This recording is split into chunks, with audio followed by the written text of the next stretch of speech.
Early July 2005.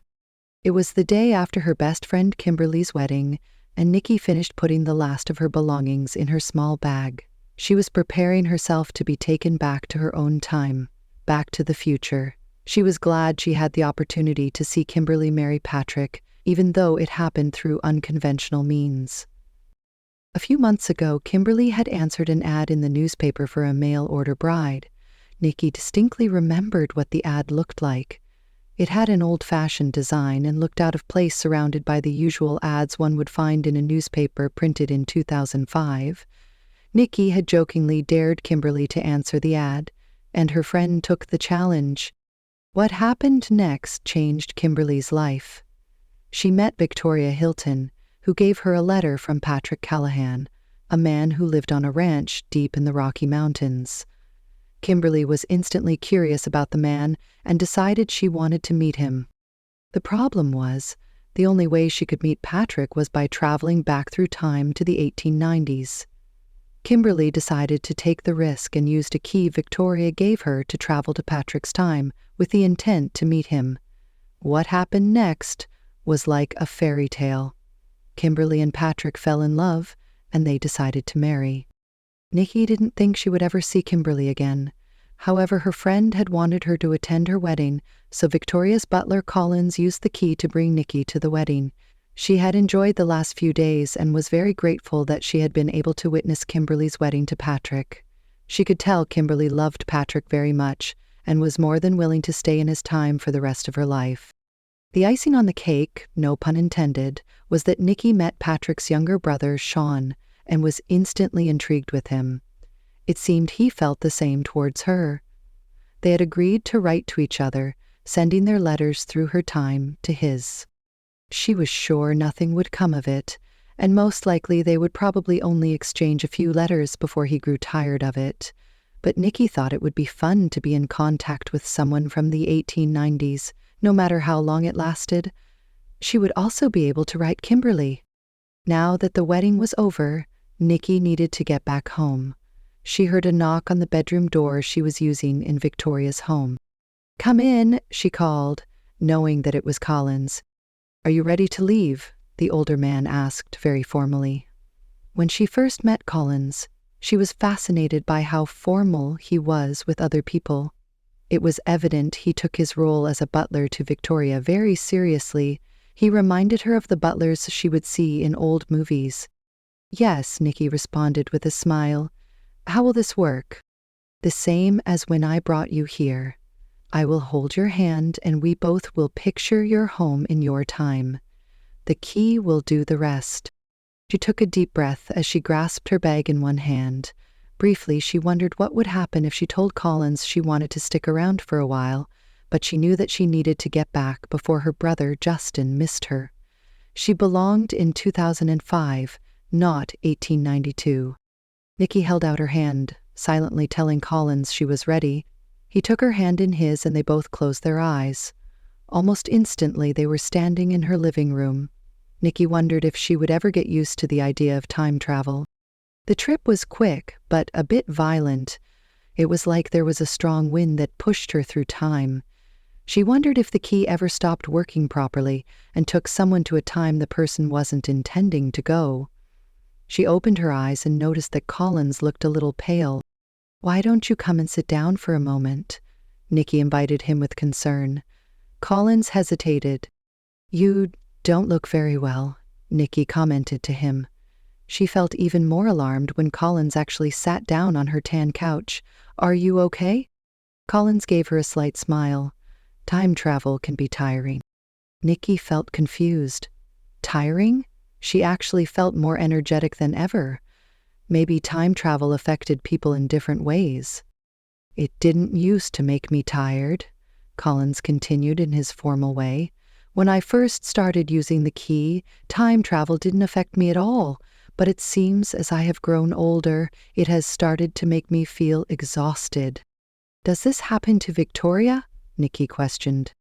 Collins nodded. "She usually needs a few days to rest when she makes a trip. She has started to avoid time travel because of how drained she feels afterward." Nicky scrunched her eyebrows, thinking about what Collins had told her.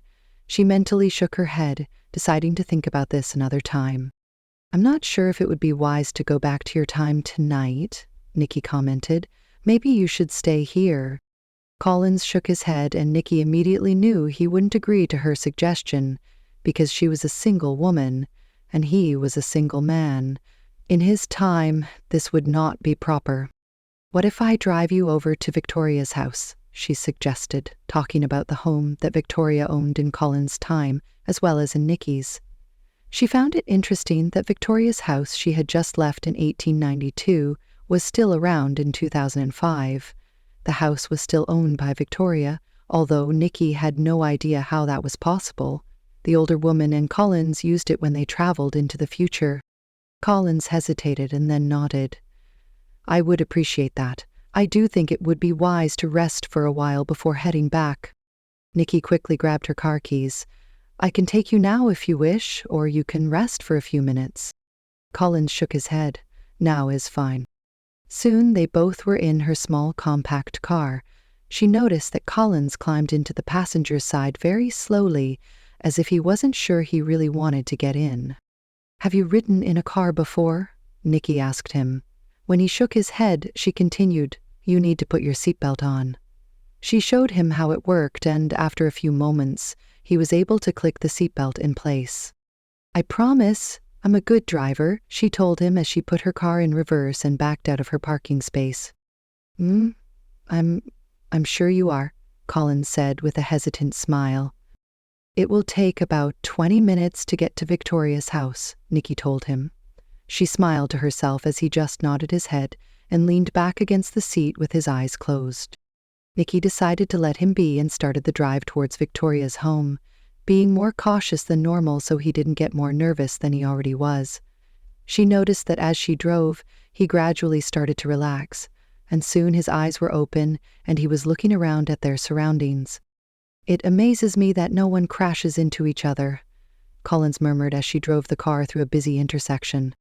We do have our share of car crashes, Nicky told him with a chuckle, although I can proudly say I have never been in an accident.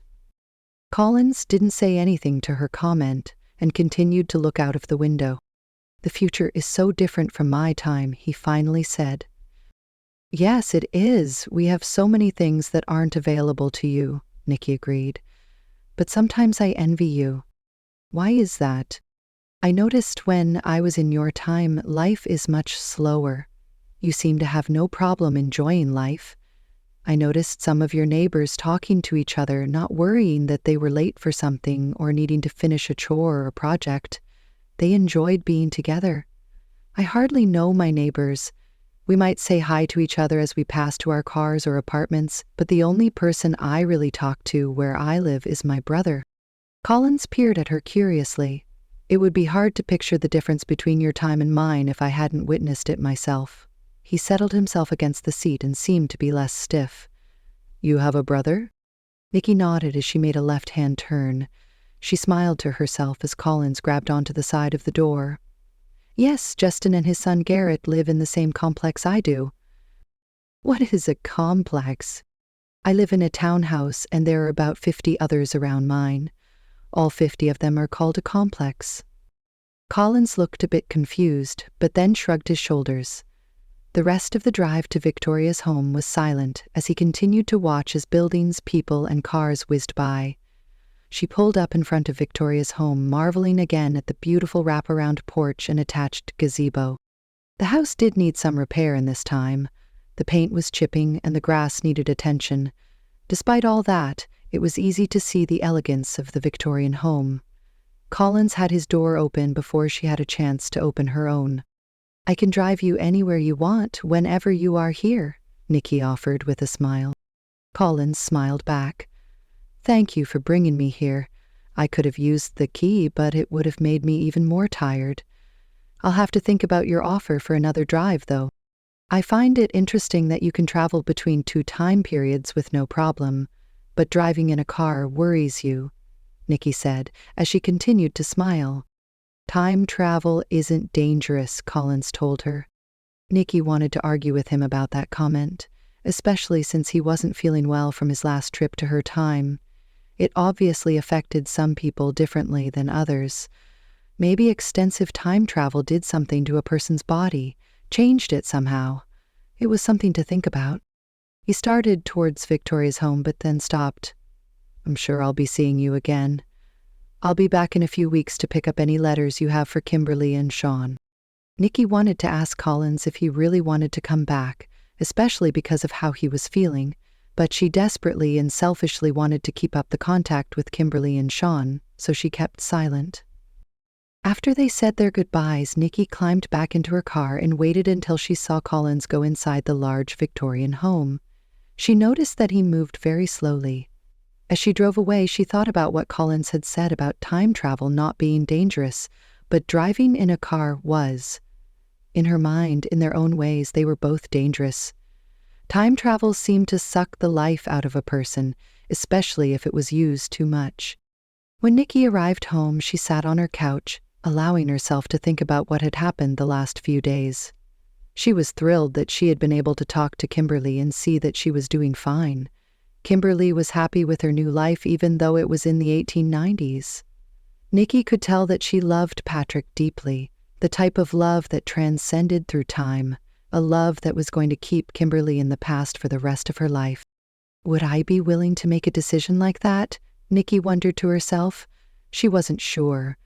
Although, when she thought of Shaun, she noticed her heart skipping a beat. He was one of the most handsome men she had ever seen. His hair was longer than she would normally like for a man, but she loved the way it curled whenever he had his cowboy hat on, which was often. His blue eyes seemed to pierce right through her, as if he could read her thoughts. His normally strong jaw seemed ever more pronounced since he seemed to be constantly clenching it when he was upset about one thing or another. She had never met a man who looked as he did. Was it because he had such a physical life? She knew he worked all day on his family's ranch deep in the Rocky Mountains. She was excited about the idea of writing letters to Shaun. Even though she didn't expect a relationship between them to go anywhere, it would be fun to write to someone from the past.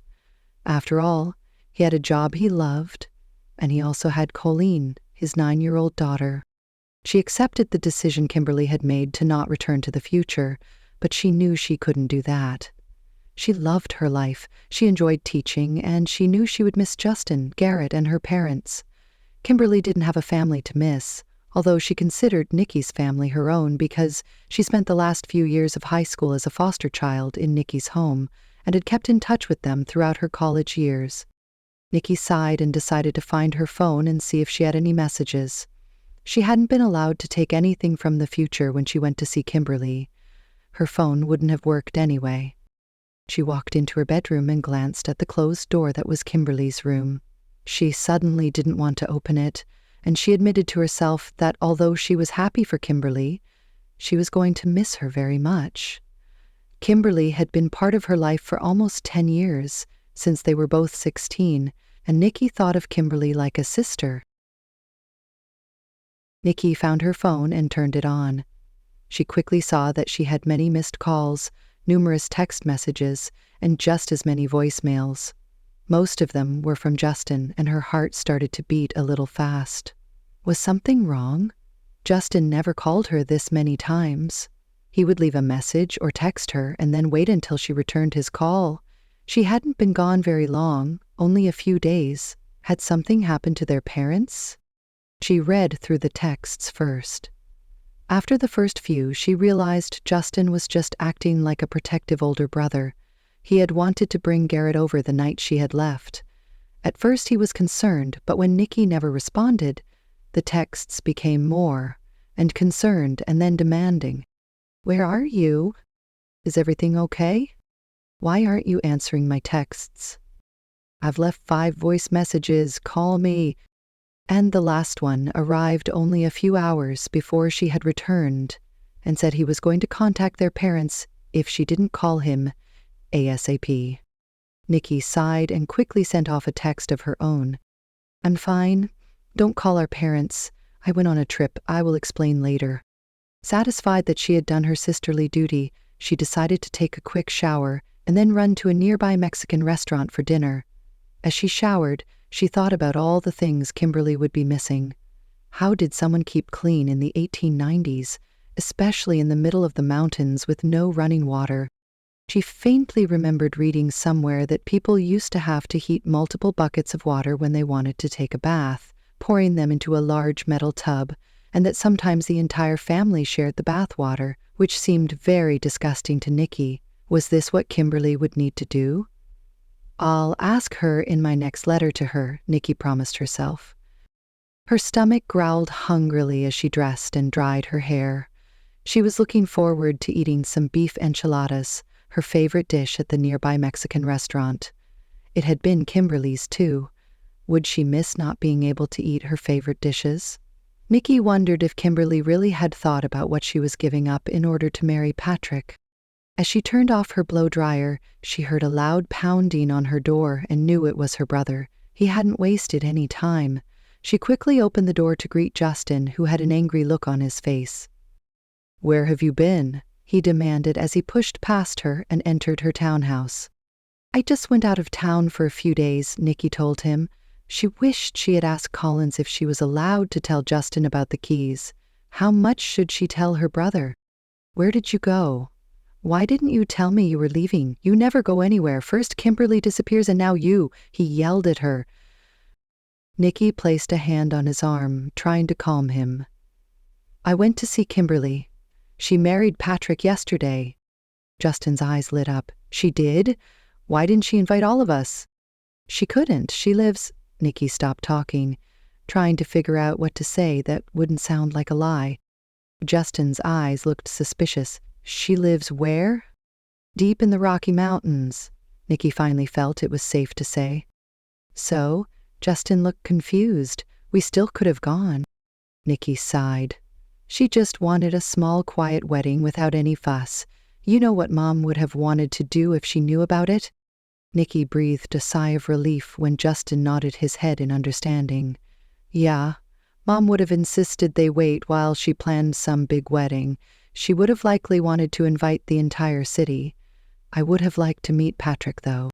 "I'll talk to Kimberly and see what I can do," Nicky responded, crossing her fingers behind her back at her white lie, knowing that Justin would never see Kimberly again.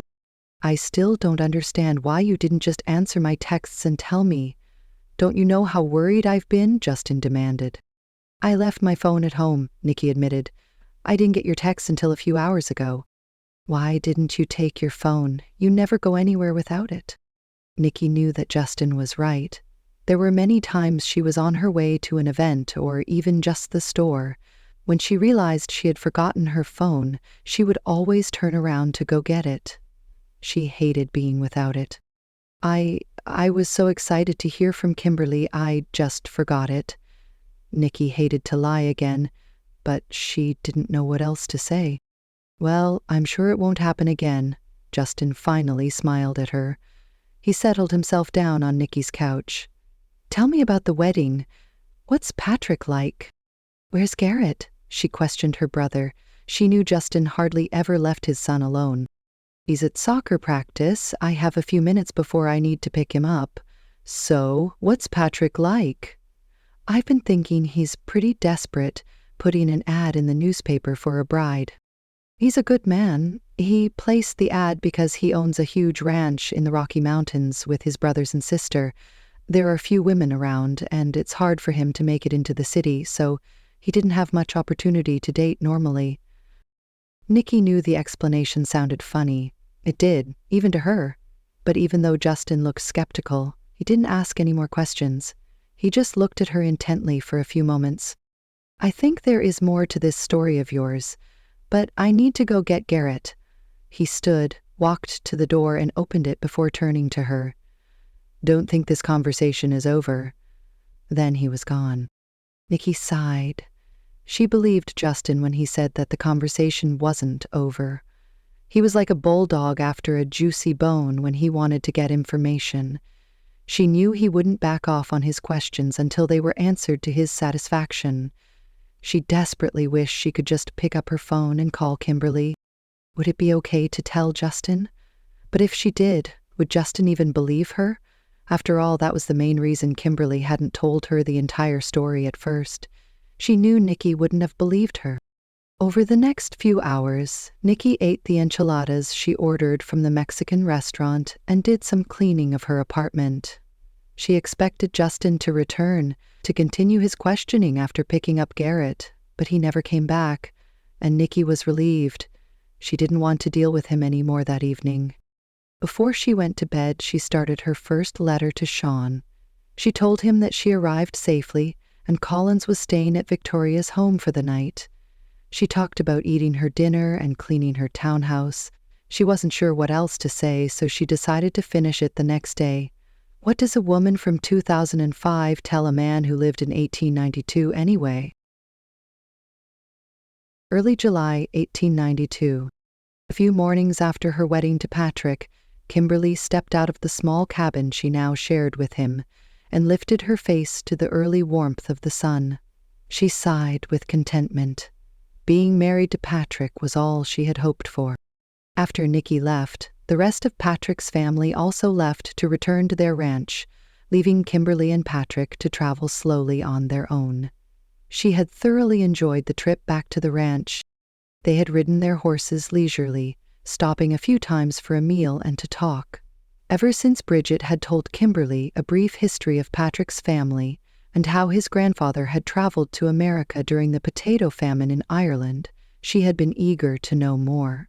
She had listened intently as Patrick described what his father had done in order to acquire the land in Colorado and build the houses they lived in now. In turn, she told him more about her parents, the traditions they had before they died, and how life had changed for her once she was in foster care. She found she could open up to him more than anyone, even Nicky. They also talked about their dreams for the future, and she was delighted to find that he wanted children. Even though they had just married, she was already finding herself excited to become a mother. As they traveled, Kimberly fell deeper in love with her new husband. She didn't regret for a moment marrying Patrick, even though she had to give up quite a bit in doing so. There were many conveniences and technology in her time that she no longer had access to, but she didn't care. She was glad she saw the ad in the newspaper and that she had answered it. They had arrived at the ranch late the evening before and found that Shaun and Keegan had done all the evening chores. Bridget had made a delicious meal in celebration of their wedding. After dinner, Patrick moved his belongings into the small cabin Kimberly had been living in. They planned to share the cabin until a new, larger one could be built for them. When she woke up that morning, Patrick had already gone. She wasn't surprised, since he always started his days very early, but she was disappointed nonetheless that she hadn't woken up when he did. She promised herself that she would ask him to wake her from now on.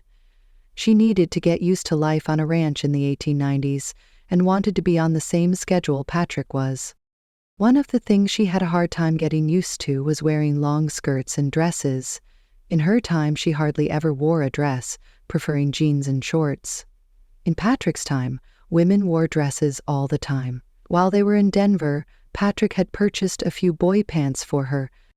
They weren't as comfortable as her worn jeans, but they were much better to wear than skirts, and Kimberly had instantly decided that she would always wear the pants unless they were around other people or in Denver. Kimberly walked into the large family cabin to help Bridget with breakfast. Even though she and Patrick were living in their own cabin, it wasn't large enough to have a kitchen, and she had agreed that they eat all their meals with the rest of the family. She was glad they were doing this, because she still wasn't good at cooking on a wood stove. "Hello," Kimberly greeted Bridget, who stood at the large wood stove, stirring something in a skillet. Bridget turned to Kimberly at her greeting. "Good morning. Did you sleep well?" "I did," Kimberly told her. She washed her hands and then started to slice some bread for toasting. "I was pretty tired last night from the horseback ride from Denver, even though we made the trip slowly. You'll get used to it. We don't go to Denver very much, and we hardly ever do in the winter because of the snow, although I suspect we will make the trip more often, especially since Keegan will be going to school there in the fall," Bridget said with a smile. Keegan was Patrick's youngest brother, who was 15 years old and planning on staying with Victoria through the coming winter, so he could attend school. While they chatted, both women worked together and quickly prepared breakfast. Shaun's daughter, Colleen, joined them and performed her usual job, which was setting the table. After breakfast, Kimberly helped with the dishes and then went out to find Patrick. She first let her dog Daisy out of her pen, who was overjoyed to see her. Daisy was a border collie puppy that Patrick had given her a few weeks prior. Patrick raised border collies and trained them to be cattle dogs. His dogs were well known for their trainability and smartness, and Patrick had no trouble finding homes for any of his puppies. In his latest litter, one of the puppy's personalities was too calm. Patrick gave her the puppy, explaining that the dog wouldn't do well as a cattle dog. Kimberly was thrilled. She loved dogs, and border collies were actually one of her favorite breeds. She named her puppy Daisy. Kimberly could see her husband in the distance and headed in that direction with Daisy running alongside her. When she reached Patrick, she noticed he was busy working with some cows and their calves, so she quietly watched. She was fascinated as she watched Patrick check for any signs of distress or injury. Calves were an important part of their income in ranching, so Patrick was very focused on his job. Patrick soon noticed her and, after pushing a large cow out of the way, came towards her. He leaned over the fence and gave her a quick kiss. "What brings you out here?" he asked. "I wanted to see if I could help with anything," she told him, which was true, but she really just wanted to be with him. Patrick looked at the cows and then back at her. "I'm not sure working with the cows is a good idea for you." Kimberly frowned. "Now that we're married, I want to find out what ranch living is like. I know you are going to be very busy, and there are going to be some things I can't help with, like moving cows, but I'm sure there are other things we can work on together." Kimberly knew that in her time, women working with cows wouldn't be frowned upon, but she also knew she was in 1892, and she needed to adjust some of her thinking. "When I'm done here, I'm going to work with the 2 puppies I kept from Summer's litter. Would you like to help?" Summer was the mother of Daisy. Kimberly's eyes lit up. "I would love to do that." They agreed that Kimberly would work in the garden pulling weeds until Patrick came to get her. Kimberly turned away, but not before spending a few minutes watching her husband again. She admired the strength it took to hold on to each cow and saw sweat start to build on his brow from the effort. He didn't slow at all, but kept at his job with practiced ease. She worked in the garden for about an hour, keeping Daisy by her side. The puppy thought pulling weeds was a great game and would attack any weed Kimberly tossed aside. When Patrick finally came for her, he found her laughing at Daisy's antics. "You should be teaching her to stay in one place," Patrick advised her. "She's cute now, but if she did that as a full-grown dog, it won't be as cute." Kimberly understood what Patrick was trying to tell her, but she enjoyed the puppy's playfulness. "I'll work with her," she promised. As they walked together towards the field where the dogs were kept, Patrick explained what he wanted to do that day. "You'll need to put Daisy back in the field. We will work with 1 dog at a time, teaching them basic obedience commands." "Okay, then I will do the same with Daisy," Kimberly told him. They worked together with the dogs until they heard the chiming of the lunch bell in the summer breeze. After putting the dog they were training back in the field, Kimberly commented, "I probably should have helped Bridget with making lunch." Patrick reached over and took her hand. "Bridget is used to making all of our meals. Now that you are a permanent family member, maybe you should talk to Bridget and make plans about what she would like help with. More than likely she will be fine, continuing the schedule she is used to." "I do enjoy being outdoors more than inside," Kimberly commented. As if on cue, the breeze hit her face, and she inhaled the clean air. She looked around at the beautiful evergreen trees and admired the elegant way the tall grass moved in the wind. She was very content with her new life. Shaun smiled at his daughter Colleen as she giggled. Her pony that she had received for her 9th birthday just a few weeks before, Spirit, nuzzled her hand for a treat. He watched as she fed Spirit a piece of apple and then petted her neck. "Can I help you train horses today, Pa?" Colleen asked, her dark eyes dancing. "I'm big enough, now that I turned 9. "That you are," Shaun told his daughter with a smile. He loved being Colleen's father and didn't know what he would do without her in his life. We need to feed the horses first and make sure they have enough water, Shaun replied. Then I can help take them to the river, Colleen offered. Shaun agreed and slipped on a bridle for each of his 10 horses. His job on the ranch was to take care of all the horses, along with training and breeding, a job he absolutely loved. He was glad Patrick liked working with the cows since he hated them. Their jobs worked out for each of them. Shaun took 2 horses by their bridles while Colleen guided another, and together they walked them down to the river for a good drink. Shaun tried to do this daily, although there was a small stream that ran along the edge of the fields where the horses spent the majority of their days. Shaun felt it was good that the horses got fresh water every day. He half listened as Colleen chattered about whatever came to her head. He couldn't get the last few days out of his mind. He was happy that Patrick found Kimberly, but he wasn't sure how he felt about how they met, with Kimberly being from the future, 2005 of all places. He knew Kimberly was able to travel through time to 1892 because of the keys Victoria owned, but he wished he knew how they worked exactly. Meeting Nicky, Kimberly's best friend, was an experience in itself. He knew part of the reason he was drawn to Nicky was because she had accepted Colleen, with her dark black hair and golden skin without any reservations. Colleen wasn't his real daughter. Shaun was good friends with an Indian man named Running Deer, whose sister had become pregnant by a French mountain man.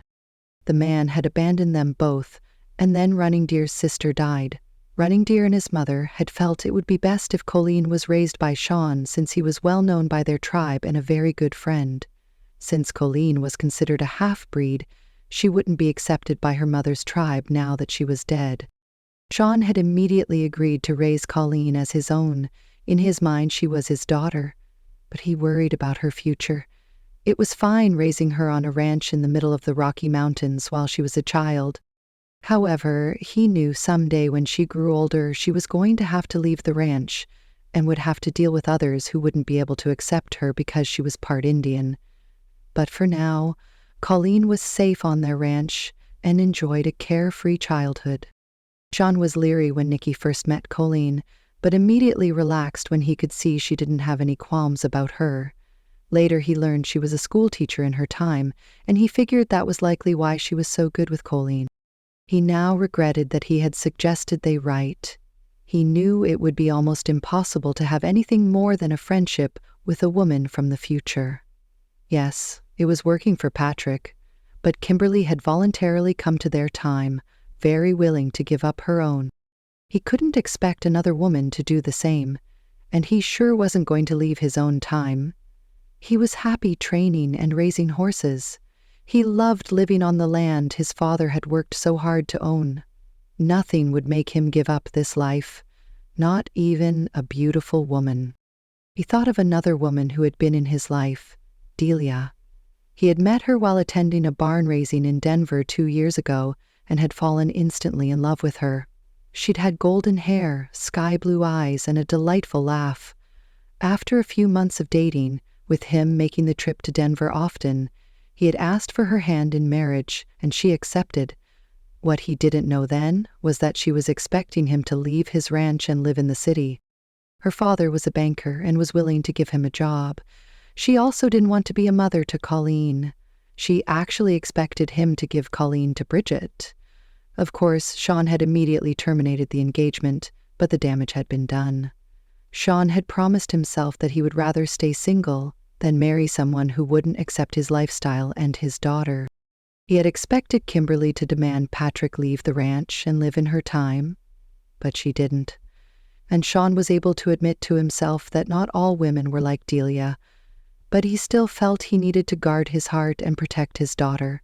That meant even from women who lived in the future. At that moment, he decided he wouldn't write Nicky even though he had been the one to suggest it. No good would come from it. He forced his thoughts away from Nicky and started to listen to Colleen. "Can I, Pa?" she was asking. She had stopped walking her horse and was looking up at him with a confused look on her face. How long had he been thinking of Nicky and not paying attention to his daughter? "I'm sorry, Squirt," he apologized, using his nickname for her. I was wool gathering. I bet I know who you were thinking about. Colleen smiled and started to walk her horse again. You do, hun? Shaun smirked at her and reached out to tug a braid that hung down her back to her waist. Yup, she nodded solemnly. You were thinking of Nicky. Are you really going to write her? Do you think she will want to write to me? Shaun's heart clenched. This was exactly what he was afraid of. He didn't want Colleen to become attached to any woman, especially a woman who didn't even live in their time. I've decided to not write her, he told Colleen. She lives very far away, and I think it will be hard to get letters to her. How far away does she live? Colleen asked curiously. Patrick sighed. Bridget had suggested that he not tell Colleen about time travel, as it was a serious secret that would be hard for a child to keep. However, he knew it would be an unavoidable topic soon, so he decided to get it over with. Do you remember what year we live in? Colleen looked confused and stated matter-of-factly, 1892. Nicky lives in the year 2005, so did Kimberly. That means when she traveled to meet your Uncle Patrick, she had gone from her time to ours. She traveled over years, not just distance. Colleen thought about this for a while with a scowl on her face. If not for the fear of Colleen getting hurt when she never saw Nicky again, Shaun would have laughed at the expression. Is that why she was wearing those funny clothes? Shaun was impressed by the connection she made. That's right. So you can see that it would be hard to send letters to her? Well, we can at least try, can't we? Colleen pleaded. Shaun reluctantly nodded his head. He didn't have the heart to tell her no, but he changed the subject since they had arrived at the river. Let's get these horses watered. We have a lot to do today. Can I spend all day with you? Colleen asked. What about your schoolwork? Shaun knew Bridget would probably want her to work on some reading and math since she had missed a few days with their traveling to Denver. Aunt Bridget wants to take another day off, Colleen reported. Then in that case you can spend the day with me helping the horses. But you must promise that if I tell you to stay away from a horse or to leave the field, you immediately obey. Shaun had plans to work with a young horse that day, and he didn't want Colleen to be around him if the horse got out of control. I promise, Pa, Colleen said as she crossed her heart with a small hand and then spit in the air. Shaun opened his mouth to reprimand her for spitting, but laughed in spite of himself. Where had she learned to do that?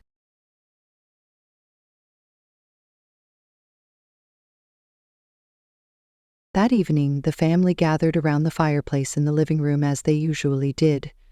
Bridget and Kimberly were busy with some mending. Colleen sat on the floor, stacking blocks on top of each other, trying to make a tower as tall as she was without them falling down. Patrick and Shaun were reading. Keegan had a piece of wood in his hands, but he wasn't carving it like he usually did. He turned it over and over in his hand, but Kimberly could tell he wasn't seeing the wood because he was deep in thought. What are you thinking about? Kimberly asked him curiously. Usually he would be busy carving the piece of wood into something beautiful. On one of the first days after she had arrived at the ranch, he had given her a bear that he had carved himself. He had an exceptional talent, and it showed with the row of animals, birds, and other objects that sat on a shelf above the fireplace. Keegan glanced at her, then at his brothers, then back at her. I want to know about the future, about your time. Kimberly's eyes darted to Patrick. What would he want her to do? How much detail should she tell this family who had accepted her so readily as their own? Should they even be talking about this in front of Colleen? I told Colleen where you and Nicky were from today, Shaun announced with a slight grin, answering one of her questions. I think we're all interested. Bridget looked up from the socks she was darning. I'd also like to know. Kimberly kept her eyes on Patrick and sighed with relief when he nodded his head slightly. This was one subject that they hadn't really talked about yet, one that she knew needed to be addressed sooner rather than later. What do you want to know? She asked Keegan, setting her mending aside gratefully. She had learned in the last few weeks that she hated sewing. A couple of weeks ago she had taken an interest in the braided rugs that laid throughout the cabin. She soon found that she enjoyed the braiding, but not the sewing involved beforehand. Everything. Keegan demanded. Kimberly laughed. How about I tell you what my life was like? She noticed that everyone had stopped what they were doing, and Shaun was especially showing interest in what she was going to say. I lived in what was called a townhouse with Nicky, which is basically a narrow 2-story home. There were neighbors on either side of our home sharing walls with us. We are best friends. My parents died in an accident when I was 16. I went to live with Nicky's family and finished my schooling while living with them. I went to college to be a nurse. When I answered the mail-order bride ad, I was working at a hospital in the ER. ER? Keegan asked. Emergency room. A place where people would go if they were really sick or hurt. A place where they could get medical care quickly. She knew Keegan was planning on becoming a doctor, so she knew her medical background was especially interesting to him. Nicky has an older brother named Justin, and he has a young son, Garrett, who is just a year older than you, Colleen. Colleen smiled, delighted that Kimberly would include her in the conversation. Kimberly continued to tell them about electricity, which Patrick had heard was available to the rich in the East, and running water that would come out of the faucet, hot or cold. She briefly described how they washed their clothes, and that hardly anyone made their own clothing. Everything that someone needed could be purchased almost anywhere. She tried to explain about cars, planes, and jets, but found it hard to describe these things to someone who had nothing to compare them to. She suddenly had an idea. I'll go get my sketch pad, she offered. I have drawn some scenes from my time. Maybe I can draw some of these things for you. After everyone agreed, she left the large cabin and ran to her own. After finding her sketch pad and pencils that she had hidden in her trunk, she returned and let the family members look through her book. Most of what she had drawn were landscapes, flowers, or trees. She wasn't very good at portraits, but she did have a drawing of Garrett sitting in front of a TV playing a video game, and Kimberly had a fun time explaining to everyone what TVs and video games were. After an hour of Kimberly describing the future and her life there, Shaun spoke up. The future sounds like an idealistic world, he commented dryly. Kimberly slowly shook her head. It's true, we have many conveniences and technology, things to make life easier for us, but there are also many wars between different countries, crime where people are killed, robberies. I guess what I'm trying to say is the future isn't perfect. I don't care, Keegan announced. Someday, I'm going to use one of those keys and go to your time. I want to see it. Bridget looked at him in shock. What are you talking about, Keegan? You can't just up and leave. She paused as she realized that Kimberly had done just that. Better finish school first, here in our time, Patrick drawled with a slight smile. You're only 15. You've got time before a decision like that can be made. We don't even know how long those keys will work anyway, Bridget broke in quickly. Kimberly could tell she didn't want any of her family to leave. And what if you couldn't come back? Keegan shrugged and picked up his piece of wood again, tossing it in the air a few times. He didn't say anything else, but Kimberly knew that the subject of Keegan traveling to the future wasn't over. She could understand Keegan's curiosity. After all, that was part of the reason why she had used the key to travel to 1892, to Patrick's time, and now her time. Keegan was a teenage boy who likely wanted adventure. He probably would lose interest once he continued his schooling to be a doctor. The clock on the shelf above the fireplace chimed 9 o'clock, and Bridget stood. Bedtime, Colleen. The child grumbled, but allowed her aunt to usher her out of the room. A few minutes later, Patrick announced he wanted to check on a few cows one last time before turning in for the night, and asked Keegan to help him. After Patrick and Keegan left, Kimberly and Shaun turned their attention to their previous projects. Kimberly started a few small stitches in a tear of the shirt she was mending. The thread tangled, and it was hard to pull the needle through the material. She was ready to throw the shirt at the wall when Shaun broke the silence. Can you tell me more about Nicky? He asked quietly. Kimberly smiled, glad to have an excuse to stop sewing again. Nicky told me you had suggested that you write to each other. Do you think writing is really a good idea? Let me tell you about Nicky, Kimberly answered his first question. She is like a sister to me. She loves children. She is a favored teacher at the school where she works. Parents will specifically ask for her to be their children's teacher. She is good at making learning fun. She accepted Colleen immediately, even though she is part Indian, Shaun commented. Kimberly nodded. That is one thing that is very different in my time. While there is still racism, it isn't as broad. The fact that Colleen has an Indian mother wouldn't matter in my time. Half of the kids in Nicky's classes are mixed race, Black, Hispanic, or Asian. In fact, we don't call Colleen's race Indian, they are called Native Americans.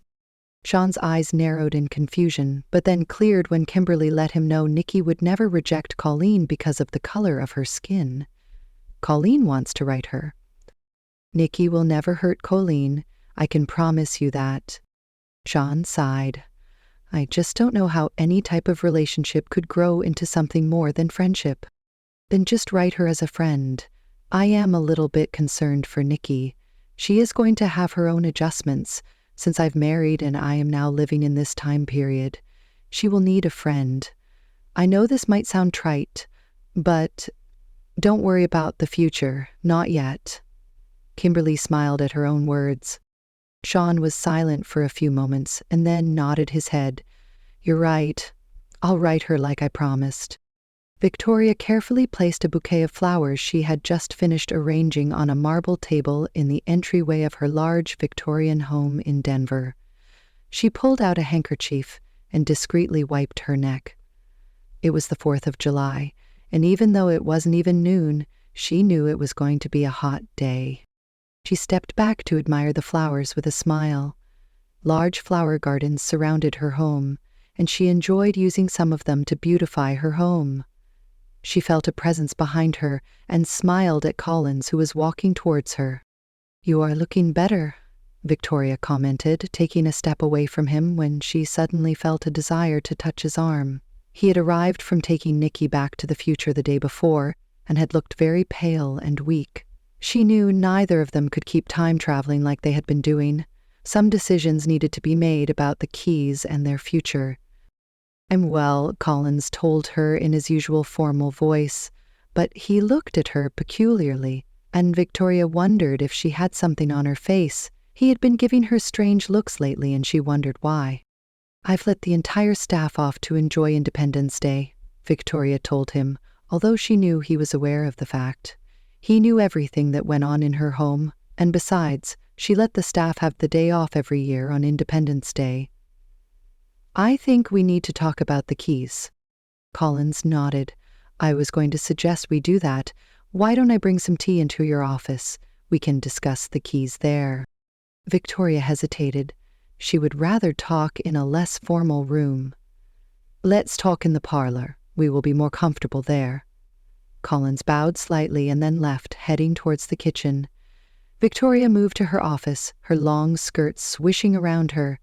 She quickly picked up the small wooden box that held the 2 keys. She wanted them near her while they talked. Maybe they would be led to the correct decision with them in their presence. Soon, she was settled in her favorite stuffed chair, with Collins sitting on the sofa nearby. She held the box in her lap and waited while Collins served her some tea, adding her favorite pastry to the plate. They sipped in silence for a few minutes, then Victoria set her cup aside. I find it interesting that as we continue to use the keys regularly, how tired I have become after the trips. It didn't used to be that way, Victoria commented as she glanced outside of the large window. She smiled as she watched some neighbor children skip past her home, their parents walking behind them. She knew they were probably walking towards the city park nearby, where much of the festivities for the 4th of July were being held that day. Yes, I think it might have something to do with our age because I haven't used them nearly as long as you have, yet time travel is affecting me just as much as you. What are we going to do? Victoria questioned. I don't want to stop their use. Bringing Kimberly here to our time from the future worked out very well, don't you think? It could have gone a different way, but yes, it did work out well. Patrick and Kimberly seem very happy, Collins said, agreeing with her. Victoria nodded. And I feel like I have gained a family. Patrick is willing to let Keegan stay here while he attends school this fall. I am absolutely thrilled to have Keegan here. And now Shaun and Nicky want to write to each other. One of us will have to deliver the letters. I just don't know how we can do that." They both sat in silence, each thinking their own thoughts. "I think we need to give the keys to Patrick and Kimberly," Collins finally suggested. Victoria felt a great sadness at Collins' words. Although she had already decided the keys needed a new owner, she felt sad that it was time to give them up, but she knew it was the right thing to do. She nodded her head slowly. Collins looked relieved that she had agreed with him. "I can make one more trip with the keys and deliver them to the ranch." "What if they don't want the responsibility?" "I don't think that will be an issue, but if it is, we can discuss what to do next if that happens." Victoria opened the box and took out both keys. She slowly held them one at a time, running her fingers over their shape and design. The two keys were identical, although one did show more age than the other. The intricate design of the handle had a sharp contrast to the simplicity of the opposite end. The gold was worn despite the careful care she had given them since they had come into her possession. She felt a faint buzz vibrate into her fingers from the key. It was nothing compared to what she felt when she had first held them, which told her they were looking for a new owner. She was going to miss having the keys in her life. They had given her many adventures and experiences. She had been able to see her parents again and meet her grandmother in Ireland. She had seen many places most people couldn't travel to in her time. But she knew that owning the keys was at its end. Collins stood and moved to her side. He bent down, kneeling by the chair she was in. "I know that you are sad, but you must know we have made the right decision." Victoria nodded, smiling through the tears that ran down her face. "Yes, you're right. Part of me wishes that I could go on one more trip." Collins smiled at her. "Where would you want to go? What time period?" Victoria thought for a moment and then smiled. "Actually, I think I have gone everywhere I've wanted to visit. I want to be here." Collins looked at her with that strange look in his eyes. Victoria could never read him well, as he always kept his emotions carefully in check. The raw emotions coming from his eyes made her feel warm, but she wasn't sure if she was interpreting him correctly. She wished she knew what he was thinking. He stood, took her hand, and helped her to her feet. "Why don't we go to the park and enjoy the day? I will take the keys to the ranch tomorrow." "That sounds like a great plan," Victoria said. As they left the room to prepare to attend the festivities, Victoria slipped both keys into her pocket. She wanted them to stay with her for one more day.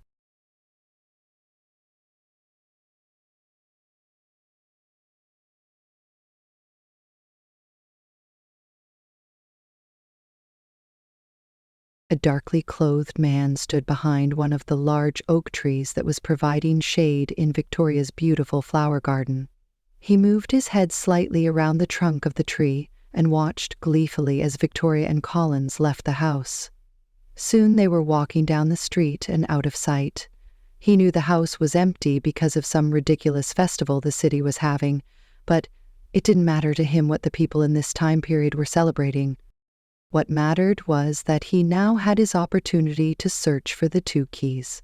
He had been waiting patiently for days, traveling back and forth between 1892 and his own time period of 1569. Finally, the opportunity presented itself. In just a short while, he would have the keys in his possession.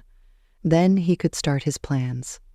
He remembered the day he found out about the two other keys. For years he had been searching for a second key, and rumors had led him to Ireland. He had finally tracked it down in a small store and had just walked into the building, but Victoria had gotten there first. He remembered she had picked up the key just as he was ready to reach for it himself. He had stayed in the background, waiting for her to put the key back after looking at it curiously, but she hadn't done that. Instead, she had pulled another key out of her pocket and compared the two. Sliding her key back in its place, she purchased the second key and then quickly left the store. The man considered that day a dark but also a beautiful time in his life. He had lost his chance to purchase the second key, but he had also discovered there was a third one. He tried to follow her, but she had disappeared, nowhere to be found. He assumed she had used the keys to return to her time. It took 2 years to track Victoria down. He was finally able to find her when he time-traveled to Denver in the late 1880s and saw Victoria purchasing some items in a store he was browsing in. He discreetly followed her to the house he was watching now. The man had great plans for the keys. The first thing he was going to do was travel back in time, 5 years before his own time of 1564, and force Gloria to marry him. He had been in love with her since they were children, but she had chosen to marry another. He knew if he could force her to go back in time of 5 years, he would be able to make her marry him. Then she would be his wife. The next plan he was going to put into place was to use the keys to change history. Throughout his travels using his own key, he had discovered many things wrong with the world. He would use the keys in order to stop wars and battles and start his own. Eventually, with the help of all 3 keys, he would be a great ruler over many different time periods. He knew the more keys he had, the more specific time he could travel to. Time traveling with 1 key was limiting. He could choose the place and year he wished to travel, but he would arrive the same day of the year he had left. He had learned from folklore that with 2 keys, you could choose any day of any year. He hoped that with 3 keys, he might even find a way to exist twice in the same time. He couldn't help the smile that crept on his face as he imagined people worshipping him as a god. He could be anywhere and everywhere. He would have total control over his people. He waited for a few minutes to make sure Victoria and Collins didn't return, and when he was sure it was safe, he slipped out from behind the tree trunk and quickly made his way to the back of the house. He envied the large Victorian home. To him, it was a mansion. The homes in this time period were much nicer than the small cottage he owned in his own time. He instantly decided that he would eventually take this home for himself. But not today. Today he was there only to get the keys. He let himself inside the home through the servants' entrance. It wasn't locked, and he was glad he didn't have to break in. He was hoping he would find the keys and no one would even know he had been there. He found himself in a large kitchen and allowed himself a moment to look around. The kitchen had a large cook stove, cupboards full of beautiful dishes, and a large cherry wood table. He wished he could spend some time exploring the house, but knew he needed to get the keys. Maybe after he found them, he would spare some time to look around a bit. After all, very soon this was going to be his own home. The black cloak he was wearing was making him hot, so he slipped it off and draped it over one of the kitchen chairs. Instinct told him the keys were not going to be in the kitchen, so he kept going, poking his head in various rooms as he went. When he saw a room that looked like an office, he decided to start his search there. He made sure he was very careful as he searched. If he opened a drawer, he closed it after looking through the contents. If he moved an item, he moved it back to its original position. He didn't find the keys, so he continued to another room. This room had large, comfortable chairs and sofas. There was a beautiful fireplace surrounded by large gray stones. He knew this was a room used to relax in. A few books sat on a short table in between the 2 chairs. On this book, he saw a small wooden box. As he picked it up to open it, his own key vibrated in his pocket, and he knew he had found the keys. Just like he suspected, the key he owned and the 2 keys Victoria had were connected together in some way. He opened the lid and frowned fiercely. The 2 keys were not there. He threw the box down on the floor in disgust. Where did she put them? He knew the box was where she stored the keys because of the vibration of his own key. But where were they? Had she suspected he was coming and had hidden them away? The man's chest started to heave as he got more and more furious.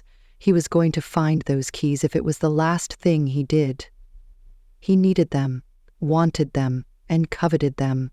He knew they weren't in the office, so he went up the stairs. There were 4 large rooms up there, along with a room that was an indoor outhouse. Over the next few hours, he went through room by room, frantically searching for the keys. At first, he tried to be careful, but eventually, he didn't care anymore. He threw things out of drawers, closets, and trunks. When he didn't find the keys in one room, he went to the next. When he had searched 3 of the rooms, he approached the 4th and found the door locked. This made him furious. After doing everything he could to jimmy the lock, he pulled his own key out of his pocket and transported himself into the room. What he found amazed him. The room looked like a small museum. It didn't have a bed or a dresser for clothes. Instead, it had shelves full of items that had been collected from different time periods. He saw scrolls from the ancient time periods, some paintings, and a slew of dresses, hats, gloves, and shoes. There were tables that held larger items that wouldn't fit on the shelves. There was even a small bookshelf filled with books. The man knew Victoria had traveled to many different times and collected all the items in the room to show her travels. The man walked around the room, looking at each item, and only respect for Victoria and her diligence in collecting so many items kept him from destroying this room out of spite.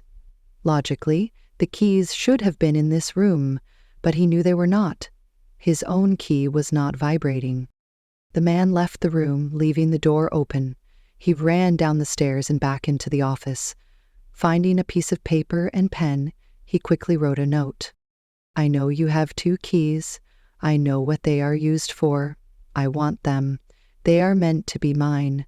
I will be back in 2 days, and if you don't give me the keys, there will be repercussions.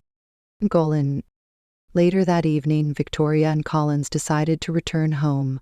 It had been a delightful day. They had enjoyed a picnic with some of their friends.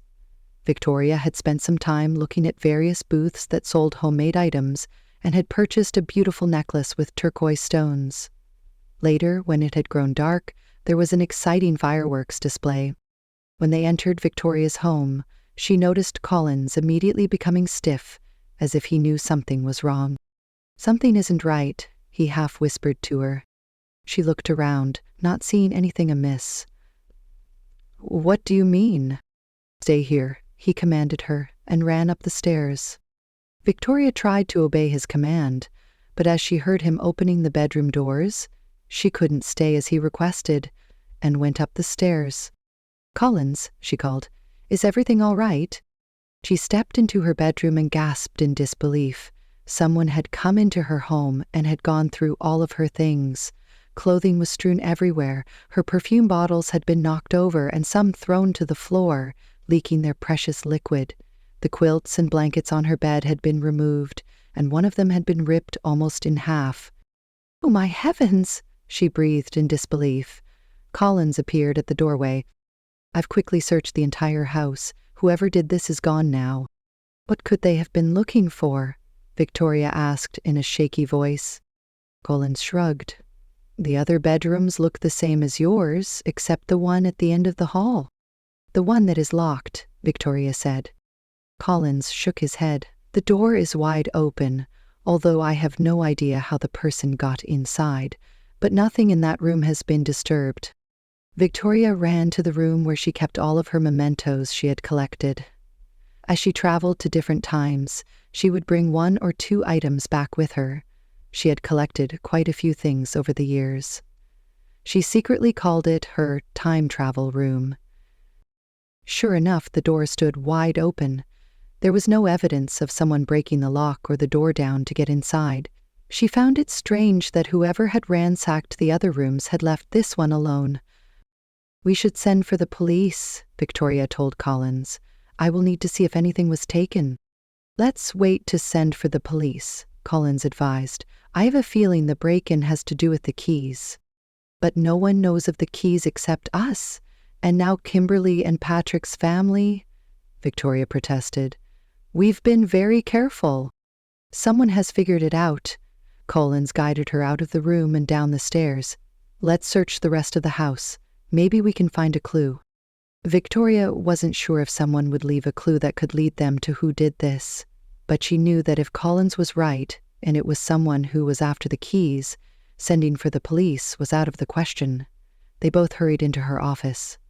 Victoria was surprised that whoever had ransacked the bedrooms hadn't done the same with this room.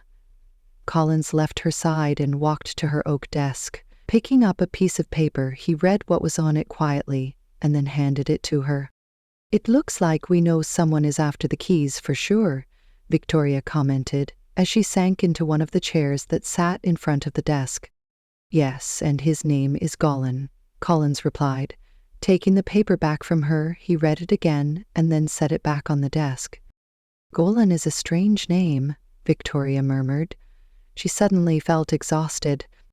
It's going to take some time to figure out who he is, how he found out about the keys, and why he wants them. "I think he might have a key of his own," Victoria commented. "The door to my time travel room wasn't broken into.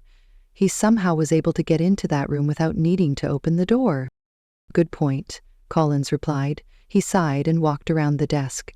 "Let's check out the rest of the house." Together they explored the parlor and then the kitchen. In the kitchen they both saw an item of clothing draped over one of the chairs. Collins picked it up and held it out. It was a large black cloak.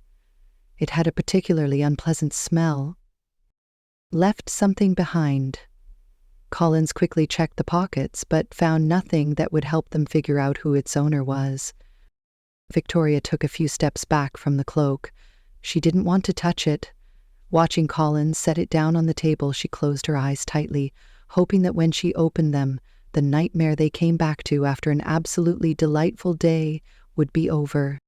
"We need to talk," Collins announced decidedly. He held out his hand, and although she had never done so before, Victoria placed her own in his without hesitation. "Let's go into the parlor." Once they were in her favorite room of her house, she sat down on the sofa and waited silently while Collins quickly searched the room. Nothing was out of place. Victoria saw there was one exception. The wooden box she kept her 2 keys in was lying open on the floor in front of the table she had set it on. She quickly slid her hand into the pocket where she had put the keys hours before. She was very glad she had followed her instincts, wanting to have the keys with her one last time. Collins picked up the box. "The keys are gone." "No, I have them." Victoria pulled both keys out of her pocket. "For some reason, I didn't want to part with them. I put them in my pocket before we left." Collins sighed with relief. "I'm glad whoever is after those keys didn't find them, but this shows us that we need to give them to Patrick and Kimberly as soon as possible." Victoria nodded her head in agreement. It was definitely time to give up ownership. She trusted Kimberly and Patrick and knew they would use them wisely and take good care of them. The keys would be safe deep in the Rocky Mountains on their ranch. "I'm very concerned about your safety," Collins told her as he sat down beside her on the sofa. "There are people here during the day, but you are alone at night. What if Callaghan comes back again? He could harm you." "Once we take the keys to the ranch, I should be fine," Victoria replied, trying to soothe his fears. Collins shook his head. "Callaghan won't know that we no longer have them," he sighed, running a hand through his hair, making some of it stand up straight. Victoria was surprised at the gesture. Collins had always been so formal around her. She considered him a good friend, especially since her late husband Charles had passed on. She had been so grateful when he chose to stay on as butler. He had been with them since her marriage to Charles, never finding love for himself. But even though they had become friends, he had always been very careful to keep to his role as butler. "I have something to ask you, something I've wanted to talk to you about for some time," Collins confessed. Victoria's heart skipped a beat at his words. He looked at her very intently, with the same peculiar look in his eyes she had seen just that morning. "Will you marry me?" he asked, taking her hand in his own. He continued to look at her, not allowing his gaze to move even for a moment. Victoria's breath caught in her throat. Did she hear him right? Was he asking her to marry him? Out of everything she thought he might say, this was the last thing she expected? "Collins," Victoria started to say, but he interrupted. "Let me say what I need to say before you give your answer." Victoria nodded her head in agreement. "I know you still love Charles. You had a wonderful marriage with him. I promise I will never try to take his place. I know he will always have a place in your heart. But I'm asking you to make some room for me. I have grown to love you." "Collins, I do think of you as a dear friend," she told him gently, "but I don't know if I will ever be able to love someone again." Collins' eyes showed disappointment, but he plunged ahead. "But are you fond of me?" "Of course," Victoria replied. "I just don't know if it will be fair to you if I accept. I believe some people are blessed enough to have a love like you and Charles had, but I also believe we can choose to love another. I still would like to marry you. We can continue as we are as good friends. Maybe someday the friendship will turn into love." Victoria was silent as she thought about what he said. She had been feeling at loose ends lately in her life, feeling sad that she would likely be alone for some years to come. She was 65 years old, but she was healthy and still had quite a bit of energy. Collins was a few years older than herself, but he also was still healthy and full of life. She wondered what Charles would have thought if he had known he wouldn't live very long. Would he be agreeable to a marriage between his butler and his wife? Victoria knew immediately the answer would be yes. He wouldn't want Victoria to be alone for the rest of her years on the earth. She knew he, too, considered Collins a good friend. The three of them had immigrated together years ago from England, soon after Victoria had married Charles. In England, marriage to one's butler wouldn't have been possible in their social class. Here in America, such things no longer mattered to most people, especially in the West. Victoria quickly made a decision. She hesitantly took Collins' hand into her own. "If you are willing to have a marriage based on friendship, then yes, Collins, I will marry you." Collins breathed a sigh of relief and smiled. He looked intently at her. This will be a real marriage. Victoria knew what he was referring to. They would share a room and her bed. Of course. He brought his hand to her cheek, touching her very gently. He then bent over and gave her a kiss. It was a gentle, short kiss, but somehow still full of emotion. It stirred something in her heart, something she had not felt for years. As he leaned back, she felt a mixture of relief and guilt at the kiss. She did still love Charles, but maybe there was a chance she could love again. "I would like to have the ceremony be performed as soon as possible," Collins announced. "It will take a few weeks to—" Victoria started to say, but he interrupted her. "No. We know Golan wants those keys, and the note said he would be back in 2 days. From the state of the rooms upstairs, he will likely be willing to do whatever he needs to get them. I don't want you alone any longer than necessary. I want the marriage to be performed tomorrow."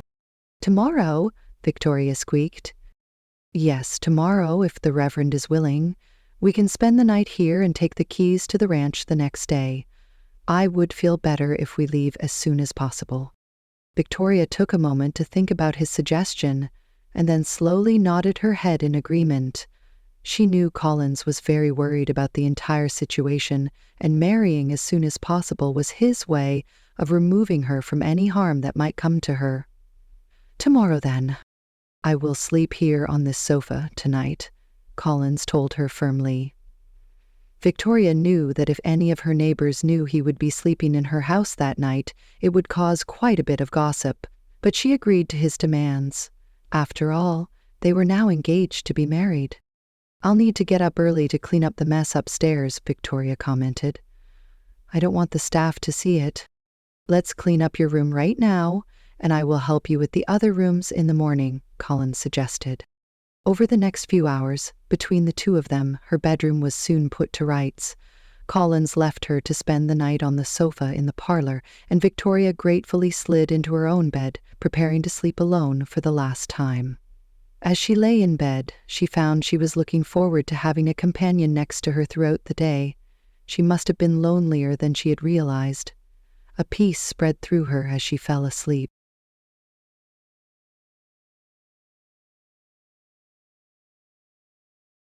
Last summer, Patrick and Shaun had been busy cutting and stacking a large pile of logs with the intent of using them to build another barn after the timber had been seasoned over the winter. But with Patrick's marriage to Kimberly, it was decided that a cabin was more urgently needed rather than another barn.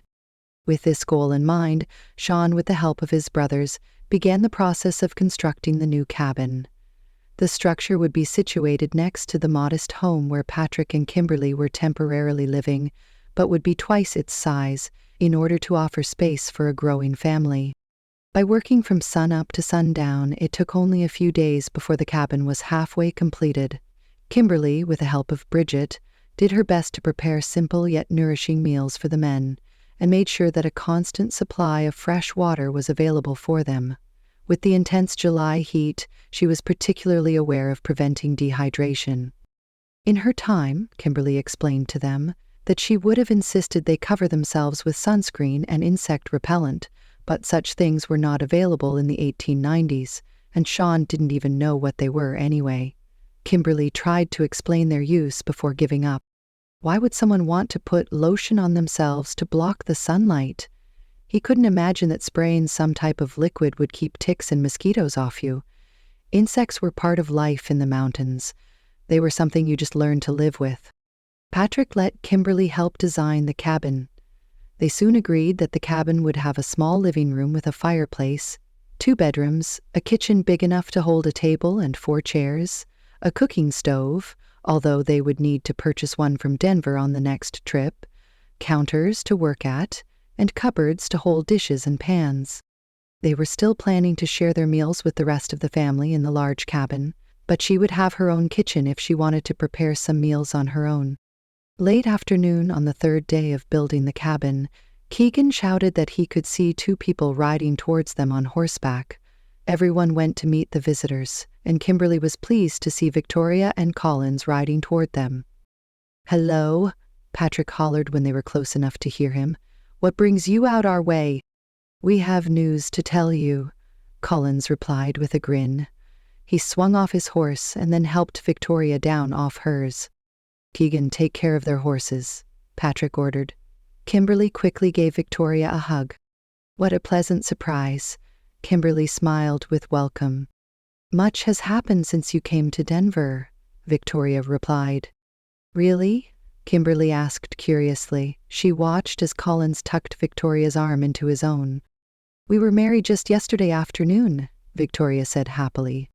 "Oh, that is great news," Kimberly said as she hugged the older woman again. "I'm so happy for you." "Congratulations," Patrick said, shaking Collins' hand. "You are both welcome to stay as long as you wish." "We don't want to intrude," Victoria started to say, but Patrick interrupted her. "We don't get many visitors.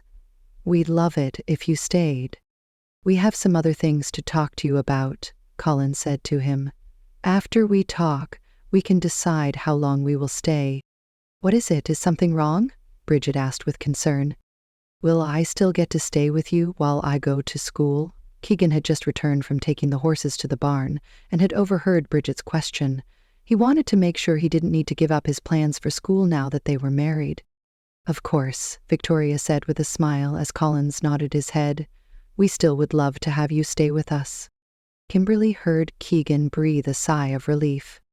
"I'll help as much as I can," he promised them. Patrick clapped a hand on Collins' shoulder. "Let's go into the lodge cabin, and you can tell us what is going on." Soon the entire family, along with Victoria and Collins, were seated in the living room. Shaun sent Colleen outside to watch over some kittens that were just born a few days before in a corner of the barn. He wanted to know what was going on before letting Colleen know about it. He wondered if what they had to tell them had something to do with Nicky. He thought of the 2 letters he had written, along with the picture of her pony Colleen had drawn with Kimberly's colored pencils. Kimberly had also written a letter, and all of them were ready to take the trip to Nicky's time. He wondered if Collins would be willing to take them to her while they were visiting. "We had someone break into Victoria's home a few days ago," Collins said, starting the conversation. Quickly, he told everyone what had happened and how they discovered a man named Golan was after the keys. He promised to return in 2 days, which is today, to take the keys. That is partly why Victoria and I felt it was best to marry quickly. We also wanted to be away from the home today if he does choose to come back. Victoria seemed visibly shaken throughout the entire conversation. "That must have been scary for you," Bridget said to Victoria. "I hope he doesn't return, even if he said he was going to." "We feel we should find a new owner for the keys," Victoria told everyone. In fact, we had discussed that very thing the morning before he broke in. Now that this has happened, we know a new owner is necessary. We would like to give the keys to you, Patrick and Kimberly. Shaun frowned at Victoria's words. Would the keys really be safe here?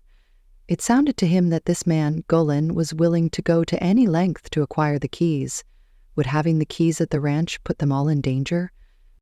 Patrick shook his head. I'm not sure I want to have the responsibility. They are definitely powerful. What if they put us in harm's way? Kimberly laid a hand on his shoulder. We could make sure they are hidden well, she suggested. There are many places around the ranch where they could be hidden. We feel the keys would be safer here than in Denver, Collins commented. Golan doesn't know about your family or where you live. He shouldn't be able to track the keys here. So you don't want to use them to travel anymore? Kimberly questioned. Victoria shook her head.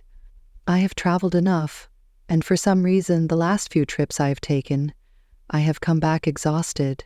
It takes me a few days to recover, and the same thing happened to Collins when he took Nicky back. We wonder if because we are older, time travel is harder on us. When I first found the keys, traveling didn't affect me like it does now.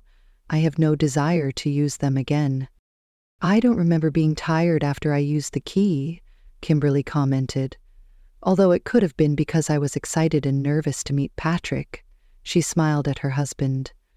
Now that I am thinking of it, I was rather exhausted that night, so I can see how it would be tiring if you were older. I am willing to make one more trip, Collins announced. He turned to Shaun. Have you written any letters to Nicky? Shaun hesitated and then nodded his head. He wasn't sure if it was a good idea for Collins to take the keys to Nicky if time travel was affecting his health. I will take your letters to Nicky and pick up any she has written, but after this last trip you are on your own. Collins smiled at Shaun as he spoke. Shaun knew he should volunteer to go himself, but he couldn't bring himself to do it. He wasn't ready to see Nicky again. He wasn't sure if he really wanted to experience time travel. Won't that be too much for you? Kimberly questioned. I could go instead. Patrick grasped her arm firmly. No, you aren't going, he told her firmly. Collins shook his head. I will be fine making one last trip.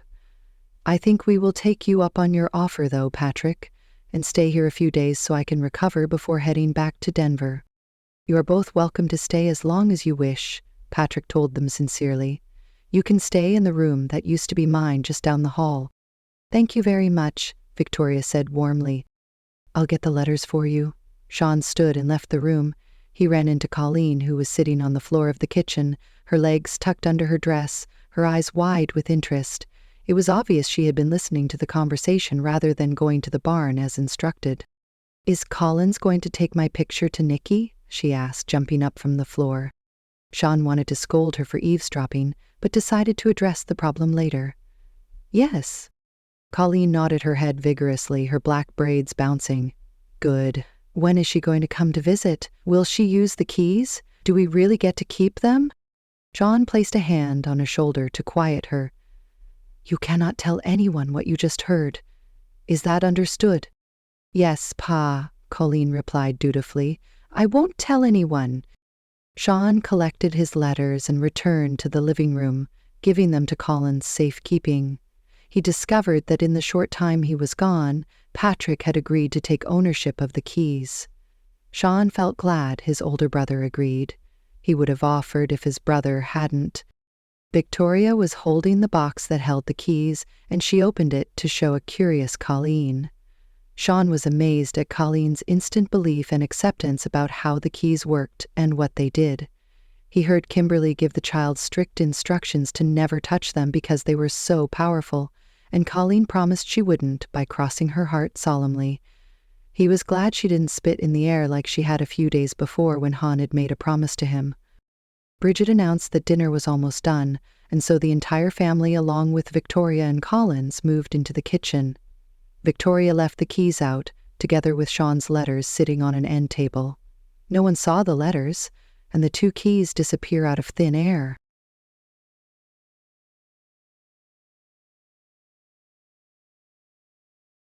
Nicky returned home after her last day of teaching summer school. She had a few weeks' break before she would be starting the new school year, teaching fifth graders. She set her large, colorful bag that she carried everywhere down on a kitchen table and went to get a cold drink. As she poured lemonade over ice, she saw the 2 letters she had already written Shaun sitting on her counter. It had been over a month since he had brought her back from his time. She finally decided that Collins was never going to return and that writing letters to some man who lived in 1892 wasn't going to work. Maybe something had happened to the keys and they no longer worked. Or maybe Shaun had decided to not write at all. There were many scenarios that had run through Nicky's mind over the last few weeks. The one scenario she wouldn't allow herself to think about was that something had happened to Kimberly or her new family. She admitted to herself that she was lonely. Oh, she had some friends from work at the school, and she had her family. But she missed Kimberly desperately. Last week, she had written her friend a letter, hoping to give it to Collins when or if he arrived to pick up the ones she had written to Shaun. She hadn't seen Justin for a while. He had come over a few weeks ago demanding again to know what was going on. He suspected she hadn't been totally honest with him when she had disappeared for a few days. Nicky still didn't know how much information she should tell him, but he had made her angry, the way he demanded she tell him, so she refused to talk about it with him. This made Justin even angrier, and he hadn't been around since. He would text her every few days to make sure she was doing all right, but Nicky felt he was just doing his brotherly duty and really didn't want to know how she was doing, so she would answer the texts with as few words as possible. She wished Justin would realize that even though she might have a secret, she wasn't involved in anything bad or illegal and wasn't in danger. She had a secret that she couldn't share. Couldn't he just trust her that she would tell him when the time was right? But in his defense, she also knew that if the situation was reversed, she would be the one demanding to know what was going on. Nicky opened her fridge to see what she had in the way of food to make dinner, but didn't see anything that looked appetizing. She had always shared dinner with Kimberly, and eating alone wasn't any fun. She decided she would pick up a hamburger and fries at her favorite fast food restaurant and then drive out to Victoria's home, taking the letters to Shaun and Kimberly with her. Maybe, if she was there, they would somehow know and show up. That was what seemed to happen when Kimberly had gone to the old Victorian home when she was writing to Patrick. She quickly changed out of her work clothes and into some shorts and a t-shirt. She scooped up the letters and headed out the door. After picking up the food, she drove out to the house. She parked on the street and walked towards the back of the house, hoping a door would be open. Sure enough, one was unlocked. She slowly opened the door, the sack of food in her hand along with the letters, and peered inside. It looked dusty and empty, but she went into the house and shut the door, hoping that the neighbors weren't watching what she was doing. She set the food down on a wooden kitchen table, stuffed the letters into the back pocket of her shorts, and started to explore the house. The house was similar to how it was set up when she went back in time for Kimberly's wedding. She walked through the kitchen and into the formal dining room. There was the great table they had dined at after Kimberly's ceremony. It easily fit all 9 of them with plenty of room to spare. She felt a pang at the memory. She hoped desperately she could get a letter from Kimberly. She missed hearing from her friend. As she moved on, she saw the grand entrance was still just as beautiful, even if everything seemed a little faded. She touched the intricate design of the stair railing as she walked past it. Nicky noted that even though the house definitely was empty, there was a distinct impression that it was used frequently. She walked into the room that Collins had led her and Kimberly to that first day they had come to see if Mrs. Victoria Hilton was a real person. It was Victoria's office. She looked around, noticing everything looked exactly the same as what she remembered. Then something caught her eye. On the oak desk was a small stack of envelopes with a golden key on top. "That's strange," Nicky muttered to herself. "That key looks like the one Collins used to travel between his time and mine." She picked it up and felt a slight vibration as she held it. It was warm, warmer than it should have been sitting in a cold house. She set the key aside and picked up the letters. She could see one was from Kimberly, because she recognized her neat handwriting. Were the others from Shaun? She hardly dared hope, and quickly opened the top letter. It was from Shaun. She started to open the letter when she saw another key had been under the envelopes. That's strange, she thought again. How could both keys be here when Collins and Victoria are nowhere to be found? How did they get home? She set the first key on top of the other and jumped when it sparked. She quickly picked the key back up and sat and thought for a moment. The only explanation she could come up with was that both keys, working together, had transported the letters that had been placed between them and had traveled through time. She picked up the second key and could feel the same vibration she had felt when she held the first one. These keys must be really powerful, she whispered to herself. She sat down in Victoria's chair behind the desk and looked carefully at each key. They were completely identical, except for the fact that one showed more age than the other. They had a long handle with an intricate design on the end that seemed to keep on going, twisting and curving over itself. The other end was simple but equally stunning, with 3 notches that would normally turn a lock. She glanced down at the letter she had opened from Shaun, but decided she would wait and read the letters when she returned home. Part of her wanted to use one of the keys to go back in time and visit Kimberly, but she didn't dare. She didn't have any idea how the keys worked, only that they did. The last thing she wanted to do was end up in a time or place she didn't want to be. She remembered the letters she had written and pulled them out of her pocket. She wondered what would happen if she placed the letters she had written between the 2 gold keys. Would they travel back to 1892? Would they arrive where Kimberly and Shaun were? It was obvious to her that that was what happened with their letters to her. Somehow the keys knew where to deliver them. Nicky carefully placed one of the keys down on the desk, put the letters she had written on top, and then placed the second key on top of the letters. She waited impatiently for a few minutes, but nothing happened. Disappointed, she reached to pick up the key that sat on top of the letters, but then noticed something strange. The key started to vibrate. Soon the stack of letters vibrated with the key, and then the keys and the letters disappeared right before her eyes. She got up and quickly searched the house room by room to make sure they hadn't moved to another part of the house, but she didn't see them. She did discover a locked room on the 2nd story of the house and wondered why it was locked while all the other bedroom doors stood wide open. Nicky decided she had better leave and left the house through the same door she came in with her sack of food and her cherished letters. She would drive home and spend the evening reading any news from Kimberly and see what Shaun had written. She was extremely happy that she now knew that it was possible to have contact with Kimberly, and she had a way to get to know Shaun better, even if it was through time.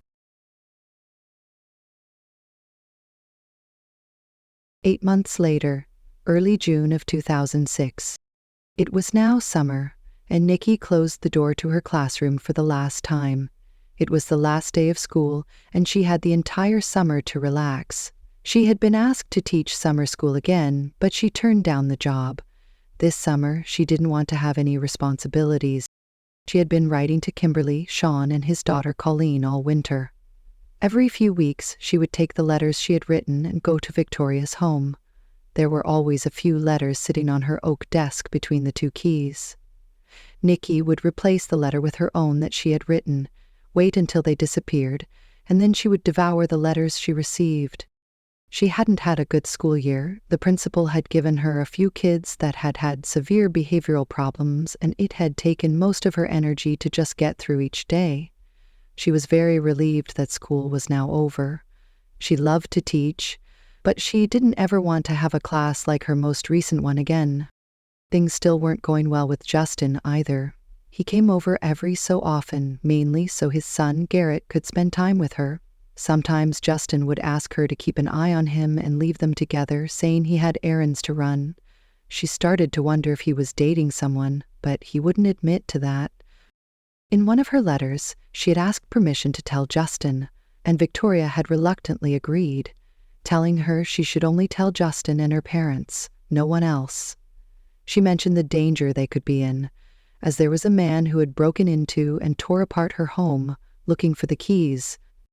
Nicky felt confident that there wouldn't be any way for the man to connect Nicky and her family to Victoria, and decided not to worry about it. But the way Justin had been acting, she wasn't inclined to tell him anything. And would he believe her anyway? She knew her parents suspected something was going on, but they did their best to not ask too many questions, although she knew they were concerned. They wondered where Kimberly really was and why she hadn't been coming to any family gatherings. Right before Christmas, she had received a letter that Kimberly was expecting her first child, which was due in July. Nicky desperately wanted to be there when she had her baby. From what she could gather in Kimberly's letters, she would be having the baby at the ranch with only Bridget's help. Nicky knew that back in the 1890s, women didn't regularly go to hospitals just to have a baby. They might send for a doctor, but generally they had their babies at home with the help of a few women. Even though she knew this was the norm in the time period Kimberly was now living in, she was concerned and she wanted to be there. She had already attended a seminar about home births, how to ease the pain, what problems a woman might expect, and how to solve the problems naturally. She had also ordered a few books about natural birth from an online bookstore. Most evenings were spent reading the books and taking notes about what she learned.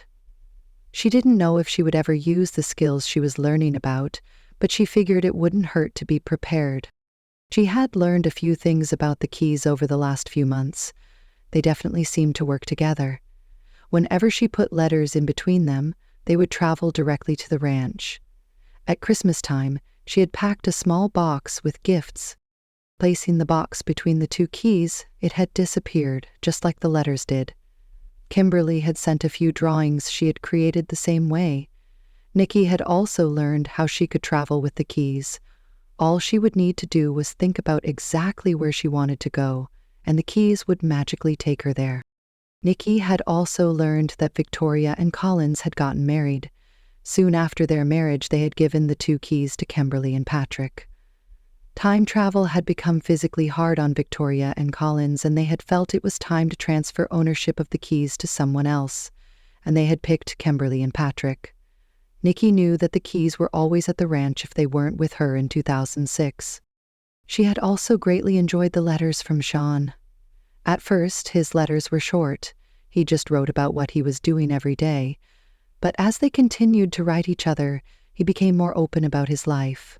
She knew he didn't expect to ever see her again, but she also knew he enjoyed her letters. He allowed Colleen to write to her, for which Kimberly was grateful. She felt a closeness to Colleen and wanted to do what she could to help her be happy. After closing up her classroom for the school year, she drove home. She suddenly knew what she wanted to do that summer and where she wanted to go. She wanted to use the keys and travel to Kimberly. She wanted to be there when her friend had her baby. Maybe she could even help, especially with all the knowledge she had been learning over the last few months. She also admitted to herself that she wanted to see Shaun again. She knew it was time to tell Justin about the keys, but even if he didn't believe her, she was going to spend her summer in 1893 at a ranch deep in the Rocky Mountains. Right now, Shaun had the keys since she had just sent a letter to them a week ago, but when she had those keys back in her possession again, she was going to take a trip. Shaun let the horse loose that he had been working with all morning in a field and leaned against the fence, watching it run towards the other horses in a far corner. It was hot at the beginning of June, and the horses liked to stand under some trees that were located in the corner. He let his mind drift and started thinking about the events over the past winter. It had been a hard one. The snowfall had been heavier than usual, and the family had been housebound for more than just a few days. Keegan had spent the winter with Victoria and Collins, going to school and working for Victoria in her gardens and yard, in exchange for room and board. They expected him to return in a few weeks. Shaun's family had become close to Victoria and Collins, and they had started to become like family. At Christmas time, Patrick and Kimberly had announced that they were expecting a child, which excited the entire family, especially Colleen. Shaun had written Nicky all winter. He remembered the day when Victoria and Collins had come to visit right after their wedding. The keys had been left with letters he had written Nicky in the living room while the family ate a meal together. When Victoria had returned to get the keys and find a safe place for them, she'd discovered that the keys and the letters were missing. At first they wondered if Golan had somehow figured out where the keys were, had time traveled from his time to theirs, and had taken the keys while they were all in the kitchen. Victoria was very distraught and had lamented over and over how she shouldn't have left them just sitting in plain sight. But if Golan had taken the keys, wouldn't he have left the letters behind? He remembered feeling very disappointed that he probably lost his chance to write Nicky. He had been surprised at how disappointed he was. But a few weeks later, the keys miraculously appeared on the same table, with new letters tucked between them. Everyone was relieved to know the keys were indeed safe, and Kimberly was overjoyed to see that the letters were from Nicky. The family quickly learned that when the keys worked together, whatever was between them would be transported to the time period they were meant for. Shaun had enjoyed writing Nicky all winter, especially when they were snowbound. He enjoyed learning about her life in the future. He could tell she enjoyed teaching, despite the difficult children in her class. She had hinted that her brother somehow knew something was different about her trip to see Kimberly get married, and he felt bad that they weren't as close as they used to be. In fact, in his last letter, he encouraged her to tell Justin about the keys. He didn't feel that the keys should separate families. He didn't know if it was possible that someone could start to fall in love with another through letters, but he finally admitted to himself that he felt something as he read her letters. It made him nervous. He had already fallen for a woman who left him high and dry when she realized life wouldn't be what she was expecting. He didn't want to go through that again, and he doubted Nicky would want to stay with him forever. Nicky had also written to Colleen regularly, which thrilled her. Nicky's letters would always appear on the same table in the living room, so Colleen checked the table multiple times a day to see if there was another letter for her. Shaun heard the dinner bell ring and his stomach growled in response. He started towards the house. As he walked by the small cabin Patrick shared with Kimberly, the door opened, and Kimberly waddled out. She was 8 months pregnant and was looking forward to having the baby soon. "Hi," Kimberly greeted him with a tired smile. "How are you feeling?" Shaun asked her with concern. She looked more tired than usual. "I'm doing okay," Kimberly told him. "It's just that Junior here decides it's time to wake up and do somersaults every time I lay down and try to rest." Shaun's ears burned with embarrassment. He knew that in her time, women were much more open about pregnancy than he was used to, but he had never gotten used to how honest Kimberly was about the symptoms she had. It didn't seem to bother Patrick, though. "When was the last time you received a letter from Nicky?" she asked him, changing the subject as they slowly walked together to the large cabin. "About a week ago," Shaun responded. "I bet she's relieved that her school is about over for the summer." Kimberly nodded. Nicky is an excellent teacher, but it's been a difficult year for her. Shaun noticed that she now looked tired and sad. "You miss her." Kimberly nodded and wiped tears from her eyes. "More than you know. It's hard to think. I probably will never see her again." "Any regrets?" Kimberly shook her head firmly. "I love your brother, Shaun. I am happy here. To be honest, I feel more at home here than I ever did in my own time. I just miss some of the people sometimes, especially now that Junior is coming soon," Shaun finished for her with a smile. Kimberly nodded as she wiped more tears away. "I'm fine, honest. Being pregnant makes me more emotional than I usually am." Shaun didn't have a response to that, and he was glad they had arrived at the large cabin. He could smell something delicious in the air as they went inside. He would enjoy lunch with his family, and then maybe he and Colleen could take a horseback ride. June 2006. Justin was waiting for Nicky outside of her townhouse when she arrived home that afternoon. Even though they weren't as close as they used to be, she was happy to see him, and greeted him with a kiss on his cheek. "Is school out for the summer?" he asked as he took a box she was holding, while she unlocked her door. "Yes, thank heavens," Nicky breathed. "I'm looking forward to a break." Justin followed her inside, set the box down on her kitchen table, and made himself at home on her sofa. It didn't look like he was going to leave any time soon.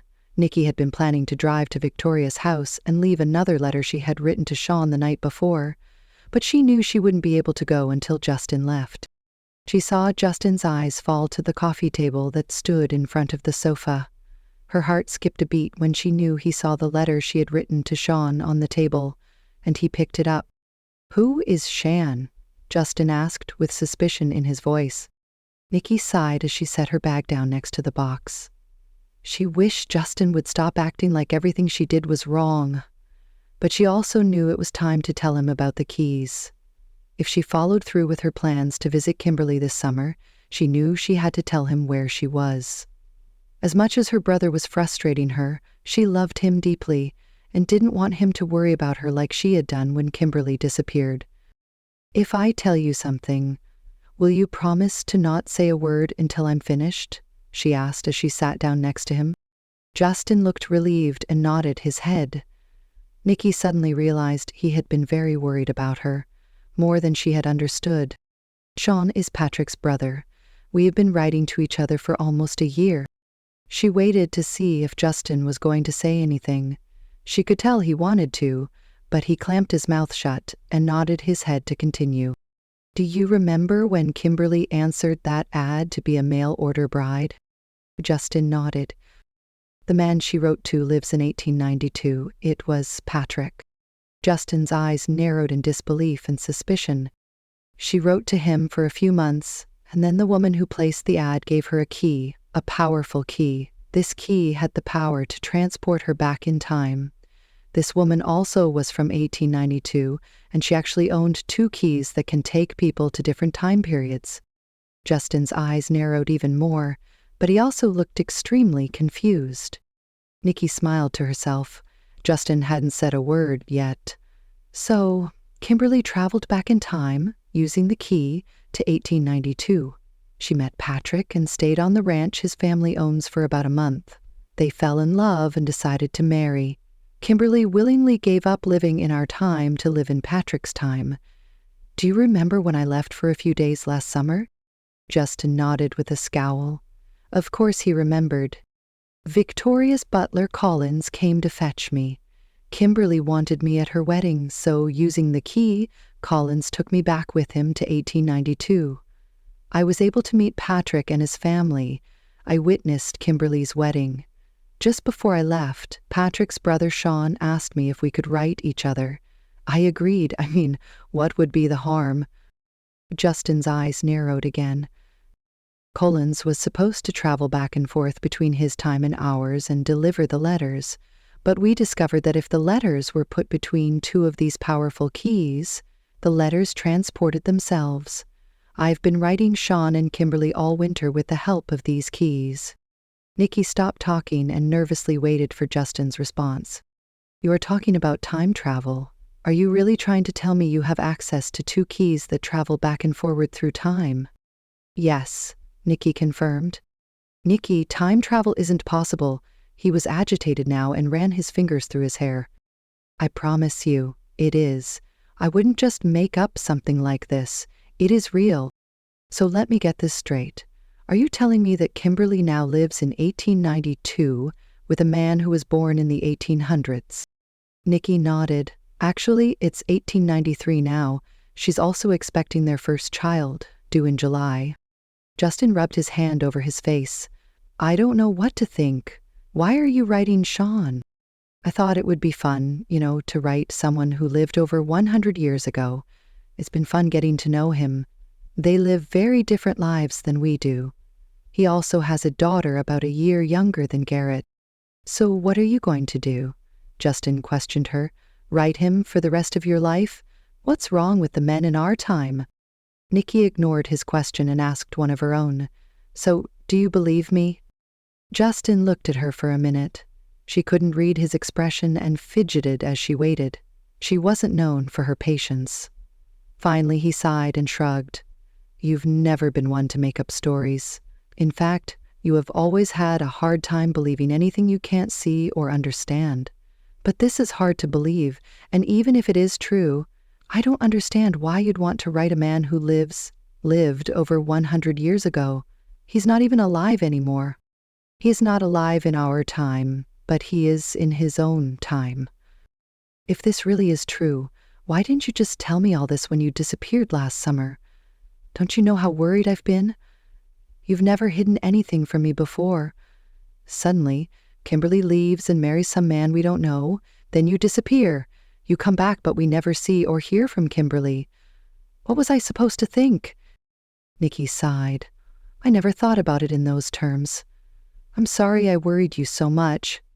I didn't tell you because at first I wasn't sure if I was even allowed to.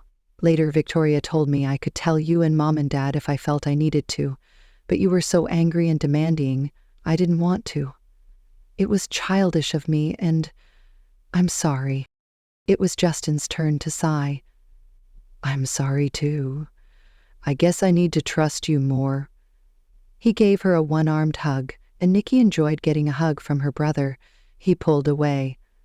Time travel? With keys? Nicky smiled with delight. Yes, really. I could show you how it works if you want me to. Right now? Nicky shook her head. We have to take a drive first. Justin looked suspicious again. Where? Not far, trust me. Nicky stood, picking up the letter to Shaun. Where's Garrett? He's spending the afternoon with a friend. They went swimming at the community pool. Can we go now? Nicky asked. Go where? You aren't taking me back to 1893, are you? Justin, of course not. Just trust me, Nicky said exasperatedly. All right, let's go, Justin said, jumping up off the couch. Soon they were on their way and Nicky insisted on driving. For some reason she wanted to keep where they were going a secret. Justin was silent during much of the drive. She knew he would be surprised when they pulled up in front of Victoria's home. He hadn't been there for about a year. The last time he was there, both he and Nicky were worried about Kimberly's safety and were looking for Mrs. Hilton for answers. All they had found was an empty old home covered in sheets. Nicky knew that Justin was going to have many questions, especially after she showed him how the keys worked with her latest letter to Shaun. She was very surprised he believed her, or maybe he was just humoring her. She tried to start a conversation about Justin's latest video game, but he answered her with one-word sentences. She tried to ask about Garrett, but he responded in the same way. She finally decided to keep quiet for the rest of the drive. When she pulled into Victoria's driveway and parked, Justin left the car before she did. She watched as he looked around and knew he recognized where they were. He started to walk towards the front door, but she stopped him. We need to get in this way. Nicky gestured to the side of the home. Justin shrugged his shoulders and followed her as she walked to the back of the house and opened the back door, letting them into the kitchen. You can just walk in? Justin questioned. Nicky smiled to herself.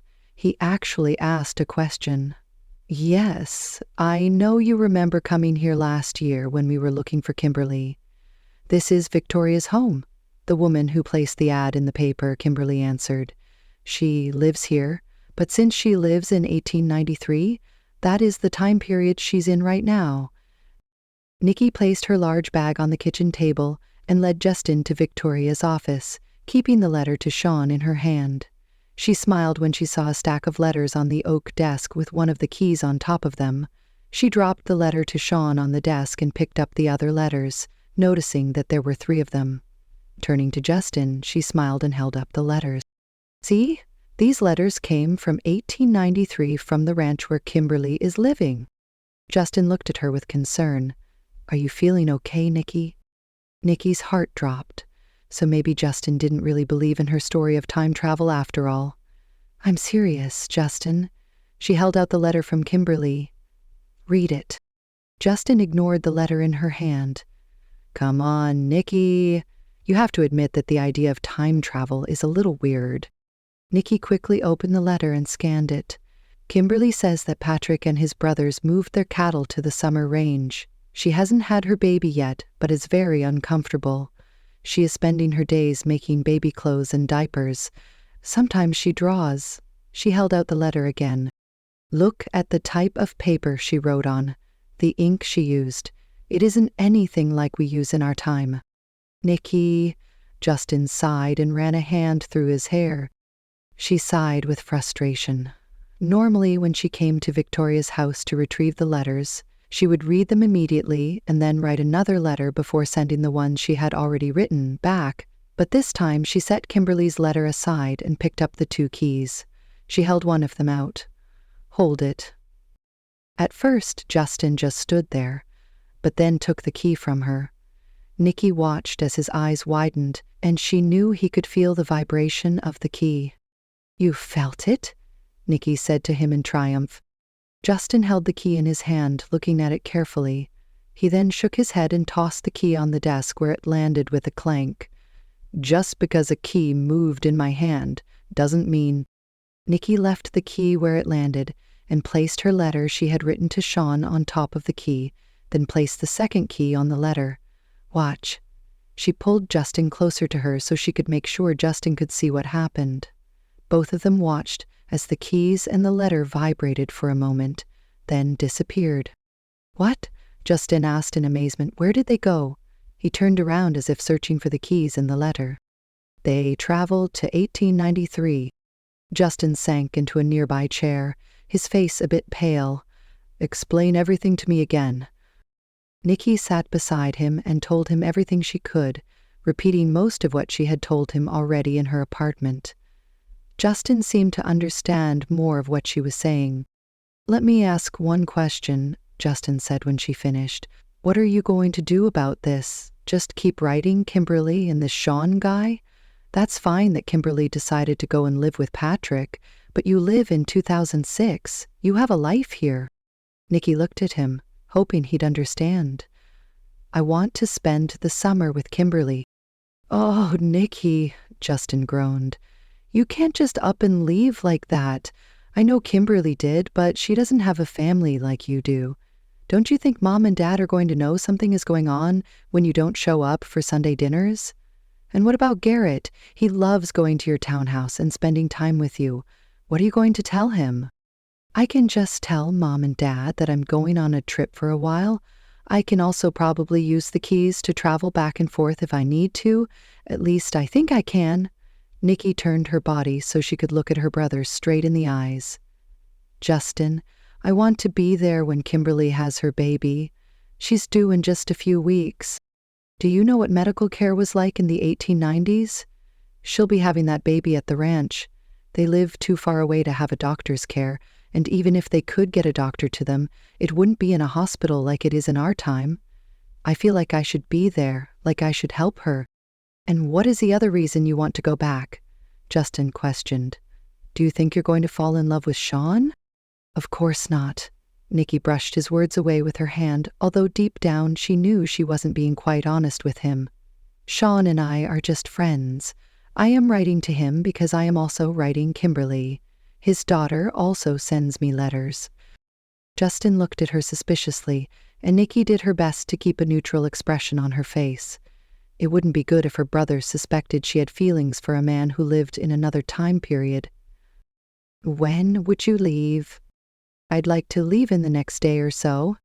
"And you'd be back before summer is over?" "I have to be back at the beginning of August, since I need to get ready for my class that I will be teaching." "Do you promise you will be back? That you won't decide to stay there like Kimberly did?" "Are you saying you believe me?" Nicky asked with excitement. Justin opened his mouth to answer her, but at that moment, a whirling sound could be heard, and suddenly a key appeared on the desk with another letter underneath it. Justin stared at it in astonishment. "See," Nicky exclaimed with excitement, "the keys really do work." It transported another letter from their time to ours. Justin stood and picked up the letter. Nicky could tell that it was from Kimberly. Her letter must have arrived and Kimberly noticed. Nicky knew that Kimberly spent much of her time in the parlor of the large family home making baby items. She must have seen her letter appear and sent back one of her own. Justin opened the letter without permission, and Nicky let him without complaint. She watched as he read the letter and then handed it to her. Nicky quickly read what Kimberly had written. Evidently, she was starting to have contractions, and she wondered if the baby was going to be coming in the next day or so. Nicky had not expressed her desire to travel to Kimberly's side and spend the summer with her, but she could tell her friend wanted to see her. Okay. Justin stood and started to pace the room. It seems the Keys do at least transport letters from where Kimberly is to this house. It's obvious she wants you with her. They really do travel to 1893, Nicky insisted. Justin kept talking. Why don't you pack your bags? I'll handle Mom and Dad. Go help Kimberly, but promise you will be back by the 1st of August. I promise, Nicky told him with a grin and threw her arms around her brother. Thanks, Justin. Do you have to travel from this house? How do the keys work? What if you end up in a different time period than where Kimberly is at? From what I understand, all I need to do is hold the key in my hand and picture exactly where I want to be. The key will take me there. From what you understand, Just questioned suspiciously. I haven't actually done it by myself. When I traveled back in time to Kimberly's wedding, Collins came and got me, Nicky admitted. So it could happen? You could end up in a time and place you weren't intending? No, Kimberly explained to me exactly how it works. That won't happen, Nicky insisted, but deep down this was something she was worried about. What if that did happen? What if she ended up somewhere she didn't want to be and she wasn't able to come home? But her desire to be with Kimberly was strong and she was determined to try it. I can see I can't talk you out of this. I am holding you to your promise, Nicky. I'll be back when I said I would be, Nicky promised again. I have one more piece of advice to give you, Justin said, looking at her seriously. Yes? Nicky asked a bit impatiently when he didn't continue. While you are visiting Kimberly, don't try to control everything. Many of the issues you had with Kimberly when she left were because you tried to control her. Let life happen, with Kimberly and with Shaun. Nicky wanted to argue with her brother in defense, but she just nodded her head in agreement instead. She knew the main reason Kimberly hadn't told her about her plans to travel and meet Patrick was because Nicky always insisted that she was right about everything. She remembered that Kimberly answered the ad in the first place because she had encouraged her to do so. This entire scenario started because of it. And when she had gone to see Kimberly's wedding, Justin had reacted like he did because she hadn't been upfront with him from the beginning. After reading the letter Nicky had received from Kimberly and seeing she thought the baby would be coming soon, Nicky decided to leave that day. With Justin's agreement, she took both keys home with her and quickly packed a small bag with clothing and other things she might need in order to help Kimberly with the birth of her child. If the baby was really coming now, it would be at least a month early. She grabbed some bandages, painkillers, and something she knew would ease Kimberly's discomfort after the birth. In her study on childbirth, she tried to learn how to prepare for any outcome that could arise during labor. She knew she didn't have a lot of the equipment she would need if something went wrong, but at least she had as much knowledge as possible. Even though she knew she wasn't supposed to bring modern-day things back in time, she couldn't help herself. She had gone shopping for some things to help the baby, such as diaper cream and lotion. She didn't want Kimberly to deal with a fussy baby over something so simple as dry skin. She also placed one of the keys in a small compartment of her bag for safekeeping. Justin stayed with her while she packed. They talked of other things, and Nicky was glad that he wasn't trying to talk her out of going, though she would be going anyway regardless, and she suspected Justin knew that. She gave Justin access to her bank account in order to pay her bills for the summer, along with a key to her townhouse. She also quickly cleaned her home, even though she had just cleaned a few days before. Finally, she felt she was ready. After giving Justin a hug goodbye, she clutched her bag in one hand and the key in the other. Closing her eyes, she tried to picture the ranch as Kimberly had described it and whispered to herself, I want to travel to June 10th, 1893, to Patrick and Kimberly Callaghan's ranch in the Rocky Mountains of Colorado. She felt a vibration, and she was gone. Her arms started to prickle and itch in an oddly comforting way. She could see her apartment blurring in front of her and closed her eyes, not wanting to get dizzy. She felt herself stop and opened her eyes. Looking around in amazement, she knew she had traveled to the right place. She saw a large log cabin directly in front of her, Behind the cabin, she could see a barn for the horses and a pen for the chickens. Beyond that, there was nothing but grass, trees, and mountains. She could hear the faint sound of a stream nearby. She closed her eyes and took a deep breath in, relishing in the fresh air around her. Nicky saw a small girl with braided black hair working over a patch of ground, and immediately knew it was Colleen. The girl stood and noticed her. Nicky watched as she said something to a woman who was working with her and pointed. The woman turned, and Nicky recognized Bridget. "Who are you?" Colleen called as she ran towards Nicky. As the child got closer to her, Nicky knew Colleen recognized her when her face lit up. "Hi, Nicky." Colleen ran up to her, giving her a large hug that had Nicky grinning in response. "Hello, Colleen," she greeted the girl with a hug of her own. "Welcome," Bridget called as she approached Nicky. "When did you get here? Are Victoria and Collins with you?" Nicky shook her head. "I came by myself." "Where's your horse?" Colleen questioned curiously, and then looked her up and down. "You're dressed funny again." "Colleen, why don't you go and find one of your uncles?" Bridget suggested, and chuckled as the child scrunched her face, letting her aunt know she didn't want to leave, but she obediently ran towards a building nearby. "I'm assuming you used one of the keys to get here?"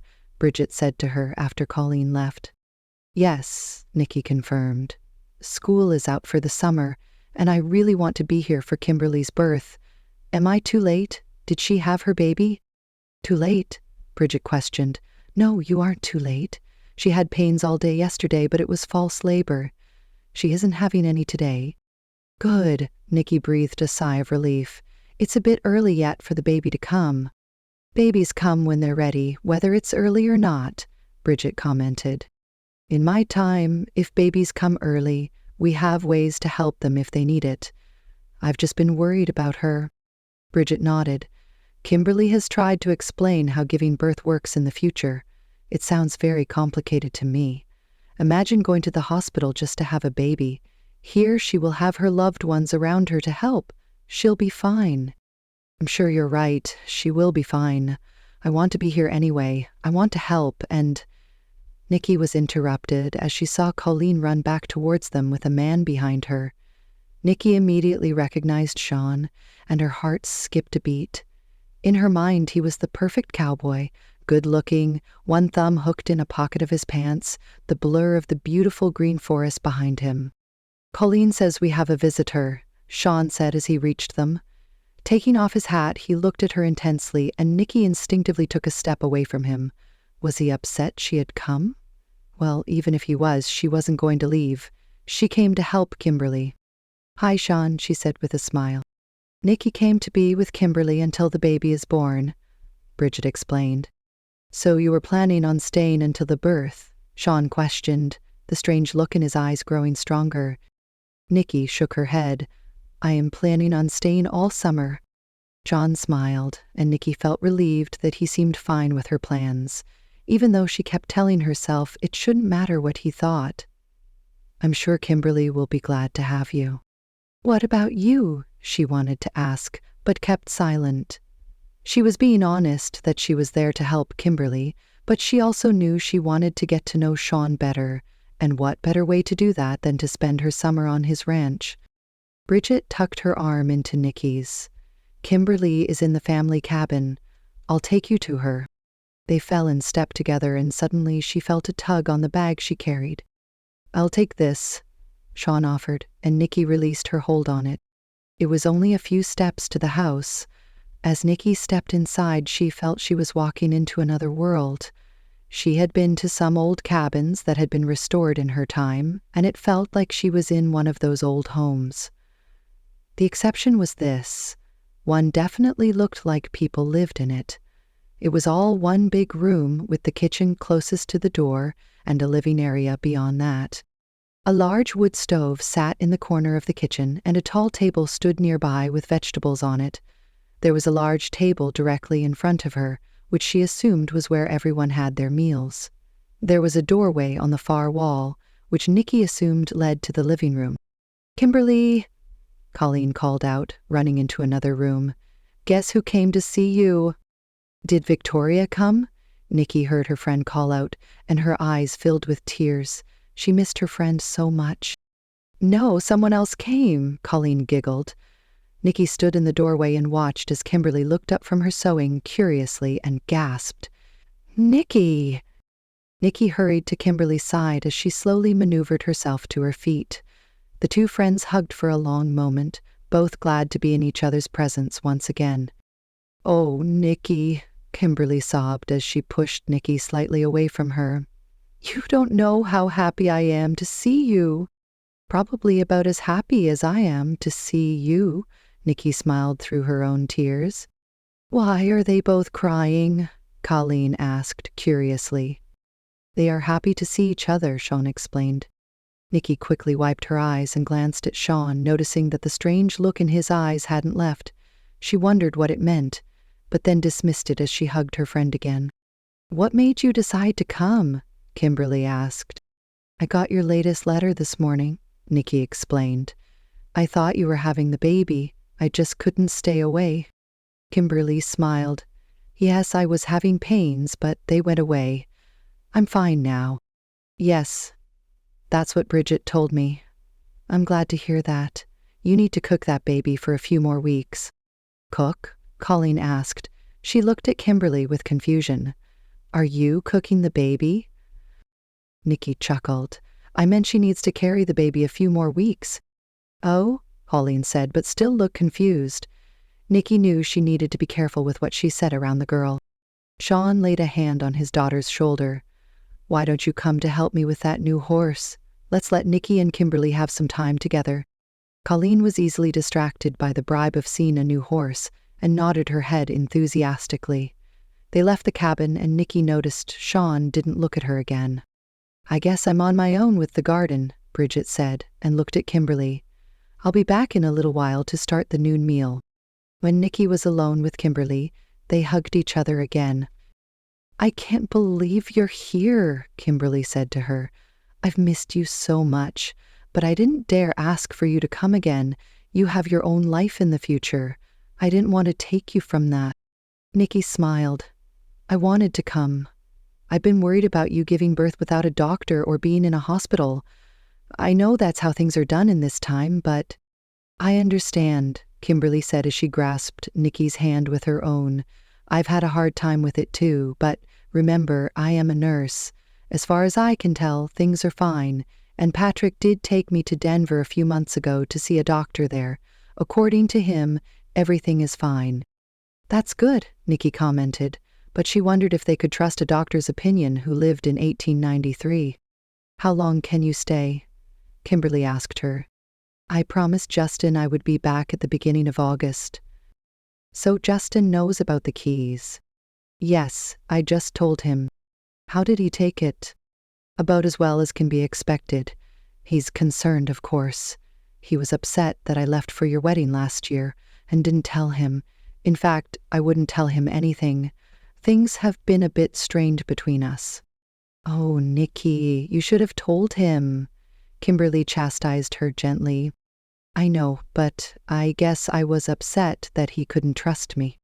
This time travel situation isn't your everyday issue, Kimberly commented. No, it isn't. I wasn't sure he would believe me anyway. After all, when I did finally tell him, he pretended to believe me, but I could tell he really didn't until he saw my letter to Shaun disappear, then yours appear right before his eyes. It is easier to believe when you can actually see how the keys work. Yes, but let's not talk about Justin anymore. I want to hear everything that has happened since I left. For the next few hours, the two friends talked, getting caught up in each other's lives. Soon it was like they had never been apart. Nicky was glad she came. She didn't know if she would even be a help for the birth, but she would do everything she could. The next few days passed quickly. Nicky discovered Bridget had been very nervous that she would be the only woman to help Kimberly when her baby came, so she was relieved that Nicky would also be there to help. Bridget confessed that she didn't do well around blood. Both Kimberly and Bridget gave her a few dresses to wear. There was a simple blue one that came with an apron. She figured she would be wearing that one most often. The other was slightly nicer and red in color. Both had long sleeves which she had to wrinkle her nose at, knowing she would be very hot that summer. Despite that, she found that she actually enjoyed wearing the dresses, although Kimberly told her she might change her mind after wearing them for a few days. Nicky actually liked to wear long flowing skirts in her own time, so adjusting to wearing dresses every day wasn't a problem for her. Bridget gave her a pair of shoes. Nicky tried them on but found them so uncomfortable. She insisted she'd wear the bright pink and green running shoes she had brought with her, even though they looked funny with the dresses. The dresses were long enough to cover them up most of the time anyway. Since Patrick and Kimberly had moved into their own cabin that had been built for them, Nicky stayed in the smaller cabin where Kimberly had stayed in when she arrived at the ranch. Nicky loved the small cabin. She had heard Shaun's father had built the cabin when the family first arrived in the area, and she had a hard time picturing 5 people living in such a small space, but it was perfect for one person. It had a small bed with a beautiful quilt on top. There was a small trunk where she kept her clothing, and a wood stove to keep the cabin warm. Nicky didn't think she'd need to use the stove for warmth since it was almost the middle of June, but she soon found she did need it at night since it still was quite cold due to the altitude of the ranch. Nicky was a bit surprised that Shaun didn't try to talk to her. He wasn't rude to her, but she definitely suspected he was avoiding her, and she was disappointed. She didn't expect him to welcome her with open arms when she arrived from the future, but she didn't expect him to avoid her either. She had enjoyed the letters she had exchanged with Shaun, and she thought he felt the same, although she figured it was one thing to write letters to a strange lady who lived in 2006. It was another if that lady showed up in his own time. After thinking about the situation, she finally decided that her reason for traveling back in time was to help Kimberly. Shaun didn't matter. She enjoyed his daughter. Colleen followed her around whenever she could, and Nicky was grateful that Shaun didn't try to stop Colleen from spending time with her. It was surprisingly easy to be part of things at the ranch. Bridget insisted that Kimberly not do very much, so she continued to spend her days making baby clothing. Nicky quickly learned how to use the wood stove to cook in the kitchen, and she enjoyed helping Bridget with the meals. She spent time walking around the ranch, and she could see why Kimberly loved it so much.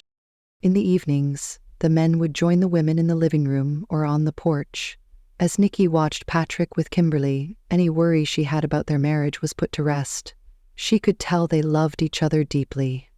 Patrick treated her like fragile glass, which she could tell irritated Kimberly a little bit, but Nicky thought it was sweet. She hoped that someday she would find someone who loved her as much as Patrick loved Kimberly. Medieval times, 1570. Golan walked away from a cart full of clothing, holding a new black cloak in his arms that he had just purchased. He admitted to himself that the woman who had made the cloak did an excellent job. She had even added a few fancy stitches on the front. He cursed himself for leaving his cloak in the kitchen of the old woman's house. He had loved that cloak and had been tempted to go back and retrieve it, but in the end decided it would be best to just get a new one. It was too risky. He didn't want to be seen. He knew that by now everyone involved with those 2 keys knew someone else wanted them, especially when they saw the note he left behind, the note he now regretted writing. It would have been easier to return and look for the keys if he hadn't let them know he was after them. As he thought of the frantic search he had made of the old woman's house, he grew angry. Where did she hide them? Those keys were meant to be his. He had to have them so he could put his plans into place, the plans he had made years ago. "Mama!" Golan heard a child cry out, and he looked down the street of the market towards the sound. What he saw made him even angrier. He ducked behind a house and watched as a woman ran towards the boy and picked him up in comfort. When the boy quieted, she set him down, and they both walked behind a cart that her husband owned. That woman was the main reason he wanted the keys. Golan sank to the ground behind the house where he was hiding, knowing he couldn't show himself for a while. He thought back to the fateful day when his life changed. The woman, Gloria, had been his girl and no one else's. He was planning on marrying her, and she had even agreed to an engagement, although it hadn't been formally announced. He had planned to talk to her father, making their engagement official, when she came to him one day and told him she had changed her mind. Her father wanted her to marry a son of a friend of her family, and she felt she needed to obey. Golan was livid and had slapped her hard on the face. He told her no one was going to stop him from marrying her. He was going to make the arrangements and they would marry in a few days. He regretted the slap now. It had scared Gloria, and he knew he should have waited until they were married before he exerted his authority over her. She told her father, who removed her from his home, taking her somewhere safe, and Golan couldn't find her. A few months later, Gloria returned, having married the man she had chosen over him. Soon after, Golan found his key. He had been bathing in the river that ran near his village, and found it on the bottom nestled among some rocks and moss. He tucked it in the pocket of his pants for safekeeping. Later, after cleaning it up, he marveled at his find.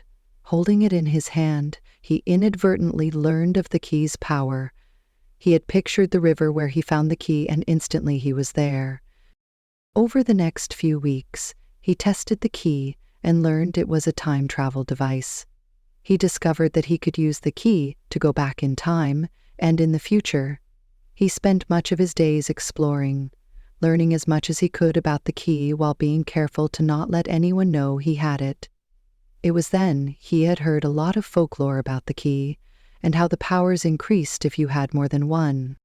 He had immediately gone on a search for more keys, knowing it would make his plans foolproof. A few years later, he found out about the 2 keys Victoria had and instantly started to make plans. He would kidnap Gloria and force her back in time to the moment she had agreed to marry him. This time, he would make sure they did marry, changing history. Then he would take her to a place she wouldn't be able to escape from. Gloria would be his. Golan glanced around the building and saw that it was likely safe to leave his hiding place. He knew Gloria thought he had moved away, and he didn't want her to suspect he had returned to their village. As he stepped around the building, a small dog crossed his path. In his frustration, Golan kicked the dog out of the way. It yelped in pain as it hit the side of the building. He continued walking, not caring that his kick had killed the dog. He wasn't aware that Gloria's husband was watching from a small window of his house. Rocky Mountains, June 1893. The sun started to come up over the mountains that surrounded the ranch, showing all the world that it was time to start the day. Shaun was already hard at work and had been for a few hours. He had risen early that morning, not able to sleep. After a few hours of tossing and turning, he finally threw his blanket off and decided to do some training with the new horse he had just purchased. He guided the horse on a rope in a large circle, being careful to keep the rope tight. Every few steps, the horse kicked out his back legs, but after a few turns, he settled down and seemed to enjoy the controlled run. Shaun was very pleased that this horse was doing so well. He hadn't named him yet, and Colleen was pestering him to be allowed to help decide what to call the horse. However, Shaun firmly believed to not officially name a horse until he knew its personality, and if he decided to keep the horse after training it or selling it. Colleen didn't understand his reasoning, saying a horse needed a name so that it knew it was loved. Shaun smiled to himself as he thought of his young daughter. She added so much joy to his life. Bridget had helped quite a bit when Colleen was a baby, and she now helped by teaching Colleen's school how to cook, sew, and care for a garden. When Colleen's daily chores were done, she always spent the rest of the day with Shaun. She loved horses as much as he did, and had a gift with them. It seemed she could talk with them. She always knew what they were thinking. Shaun figured she got that gift from her Indian family. Since Nicky showed up, Colleen had been spending more of her time with her. Shaun didn't really mind, although he missed the company, but he hoped she didn't grow too close to Nicky, since she would be leaving at the beginning of August. He didn't know what to think about Nicky coming. He had enjoyed exchanging letters with her, but he didn't really think he would ever see her again once she left. Kimberly had chosen to stay in his time and marry Patrick, but he didn't think Nicky would choose to do that. Judging from her letters, she enjoyed her teaching job and her life. She had a brother, a nephew, and her parents were still alive. Shaun had kept the tone of his letters formal, not even hinting that he might want something more with Nicky. He knew he wouldn't want to follow Nicky into the future, especially with Colleen. He didn't want Nicky to feel she had to choose the same thing Kimberly did. Shaun pulled the rope hard, and the horse stopped. He walked up to the horse and patted his neck, whispering softly. The horse nickered and shook his head as Shaun saw a shadow leaning against the fence. He turned and saw that it was Nicky, and he wondered how long she had been there. "Hi," Nicky called to him when she realized he saw her. He waved his arm in acknowledgement and removed the rope from the horse's bridle. "He's a handsome horse," Nicky commented as Shaun walked towards her. "What are you training him for?" "This horse is a gelding. I bought him to be a cattle horse. We need another one to help move cattle around since one of our other horses grew lame. But I don't think he's up to the job." "Why not?" Nicky asked curiously. "He doesn't react as quickly as I'd like him to. I'll probably train him for riding and sell him." "Oh, it's a shame if you have to sell him. Do you know how to ride?" Shaun asked her.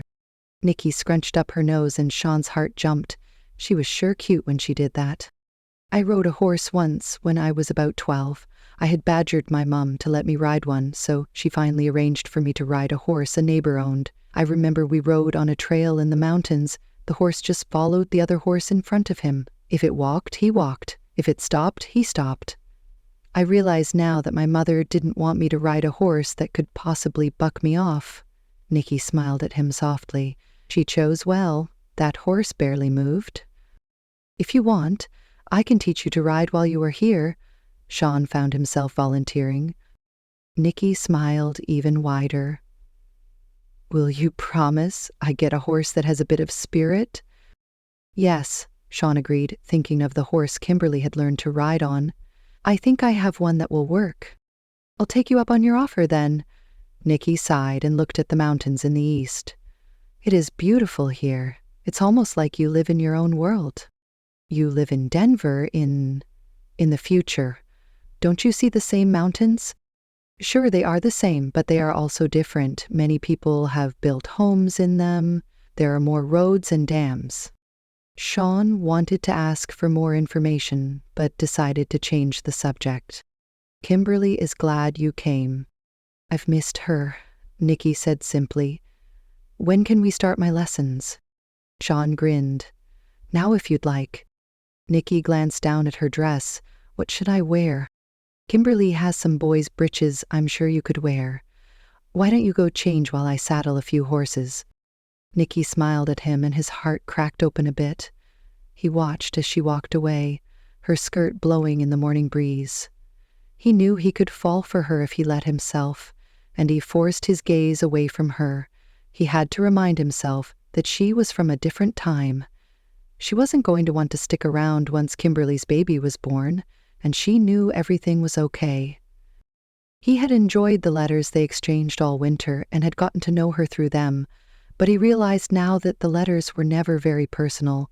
She would tell him about her teaching job and wrote about some of her students. Every so often, she would mention that she visited her parents. She never talked about another man, but Shaun knew that didn't mean she wasn't seeing someone. Seriously. Shaun released the horse he was working with into a nearby field and hung the rope he had been using on a fence post.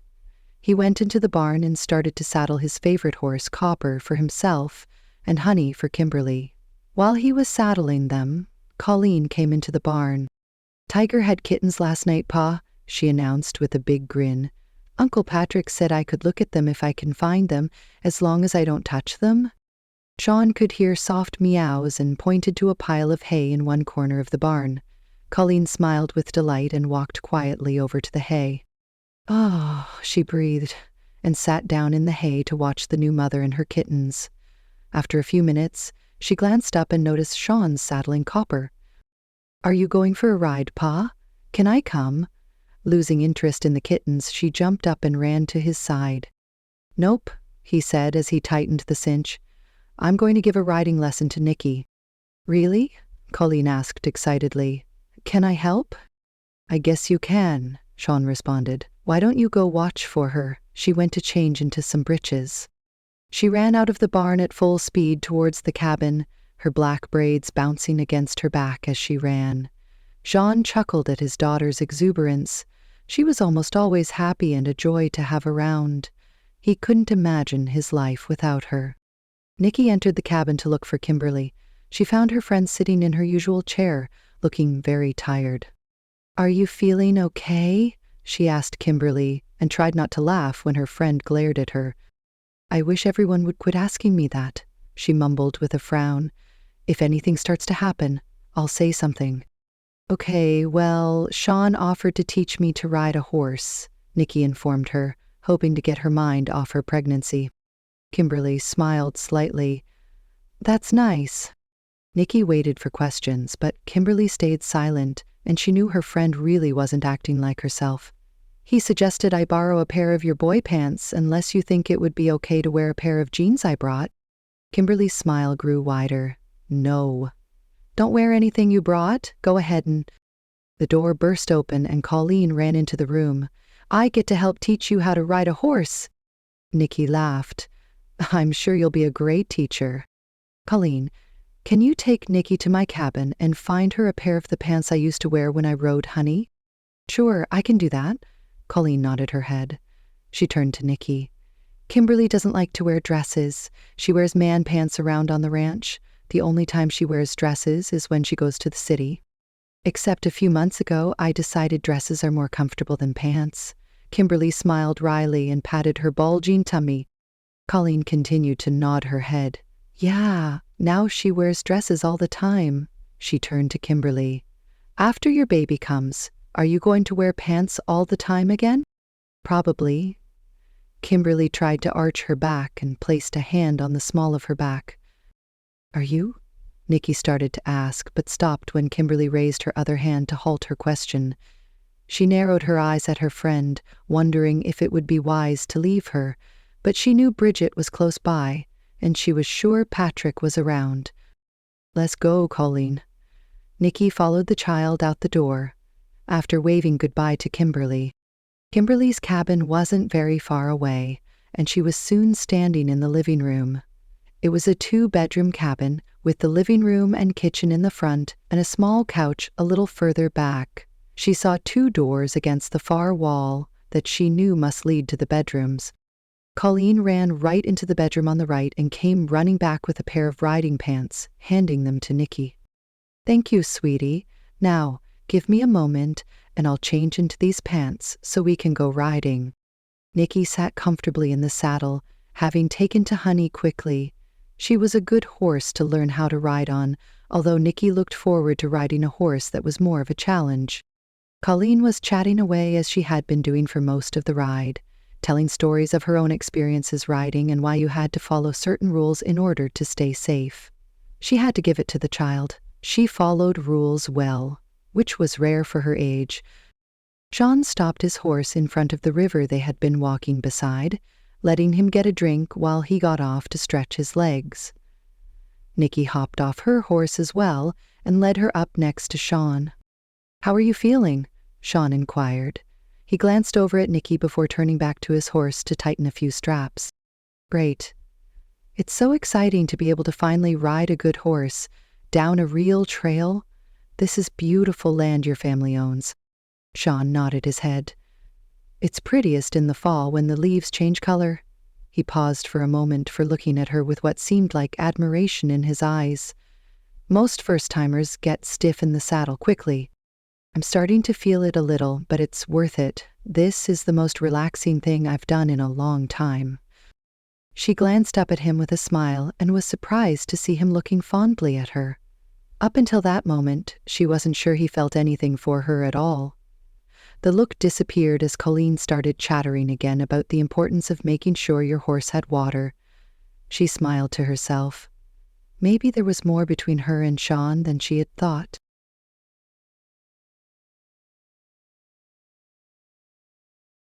A few weeks later, Nicky woke to a pounding on her door.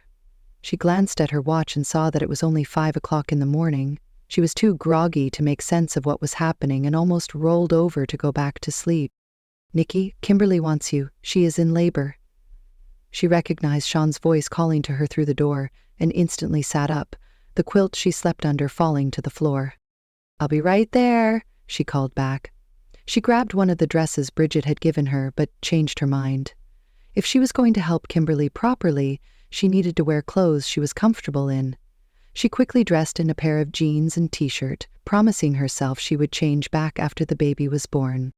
Slipping on her tennis shoes and grabbing her small bag of supplies she had packed in preparation for the birth, she ran to Kimberly's cabin. The door was slightly open, so she let herself inside. She found Kimberly in a room, lying on a bed. Bridget was already by her side, her eyes widening when she saw Nicky in her jeans. "How is she doing?" Nicky asked, as she quickly took in the scene before her. Kimberly didn't look like she was in much pain yet. She was propped up against some pillows and smiled when she saw Nicky. She noticed that Patrick wasn't with her. "I'm fine," Kimberly told her. "I do think this is the real thing." The contractions seemed to be about 3 to 4 minutes apart. "Good," Nicky smiled at her. "Where's Patrick?" Kimberly frowned. "In the barn.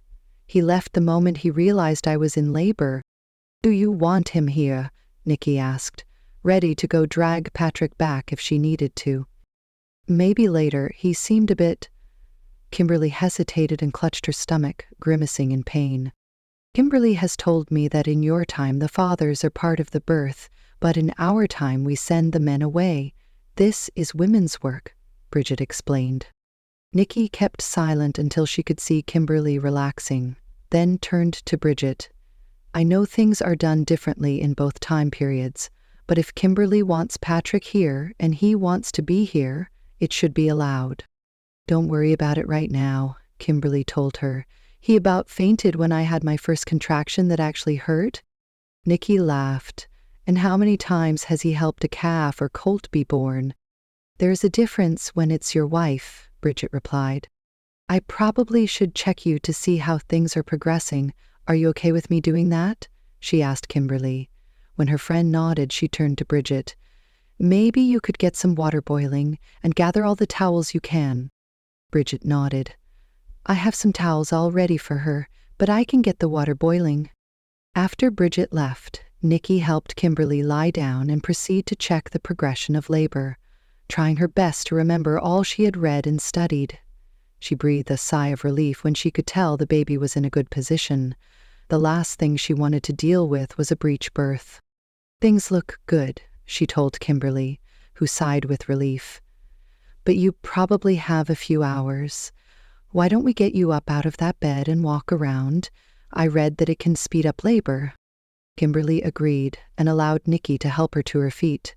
She then noticed Nicky's pants. "You're going to make the men faint," she teased.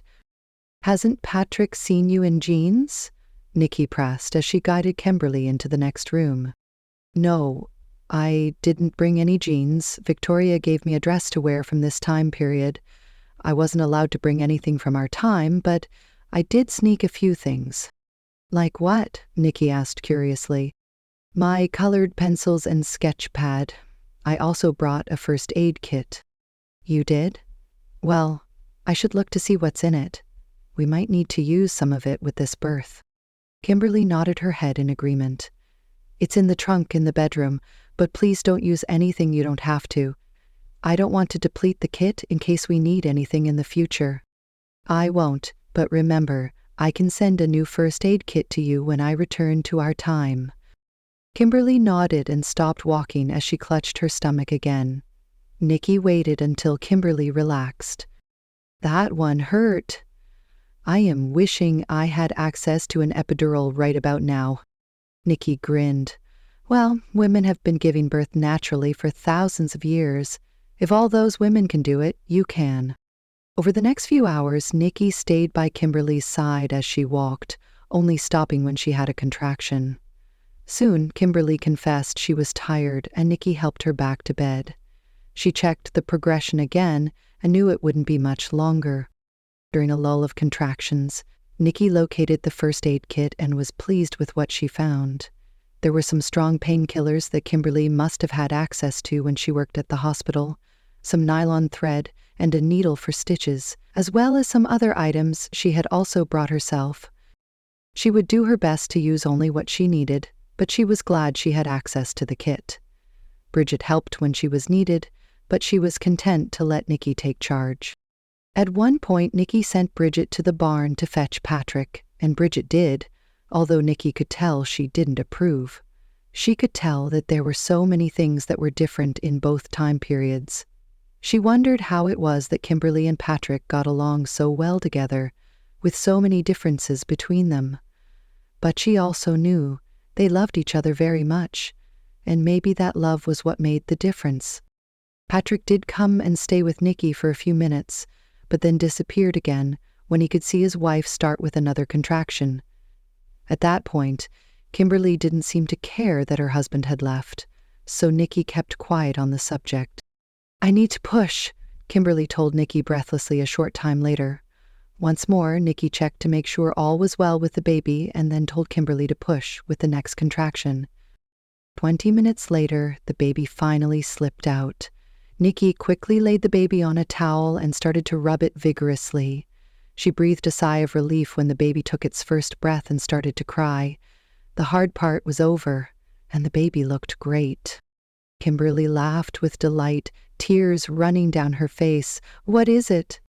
Nicky laughed at herself and had to unwrap the towel to look. She had been so concerned about the baby taking its first breath, she hadn't noticed. "You have a sweet little girl," Nicky said as she cut the umbilical cord and handed the small bundle to the new mother. Kimberly smiled and continued to cry silently. She held her new daughter, touching her face as if marveling at the new little miracle. Bridget came to Kimberly's side and glanced at her new niece. "She's beautiful," Bridget told her. Nicky allowed Kimberly to hold the baby until she could see Kimberly's face scrunch up.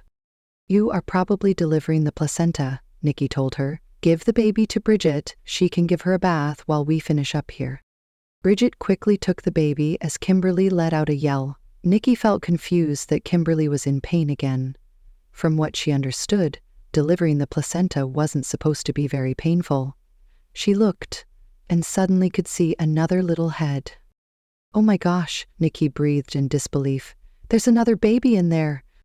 Kimberly just grunted and pushed. Another little body slid into Nicky's hands. This time she looked and saw it was a boy, but something was wrong. This baby looked blue, not pink like his sister had been. She grabbed another towel and started to rub him like she had done to his sister, but the baby didn't move. "No, no, please God, let this baby live," she whispered. Then she remembered a book she had read long ago of a woman who gave birth and the doctor hanging the baby by its ankles and slapping it on its buttocks. She decided to try that and the baby let out a big yell. Sighing in relief, she smiled at Kimberly. "You had 2 in there and they both seemed to be fine." She handed Kimberly the second baby after she wrapped him. The placentas were delivered soon after. "I suspected I was carrying 2, Kimberly said softly as she held her son. "But I didn't want to say anything. I know twin births sometimes don't go well. I didn't want to alarm anyone if I wasn't right."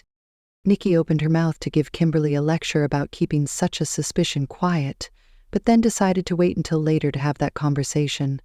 Things had gone well, and right then, that was all that mattered. She quickly cleaned up the birthing mess.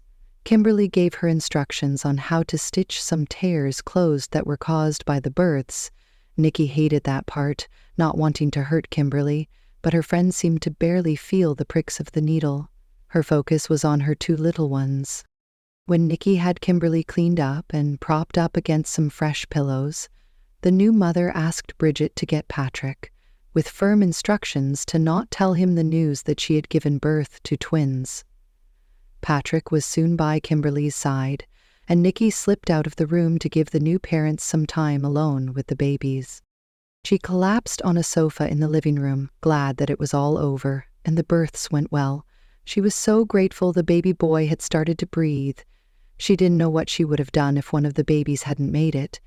Bridget joined her on the couch. "I'm so glad you were here," Bridget said to her. "If I had been here alone, I don't think I would have handled things as well as you did." "You would have done fine," Nicky assured her, but she was also glad she had been there. "Maybe so, but I'm glad you are here just the same. I can tell you and Kimberly are very close. She is like a sister to me. In fact, I consider her a sister. What has she told you about her childhood?" "Not much, but I haven't asked her many questions, and she tends to not be very open about her life in your time unless someone asks her a specific question. Kimberly's parents died when she was 15 years old. She lived with my family until she was grown. We went to college together and shared an apartment together before she married Patrick. I have always wanted a sister. I love my brothers dearly, but—" Bridget hesitated, as if wondering if she said something it would sound critical. "I have a brother, too, whom I love dearly, but he doesn't seem to understand things the way Kimberly does. I'm grateful that Kimberly is in my life. And she now has another sister, you," Nicky said, letting Bridget know she understood. "I was so happy when Patrick married Kimberly. She is a sweet girl, and she has done surprisingly well adjusting to our time." "You must have become close friends since their marriage. I bet it's nice to have another woman on this ranch," Nicky commented. "It is nice to have Kimberly around, but we haven't gotten very close." Nicky had noticed that the two of them rarely talked, except when something needed to be said. They were polite to each other, but there wasn't a closeness there that Nicky would have expected to see. "Do you know why?" "It's mainly my fault," Bridget confessed. "I've been so afraid that something will happen and she will be sent back to your time. I have a very hard time getting close to people." Nicky reached out her hand to touch Bridget's. "I don't think Kimberly will ever go back to our time. I know she loves Patrick and now she has 2 babies to think about. I have noticed that she will not even touch the keys. She wants to stay here." "You're right, she doesn't touch the keys. When she had a letter to send you, she would ask Shaun to do it for her." Nicky's heart skipped a beat at Shaun's name, and at that moment the man himself burst into the cabin. Colleen and Keegan were right behind him. "Is the baby here?" Colleen asked, running up to Bridget. "What did she have? Can I see it?" Bridget exchanged a glance with Nicky and smiled. "Yes, I'll let Kimberly tell you the news." "What news? Did everything go okay? Is Kimberly all right?" Shaun asked Bridget, but he then looked at Nicky. Bridget stood and knocked on the closed bedroom door. She opened it when Kimberly called out to her, saying, "You have some visitors." Colleen immediately ran into the room and her eyes opened in awe at what she saw. "2 of them? You had 2 babies?" she screeched. Kimberly nodded, her head lying against the pillows. Nicky could tell she was very tired. "I guess God couldn't decide what to give us, a boy or a girl, so he gave us one of each," Patrick told Colleen as he laughed. "Congratulations, brother," Shaun said as he slapped a hand across Patrick's back. "I didn't have anything to do with it," Patrick said jovially. "Kimberly did all the work." "Well, you did have something to do with it," Kimberly teased tiredly. "What are their names?" Colleen asked excitedly. "We have decided on Catherine after my mother and Richard after Kimberly's father," Patrick announced. After a few minutes, Nicky decided Kimberly had had enough visitors and needed to rest and feed the babies, so she shooed everyone out of the cabin, with promises to Colleen that she could see the babies again before she went to bed. She helped Kimberly nurse the babies for the first time and then took Bridget up on her offer of getting some rest. She left the cabin with the intention of going to her own to lie down, but then realized she wasn't tired. In fact, she felt like she had so much energy she could help some other women give birth. She chuckled to herself at this thought and decided to take a walk around the ranch. She went to her cabin to change back into a dress.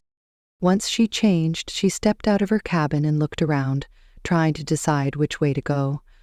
She remembered how Shaun had taken her to a river when they rode the horses, so she decided to head in that direction. For a while, she thought of nothing but the sound of the wind in the trees and the birds singing overhead. It was so calming to be somewhere that allowed all your worries to fade. She came to the river and remembered from Kimberly's letters that the family followed this river when they went to Denver. She found a flat rock by the water and sat on it, contemplating all that had happened over the last few days.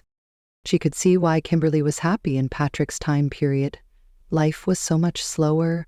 Everyone in the family stayed busy, but Nicky never felt the fast-paced rush that she experienced in her time, and she found that she liked this difference. Nicky moved closer to the river and ran her hand through the water, jerking it back when she felt that it was ice cold. Very likely, the water from the river came from a lake deep in the mountains, which fed off of an underground spring. She stretched her hand out to touch the water again when she heard movement behind her. Startled, she turned around and saw Shaun standing a few feet away from her. "Oh, hi. I didn't hear you." Shaun smiled. "I know. Colleen's uncle taught me how to walk quietly in the forest." "Colleen's uncle?" Nicky asked, wondering if Shaun would tell her about Colleen. She knew from Kimberly's letters that Colleen was half Indian, but she didn't know more than that. "Yes, Running Deer. He is Colleen's mother's brother." Shaun walked until he stood next to Nicky. "May I join you?" "Of course," Nicky agreed. Shaun sat next to her, his arm brushing hers lightly as he settled himself. "I want to thank you for being here to help Kimberly. I know Patrick will be finding you once he can bring himself to leave Kimberly and the babies." "It's why I came," Nicky told him. "I wanted to do what I could to help her, just in case." She didn't finish her sentence, but Shaun did. "In case something went wrong? If something had gone terribly wrong, would you have known what to do?" Nicky shrugged her shoulders. "I've been studying about natural births all winter. There are some things I could have helped with if things had gone wrong, but I still would have been limited. Bridget told me how Richard wasn't breathing when he was born and that you knew what to do to help him." Nicky shrugged again.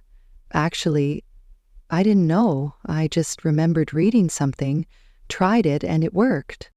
"Well, thanks again." Shaun moved as if he was going to get up, but Nicky stopped him. She didn't want him to leave yet. "Can you tell me about Colleen?" Shaun narrowed his eyes at her. "What about her?"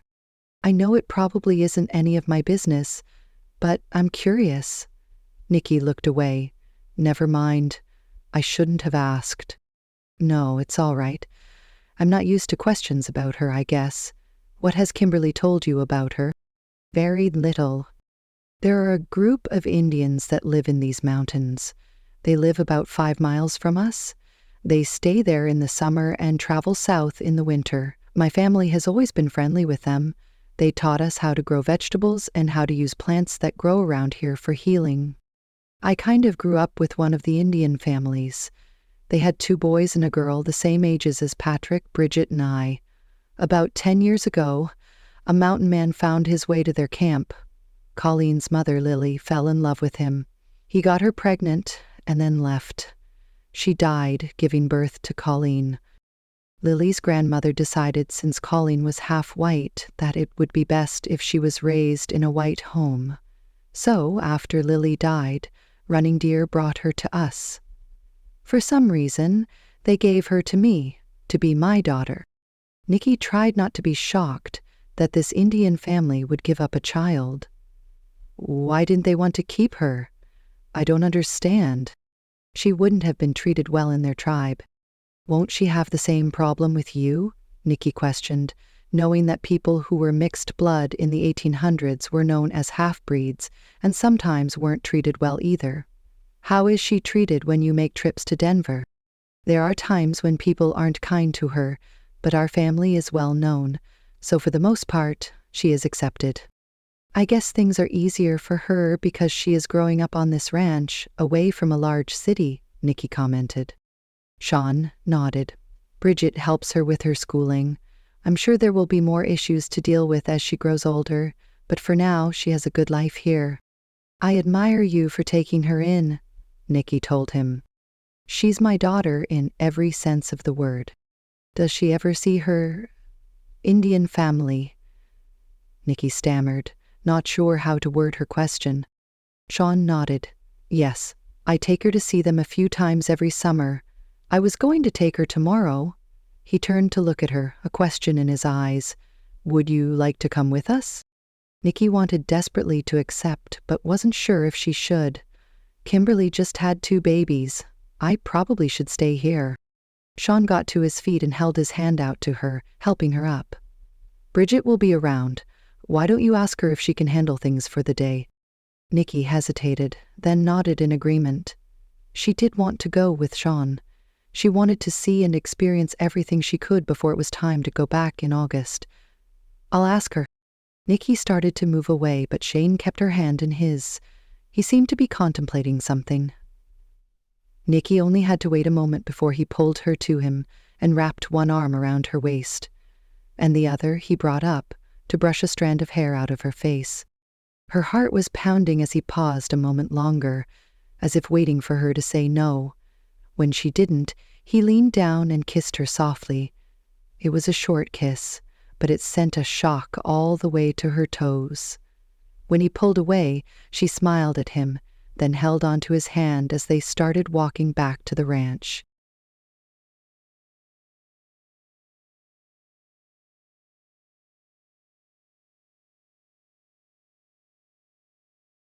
Medieval times, 1570.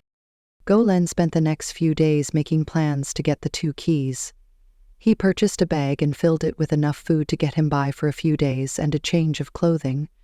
He was going to stay in 1893 until he found the keys, no matter how long it was going to take. He took a bath in a nearby stream, even though he hated taking baths. One thing he had learned in his time travels to the future was that people tended to keep themselves cleaner than he was used to. He generally only took baths when he absolutely had to, but he didn't want to stand out because he didn't have clean hair or he smelled. He also washed his clothes. When he was finally ready, he used his key and transported himself to Victoria's backyard. Once arriving, he quickly hid behind some tall bushes of a house nearby, positioning himself so that he could watch Victoria's home. He was going to wait until he knew she was alone in the home, and then he was going to kidnap her and hold her for ransom until he got the keys. But after watching the house for over a day, he realized no one was even home except a few people who worked for her.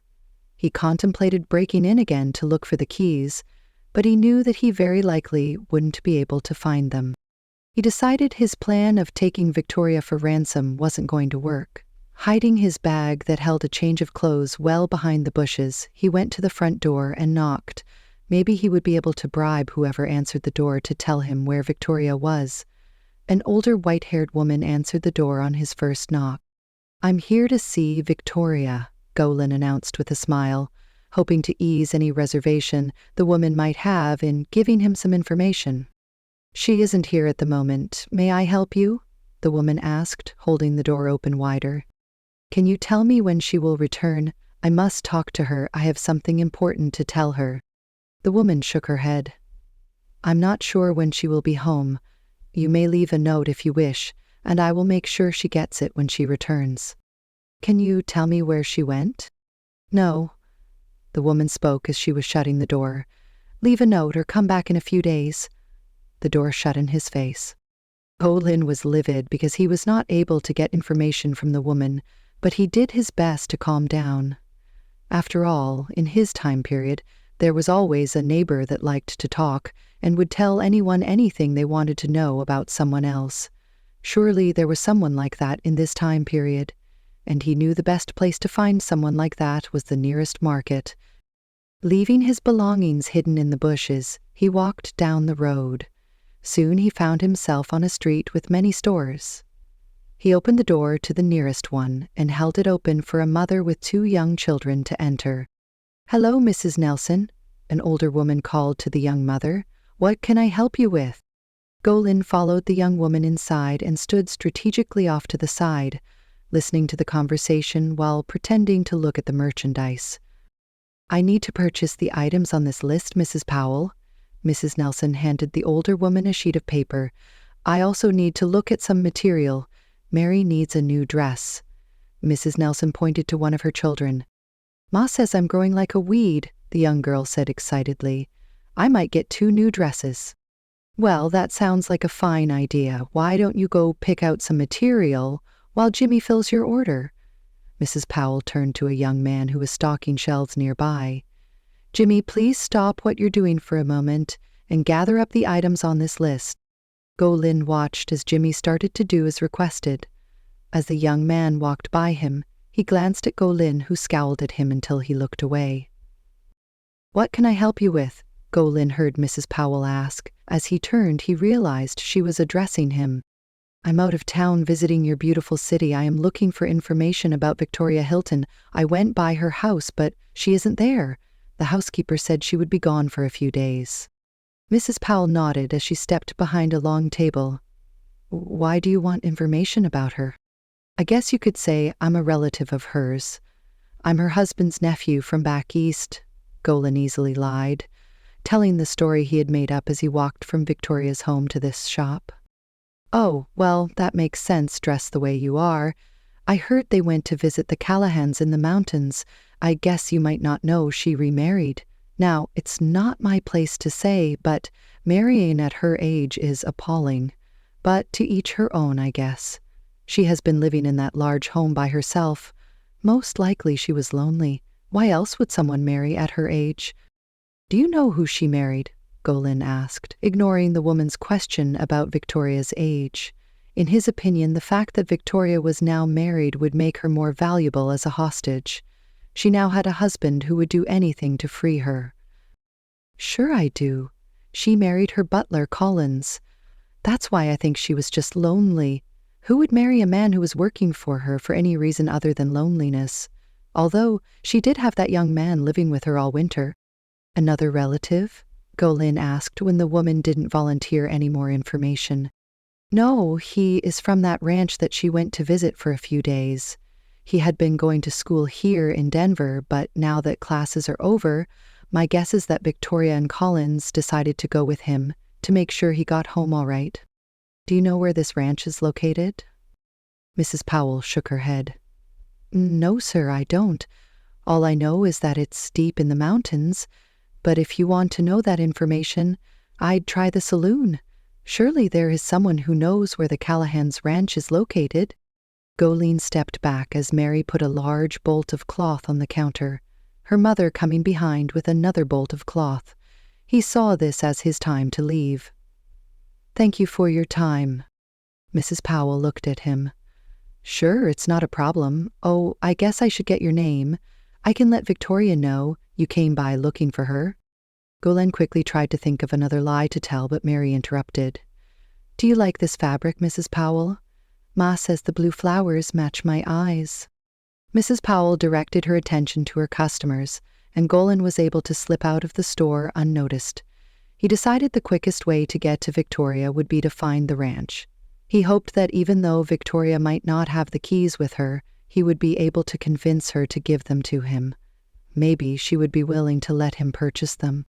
One of the things he did when he visited different time periods was to steal money.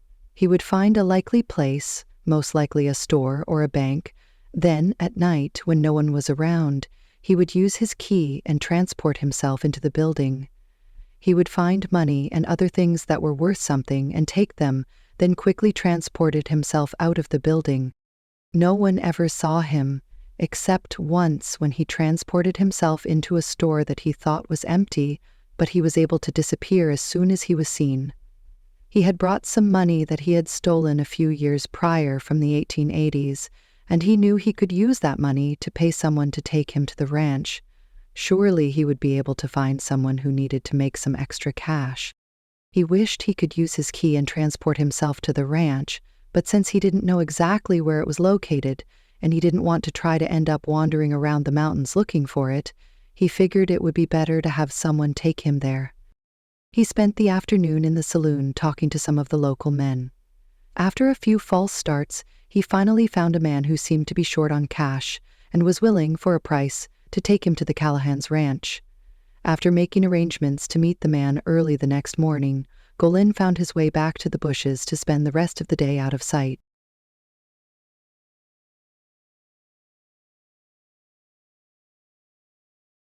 The day after Kimberly had her babies, Nicky prepared to go with Shaun and Colleen to see her Indian family. Bridget was fine with helping Kimberly, so Nicky had the day off.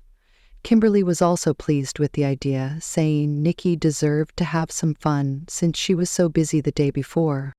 Nicky knew the family was expecting Keegan to return home that day, having spent the winter with Victoria and Collins going to school. She also knew that Victoria and Collins were going to come with him and spend a few days visiting. Kimberly had explained in one of her letters that Victoria and Collins had become more of a parent figure to the Callaghan family, almost like grandparents. Everyone was excited to have Keegan back home for the summer. Even Kimberly talked about how much she missed him. Shaun had informed Nicky that he would meet her by the barn when breakfast was over, so after she washed the dishes, she headed in that direction. When she arrived, Colleen was already on her horse, and Shaun was standing nearby with 2 saddled horses. Nicky was excited to try riding again, although something told her she would get significantly more sore than she had the last time Shaun had taken her riding. She swung her leg up and over Honey eagerly. Then she watched as Shaun made sure his saddlebag was secure on his own horse, then swung himself on its back. She couldn't help but admire the way Shaun held himself on his horse. Clearly he was in his element and thrived while he was in the saddle. She admired the way the muscles in his arm moved as he adjusted the reins and patted his horse's neck. Shaun took the lead, with Colleen following. Nicky's horse started walking after Colleen's horse without any direction from Nicky. She hadn't realized she had been so caught up in watching Shaun. She remembered Shaun saying this horse would follow the other horses without commands, and was a little relieved. She wanted a challenge, but knew today would be long, and felt comfort in the fact that her horse wouldn't be hard to keep in line. They left the ranch and slowly followed a thin trail along the river, which led deeper into the mountains. As they rode, the trail got thinner, and the foliage around her got even thicker. More than a few times she saw different wildlife jump into the trees at the sound of them approaching. Both she and Colleen got particularly excited about a baby deer that was grazing with its mother. The trail eventually veered away from the river, and soon even the trail became faint. Colleen chattered away mainly about the 2 new babies. She was fascinated with the babies and talked about what she planned to do to help care for them. She wondered if a woman could have more than 2 babies. Nicky wondered what the child would say if she told her that in her time, it wasn't uncommon to hear about women who had 3 or 4 children at once, usually with the help of modern medicine. After they had been riding for over an hour, Shaun stopped his horse. Colleen expertly guided her horse next to her father's.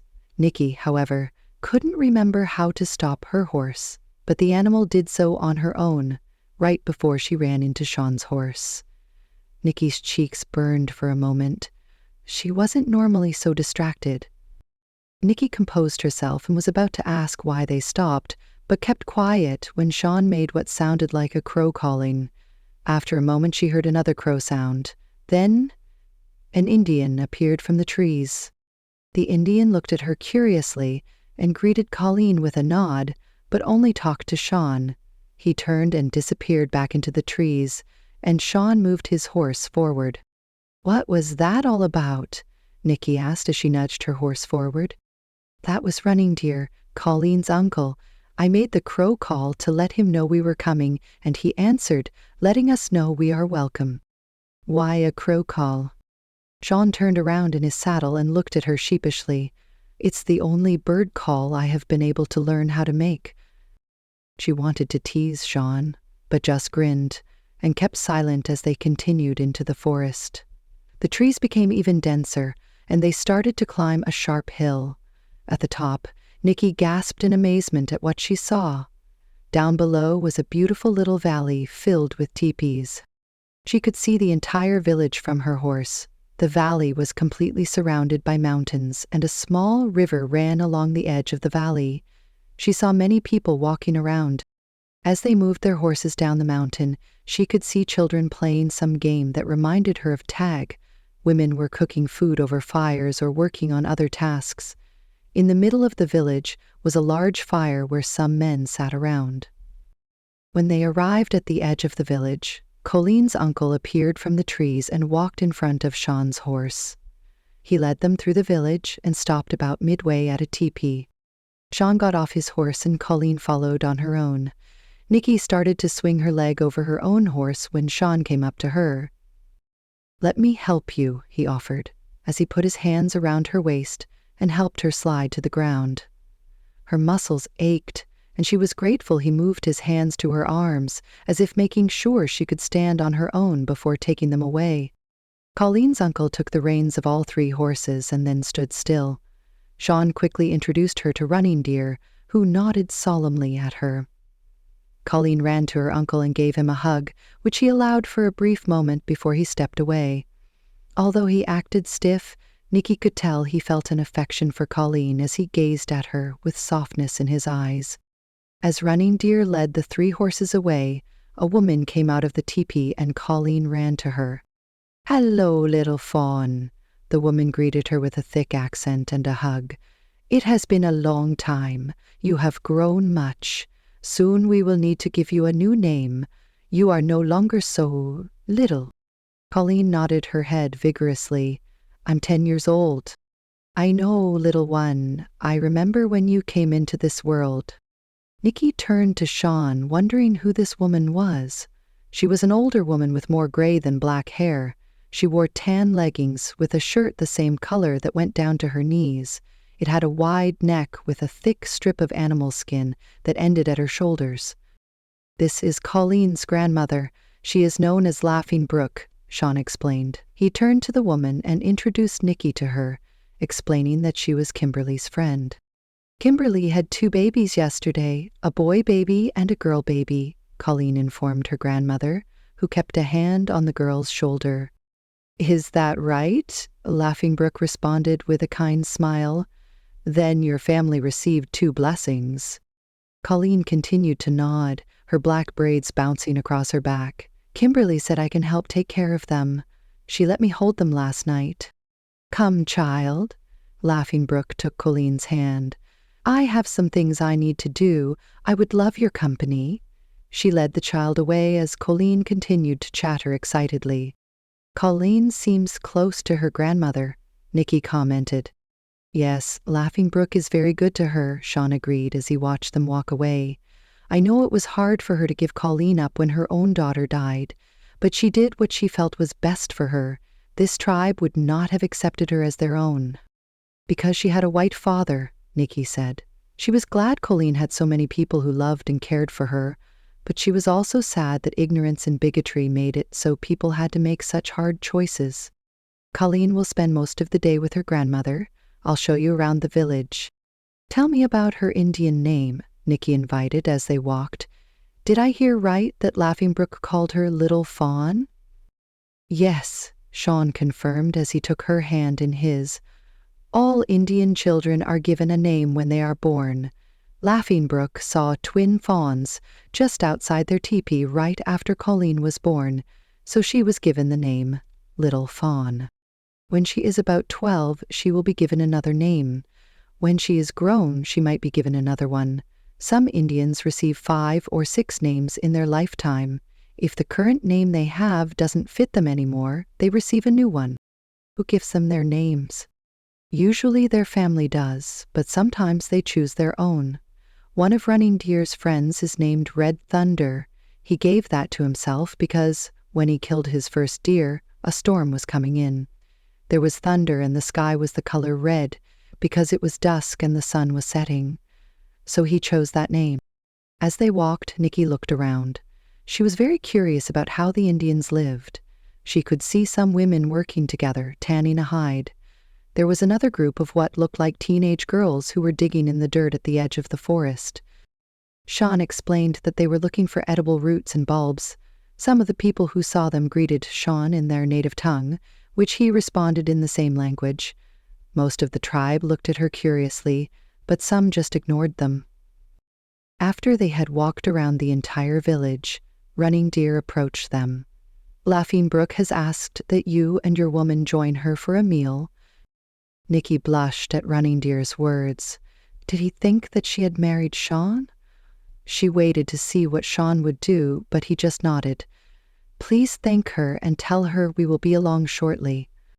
When Running Deer disappeared again, Nicky looked at Shaun curiously. Why hadn't he explained that she wasn't his woman? He seemed to understand her unspoken question. In Running Deer's eyes, because I brought you, you are my woman. I've never brought a woman here before except my sister and Kimberly. Nicky was silent, processing Shaun's words. What was he trying to say? Shaun stopped walking and placed his hands on her shoulders, looking into her eyes. It is better that Colleen's family thinks we are together. Otherwise, some Indian man might decide to take you as his wife, he said, his eyes twinkling as he talked.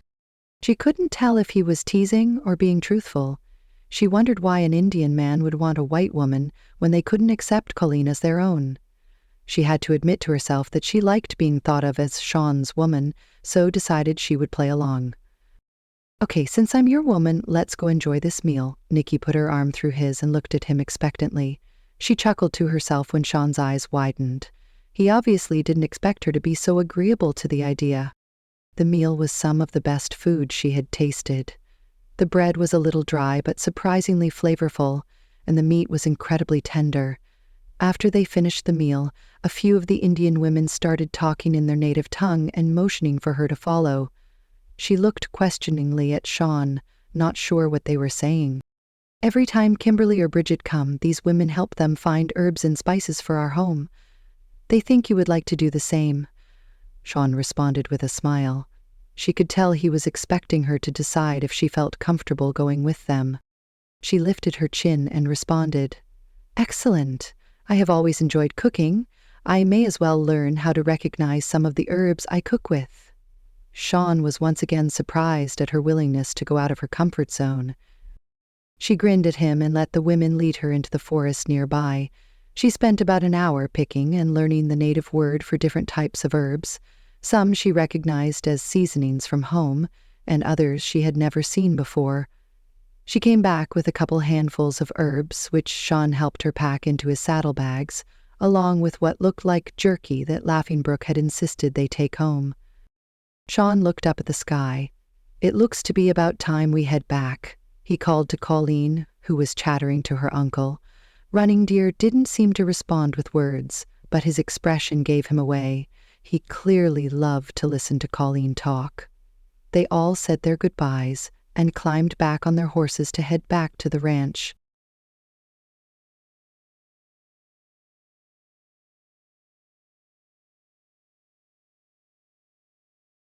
Golan was finally on his way to the ranch.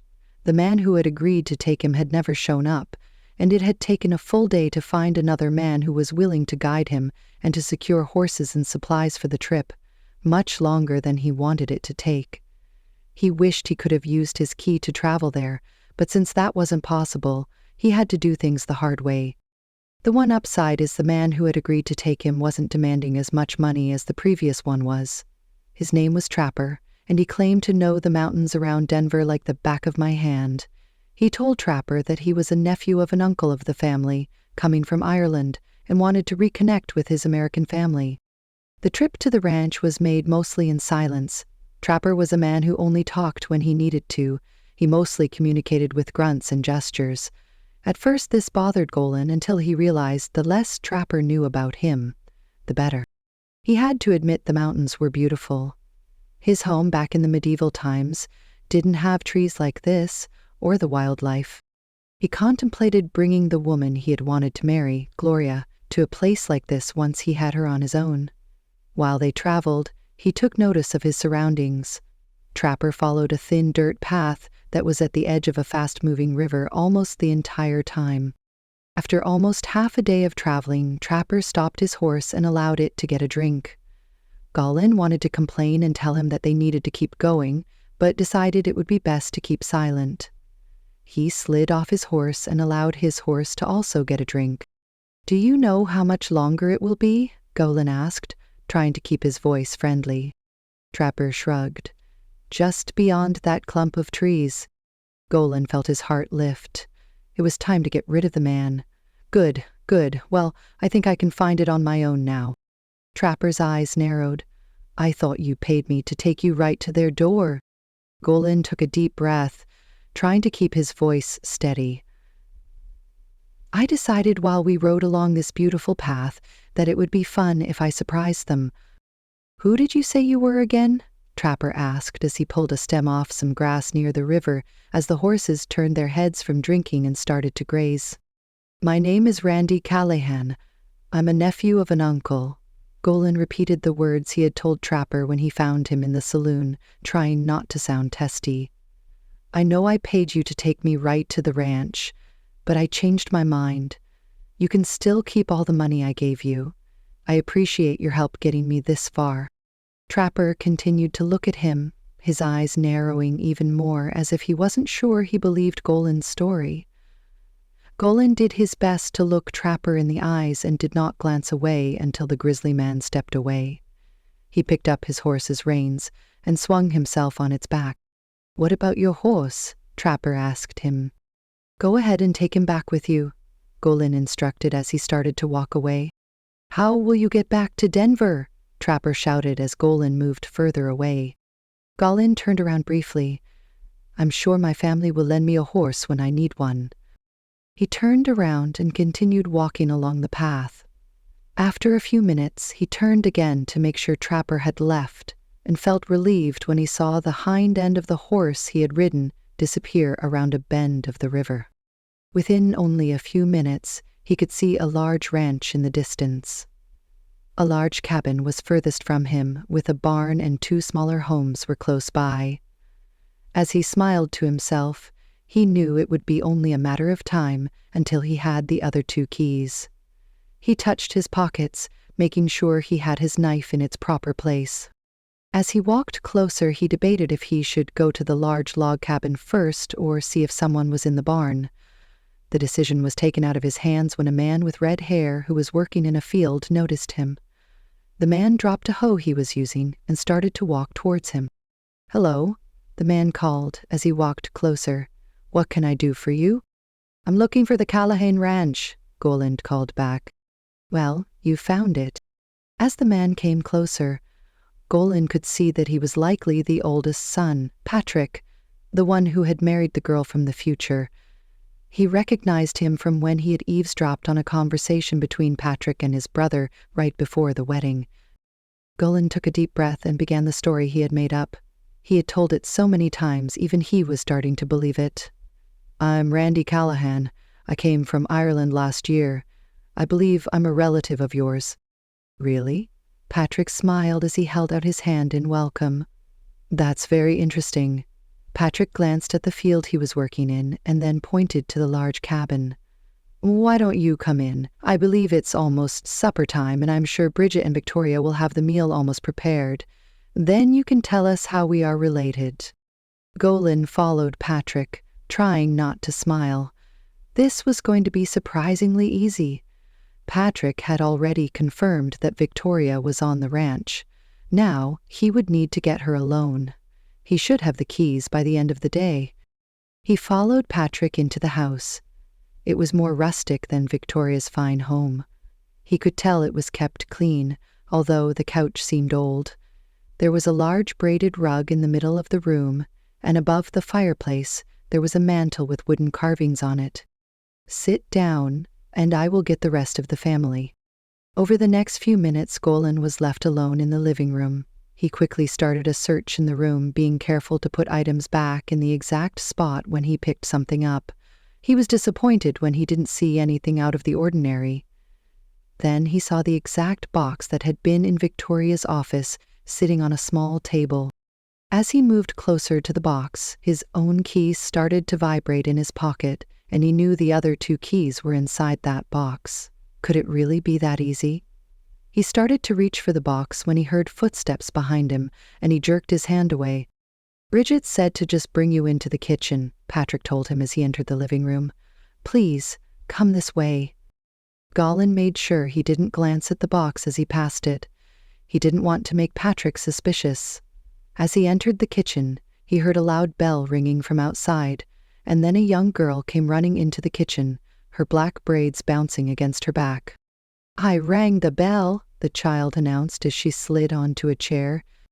A woman who was at the stove stirring something in a large pot turned her head. Thank you, Colleen. Colleen noticed a young man who sat at the table along with Collins and Victoria.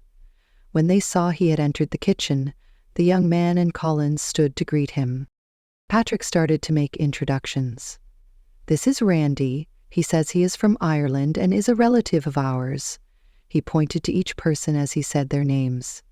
This is my sister Bridget and my youngest brother Keegan. Patrick placed a hand on Colleen's head. This is Colleen, Shaun's daughter. Shaun will be here in a minute. And this is Collins and Victoria. Soon another man arrived, and Colin learned quickly that this was Shaun. Another woman followed him into the cabin, and she was introduced as Nicky. The meal was tasty, and Colin decided to enjoy the meal. He hadn't eaten since early that morning. After supper, he would make some excuse to go back to the living room. Do you all live on the ranch? Colin asked with interest as he spooned some stew into his mouth. Victoria and Collins live in town, Colleen announced. Keegan has lived with them all winter because he wanted to go to school in Denver. Shaun laid a hand on Colleen's arm to quiet her usual chatter. He had a bad feeling about this man who called himself Randy Callaghan, and he didn't want too much information given to him about his family. From what he remembered, most of his relatives had died during the potato famine. A few had immigrated to America, like his grandfather had, but they were living back east, and they had lost touch with them. He couldn't understand why a relative would travel all the way from Ireland just to try to find them. Randy looked nothing like he would expect any of his relatives to look like. He was short and stocky and almost completely bald. Shaun knew most of his relatives were tall and thin. He remembered his father telling him that once when he was a child. He noticed that Randy wouldn't directly answer any questions that were asked about their family. At one point, Patrick looked at him and shook his head slightly, letting Shaun know he was also concerned about who Randy really was. When the meal finally ended, Nicky announced that she would see if Kimberly had awakened from her nap and wanted some stew. She left with a bowl of stew and a few slices of bread. Colleen started to clear the table, performing her daily task, but Shaun told her to go with Nicky. Colleen's eyes lit up with delight and she left the cabin, letting the door slam behind her. Shaun knew she would jump at the chance to help with the babies. What part of Ireland did you say you were from? Patrick asked Randy as he leaned back in his chair. Randy looked confused for a moment. I lived in a small village at the edge of the sea. You probably wouldn't know of it. Pa told us quite a bit of his childhood. Shaun told him. We'd likely recognize the name. Randy tried to change the subject. Your family has been in America for some time. I'm sure things have changed in Ireland since your family came here. When did you arrive in America? Keegan asked as he ate the last of his stew and pushed the bowl away. A few years ago, Randy said. It's taken me a while to get here. I had to stop and work so I could earn enough money to get here. How did you find our ranch? Shaun asked. Randy stood. It was a long trip from Denver and I am in need of... He stopped and pointed to the door. The outhouse is just outside behind the cabins, Bridget told him kindly. After the man left, the adults looked at each other. I don't think he is who he says he is, Collins announced in his formal voice. I don't either, Patrick agreed. Pa told us everything he knew and could remember about our family in Ireland. He never mentioned a relative named Randy. I don't think we should leave him alone for very long, Shaun stood. I'm going to go follow him and make sure he really does use the outhouse. Let's find out what he wants and then send him on his way, Patrick suggested. Did he have a horse? Keegan asked. No, Patrick answered. He was walking when I found him. That's very strange, Bridget said. How could he have gotten here so quickly from Denver without a horse? Victoria stood. I'll clear the dishes. Why don't you men go have a talk with your uncle? If he is our uncle, Shaun muttered as he strode out the door into the warm summer sunshine. The man had used the outhouse, for Shaun could see him leaving it. He stood with his brothers and Collins, waiting for the man to walk closer to them. Would you like a tour of our ranch? Patrick asked pleasantly. The man hesitated, glancing at the cabin, but then nodded. I would love to see your ranch. Patrick started to lead the man away, and Shaun and Collins followed. They did their best to get more information out of the man, but he answered the questions vaguely and always asked a question of his own about the ranch. Shaun was starting to wonder if the man was after money. He couldn't think of any other reason a relative they hadn't heard of before would suddenly show up. After an hour of walking around the ranch, Shaun noticed that the man looked hot and sweaty. "It sure is hot out here," the man said as he pulled a rag out of his pocket. He wiped his face and neck with it and then stuffed it back. "I would like a drink of water." Patrick nodded. "It does get hot in the mountains during the summer. Let's head back so you can get a drink." As they walked back, Shaun and Patrick exchanged glances with Collins.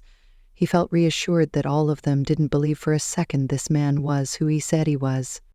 They arrived at the water pump that was located just outside the barn. Keegan picked up a tin cup that hung on a nail near the pump and quickly pumped some cold, clear water into it. He handed it to the man as Colleen ran out of Patrick's small house. She immediately headed towards them with a big smile. "I got to hold one of the babies again, Pa," she told Shaun excitedly. "That's great," Shaun told her as he placed a hand on her shoulder, keeping her away from the man. "Why don't you—" The man handed the tin cup to Keegan and walked towards Colleen. "I have something for you.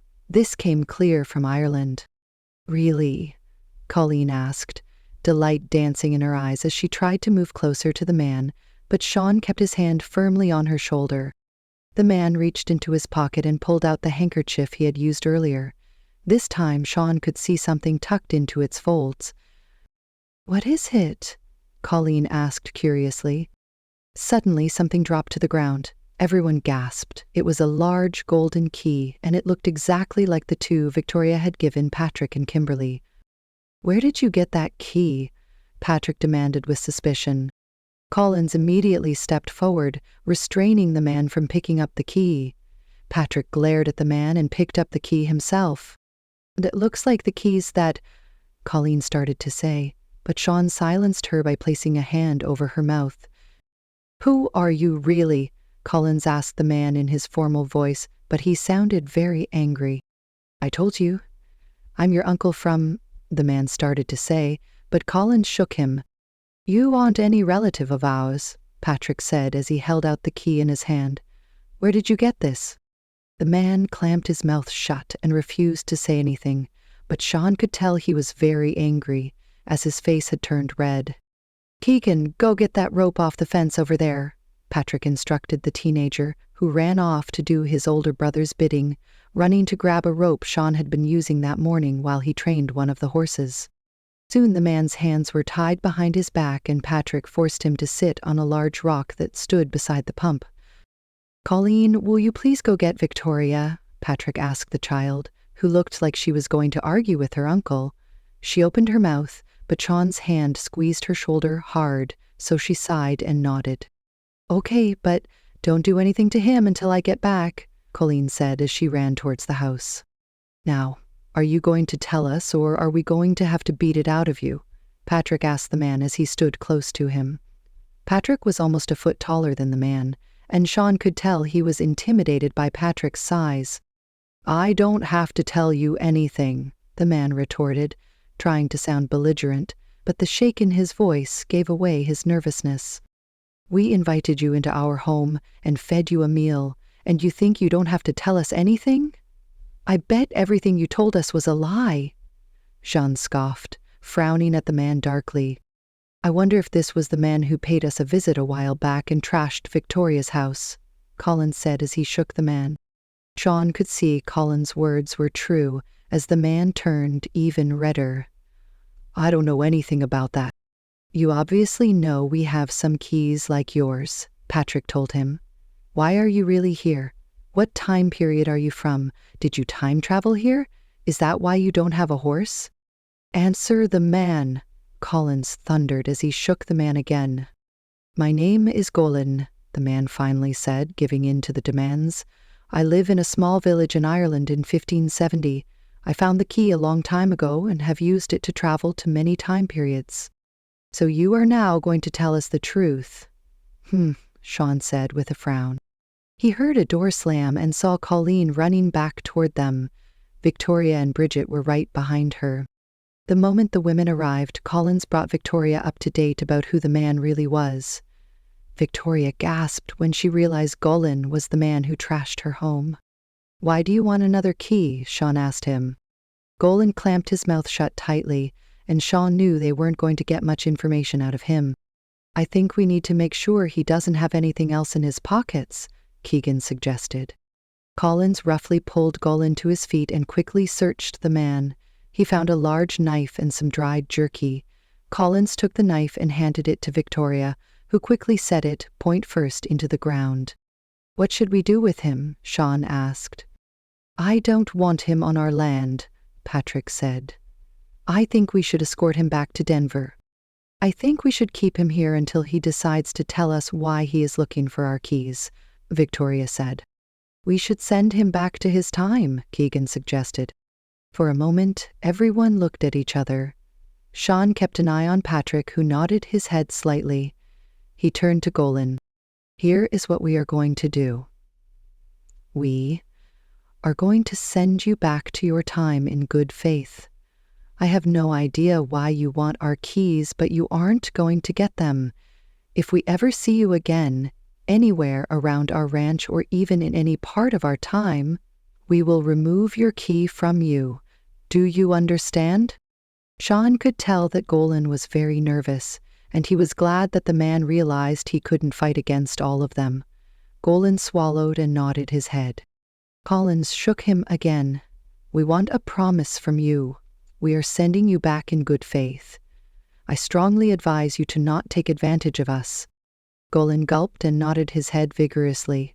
"If you promise to give me back my key, I promise to leave you alone." Shaun noticed Victoria shaking her head, and he knew she didn't approve of letting him go. Shaun wasn't sure what to think, but he did feel as Patrick did. He wanted Golan off of their land as soon as possible. Patrick gave the key to Collins, who placed it back in Golan's hand, forcing his fingers to close around it, keeping the ropes tied around his wrists. "Aren't you going to untie me first?" Golan whined. "I think you can figure out how to get yourself loose when you're back in your time," Patrick retorted. "What about my knife?" "Think of it this way. You just paid for your meal we gave you with that knife of yours," Shaun told him. Collins turned Golan so he was facing him. "Go." Golan closed his eyes and instantly he was gone. After Golan left, Shaun exchanged glances with Patrick and Collins. "How do we know if he really went back to his time?" Collins shrugged. "We don't." He approached Victoria and placed an arm around her shoulders. "Are you okay, dear?" Victoria took a deep breath and nodded. "I don't think we should have let him go, though. How do we know he won't come back and try to get the keys again?" "We don't," Patrick retorted. "But hopefully he knows we mean business." Shaun felt a hand slide into his own. "That man just disappeared, Pa," she said in awe. "Where did he go?" "He had a key, like the ones we used to send letters to Nicky. He used it to come from his time to ours. We just sent him back to his time." "Will he come back?" "No, he won't," Shaun reassured her firmly, hoping he was telling the truth. "She was scary," she said, her voice shaking, tears in her eyes. "It's okay," Shaun reassured her. "Why don't you go back and help with the babies? Tell Nicky I sent you." He knew if Colleen said those words to Nicky, she would keep Colleen with her for a while. After Colleen left, Shaun turned to Keegan. "Go get the box from the living room with the keys in it. We should make sure they are safe for now." Keegan nodded and ran to the cabin. Shaun sighed and ran a hand through his hair. "We need to come up with a plan to keep Golan away from the ranch and the keys." "Let's go to your cabin so we can include Kimberly in this discussion," Victoria suggested to Patrick. "We have given you and Kimberly the keys, Patrick. She needs to have some say in this." Everyone agreed, and Patrick left to let Kimberly know of the plan. Soon they had all gathered in the living room of the large cabin. Kimberly was sitting on a soft chair holding one of the babies, while Victoria held the other. Colleen sat at Victoria's side, her small fingers stroking the baby's head.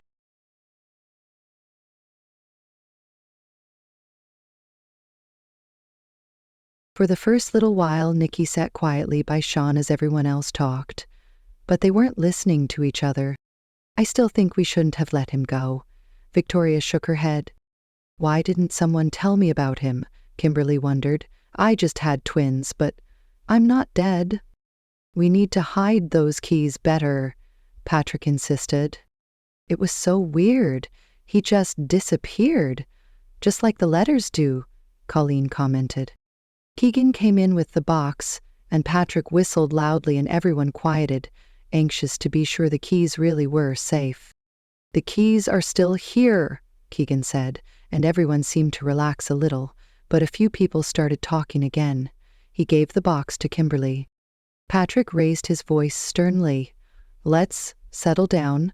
I know we all have an opinion on what to do, and everyone will get a chance to voice their own, but let's do it one at a time. Nicky noticed that Kimberly smiled at her husband, and Nicky knew she was letting him know she supported him. Patrick turned to Victoria. I know you feel we shouldn't have let him go, but I felt strongly I needed to get him off of our land. I don't want anyone here who shouldn't be. You were protecting your family, Victoria nodded with a sigh. I understand. The question is, do you still want the responsibility of the 2 keys? Collins asked. Nicky watched as Patrick and Kimberly looked at each other. Neither of them said anything or even moved, but she knew they were silently communicating. Patrick looked at Collins. We know that the keys are not safe in your home. We are willing to take charge of the keys, but we need to find somewhere safe for them. We need to find a place for them that is safe, but so we can still use them, Kimberly said. After all, Nicky needs a way to go back to her time. Nicky felt sad when she noticed Kimberly no longer called the time they were both from as our time. Patrick's time was now her time, but she also understood. Kimberly married Patrick, and she needed to totally commit herself to her new life. I want to go with Nicky when she goes back. I want to see the future, Colleen announced loudly. Shaun turned to her. You are to never use those keys, is that understood, Colleen? He said firmly. Colleen sat back in her chair with a small sigh. Yes, Pa. Shaun looked at Patrick. I don't think we would need to bury them, but we definitely need to find a better place to store the keys, rather than the living room. Nicky glanced at the box sitting on Kimberly's lap. She knew both keys were nestled in between small scraps of fabric. Those keys were powerful. They were changing lives, but they were also causing problems. Would she be glad if Kimberly and her new family decided to get rid of them for good? She wouldn't blame them if they did. Victoria cleared her throat. I have something to say. I feel I need to tell everyone how I acquired these keys. I know some of you have heard the stories, but please bear with me. Everyone nodded. That's a good idea, my dear, Collins told Victoria as he slid his arm around her shoulders. I found the key in a store in a nearby city. An oddly dressed man owned it. He wore black pants and a bright green vest with a white shirt. He looked out of place in our time, but he acted like he owned the store I was in. He saw that I had picked it up out of curiosity. I felt the vibration and it startled me, so I dropped it. He told me the key wasn't for sale, but that it was a special key and it had found its new owner. I knew he meant I was the new owner. He told me if I decided to take it, that I was to only tell one person about it. Some customers came into the store and he left me to help them. I decided to take the key and slipped it into my pocket. I told my first husband, Charles, that evening, but he dismissed my story. He held the key, but he didn't feel the vibration like I did. I tucked it away in my bag. Victoria turned and smiled at Collins as she continued her story. After Charles and I returned to Denver, Collins unpacked our things and he found the key. I could tell he felt the vibration, but because the man said I was to only tell one person, I just put it away. So, you didn't know that it was a time travel device? Kimberly asked. Victoria shook her head. Not then. A few weeks later, I had taken the key out of its hiding place and was looking at it when I received news that my father had passed away in England. I was heartbroken that I would never see my father again in this life. and I also knew I would likely never visit England again. As I held the key, I pictured my childhood home, especially my room, how I loved that room. I remember my mother had allowed me to decorate it to my taste when I was 13 years old. When it was finished, my father had given me a beautiful painting of the sea. I hung it up above my bed. On that day when I heard my father had died, I pictured my room in that painting. Suddenly, the key vibrated, and I was there, in my bedroom, in England. I was shocked, to say the least, but that was how I discovered the key's power. After that, whenever Charles went on a business trip and I couldn't accompany him, I went on a trip myself. I tested the key many times. I was very careful to not be gone long and to not let anyone see me. "How did you get the second key?" Colleen asked curiously. Victoria smiled at Colleen. "One day I decided I wanted to meet my grandmother. She grew up in Ireland and my mother left that country to marry my father in England. I never knew my grandparents. I figured out the best date to travel to and used my key to go there. I found out that my grandparents had owned a small shop. When I went inside, I saw a woman who looked quite a bit like my mother, and I knew she was my grandmother. I had to pretend that I didn't know who she was, so I just wandered around her store. After a few minutes, I started to leave, when I saw a large basket on a counter full of odds and ends. Sitting on top of the basket was the second key. I picked it up and it vibrated just like the other one had when I first held it. I had the first key in my dress pocket, and it also vibrated, and I knew that I needed to have that key. I asked my grandmother how much the key was. She told me a penny. Obviously, she didn't know of its power. Luckily, I had a few Irish coins in my pocket and was able to pay for it. Victoria chuckled. I know my grandmother thought it was odd that I wanted that key. She told me it had been sitting in that basket for a long time. After I purchased the key, I traveled back to my time. Over the years, I used both keys. They worked together and by themselves. A few years after Charles died, I told Collins about the keys and my trips, although I think he already suspected. "Did you ever feel that someone else knew about the keys and wanted them?" Patrick asked. "Did you ever go anywhere where you were threatened?" Victoria shook her head.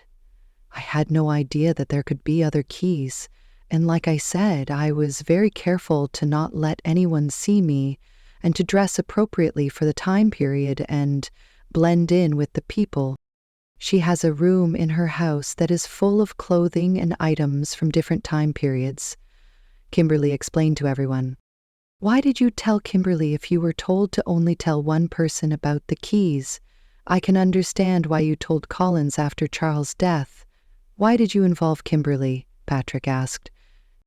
"To be honest, I had kind of forgotten that the man had given me that instruction. I mean, I remembered, but over the years felt it wasn't that big of a deal. If the keys are used carefully and the person is careful, I figured no harm would be done." "Well, Golan somehow found out about the keys you have," Shaun commented. "Even though we sent him back to his time, I doubt we've seen the last of him." Victoria's eyes filled with tears. "I feel like this is all my fault. I should have listened to what the man told me. I just didn't think it mattered anymore." "I, for one, am glad you didn't," Kimberly smiled as she squeezed Victoria's hands. "I wouldn't have met Patrick. I am very happy here." Victoria smiled softly, but her tears continued to fall. "What's done is done," Shaun spoke up. "Have you told anyone else about the keys?" he asked Victoria. The woman shook her head and accepted a handkerchief from Collins. "So only 9 people know about the keys, just our family and Nicky." Nicky spoke up after she quickly counted in her head. "My brother, Justin, knows." "What about your parents?" Kimberly asked. Nicky shook her head. "I asked Justin not to tell them." "So, 10 people," Shaun said. "We need to do everything we can to keep the keys hidden." He turned to Collins. "I don't think they should be used, at least for a while." Collins nodded his head in agreement. "We will need to send Nicky back when she's ready to leave. I will accompany her." He looked at Victoria. "It will be my last trip." Nicky's heart fell when she heard Collins' words. She knew she probably should plan on leaving soon, but she didn't want to. She wanted to stay as long as she planned, until the beginning of August. But she also didn't want to put Kimberly's family in danger. She also knew she most likely would never see Kimberly again after she left. "I know where we can hide the keys," Keegan spoke up. "What do you have in mind?" Patrick asked his younger brother with interest. "There is a cave a few miles from here. We can hide them there. The cave is far enough away to keep them safe from people like Golan, but close enough to use them if we wish." "I think we need to stop using them," Bridget spoke up for the first time. "I think they are dangerous." Everyone started to talk at the same time again, voicing their opinion loudly. Nicky would have found it humorous if the subject was about something else other than the keys. She had to laugh when Patrick gave a loud whistle. After everyone quieted, Patrick spoke. "Keegan has a good idea. I think we should consider hiding the keys in the cave." "What if someone else finds them?" Bridget asked. "I know the cave Keegan is referring to," Shaun said. "It's close to Colleen's Indian family village. I've seen the cave. There are many places inside it where we can hide them. I think they will be safe there." "What if one of the Indians from the village goes into the cave and finds the keys?" Victoria asked. "I would be very surprised if that happened," Shaun replied. "They don't like to be in enclosed places and avoid them. When Colleen's uncle, Running Deer, comes to visit, he refuses to come into the cabins or barn. He believes the roof could fall in on him. He told me once that they are very suspicious of enclosed rooms." "We will need to make sure they are hidden well," Collins commented. "Does everyone agree with this plan?" Patrick asked, looking at everyone in turn as they nodded. Nicky noticed he skipped over her. After all, she was just visiting. She was glad when Kimberly spoke. "Nicky, do you want to go back to your time now?"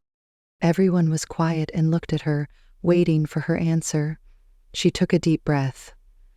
"I would like to stay until August like I planned, but I will leave if you all want me to go. I don't want to put you in danger." "I don't want you to go yet," Colleen announced. Kimberly looked at Patrick. "I think it will be okay for Nicky to stay like she planned. We'll hide the keys well. Collins can come the first day in August and take her back." Nicky noticed that everyone looked at Patrick, and she knew whatever he decided would be followed. They definitely treated him as the head of the family, which she found peculiar. But she also knew that if Patrick decided she needed to leave now, no one would question him, and she would have to respect that.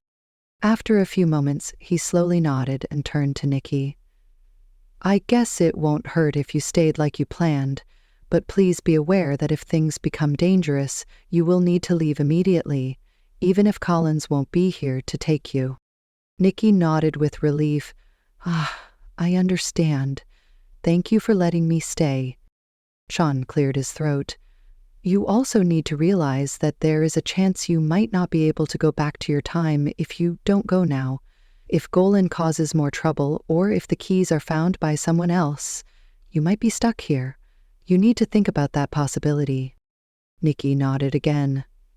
"I'll think about it and let you know in the morning. Will that be okay?" Shaun agreed with her decision and then looked at Patrick. "I think we need to leave for the cave as soon as possible." Patrick nodded his head in agreement. "I need to take care of some of the animals tomorrow. Let's leave the next day. We can hide the box somewhere in the barn until we leave."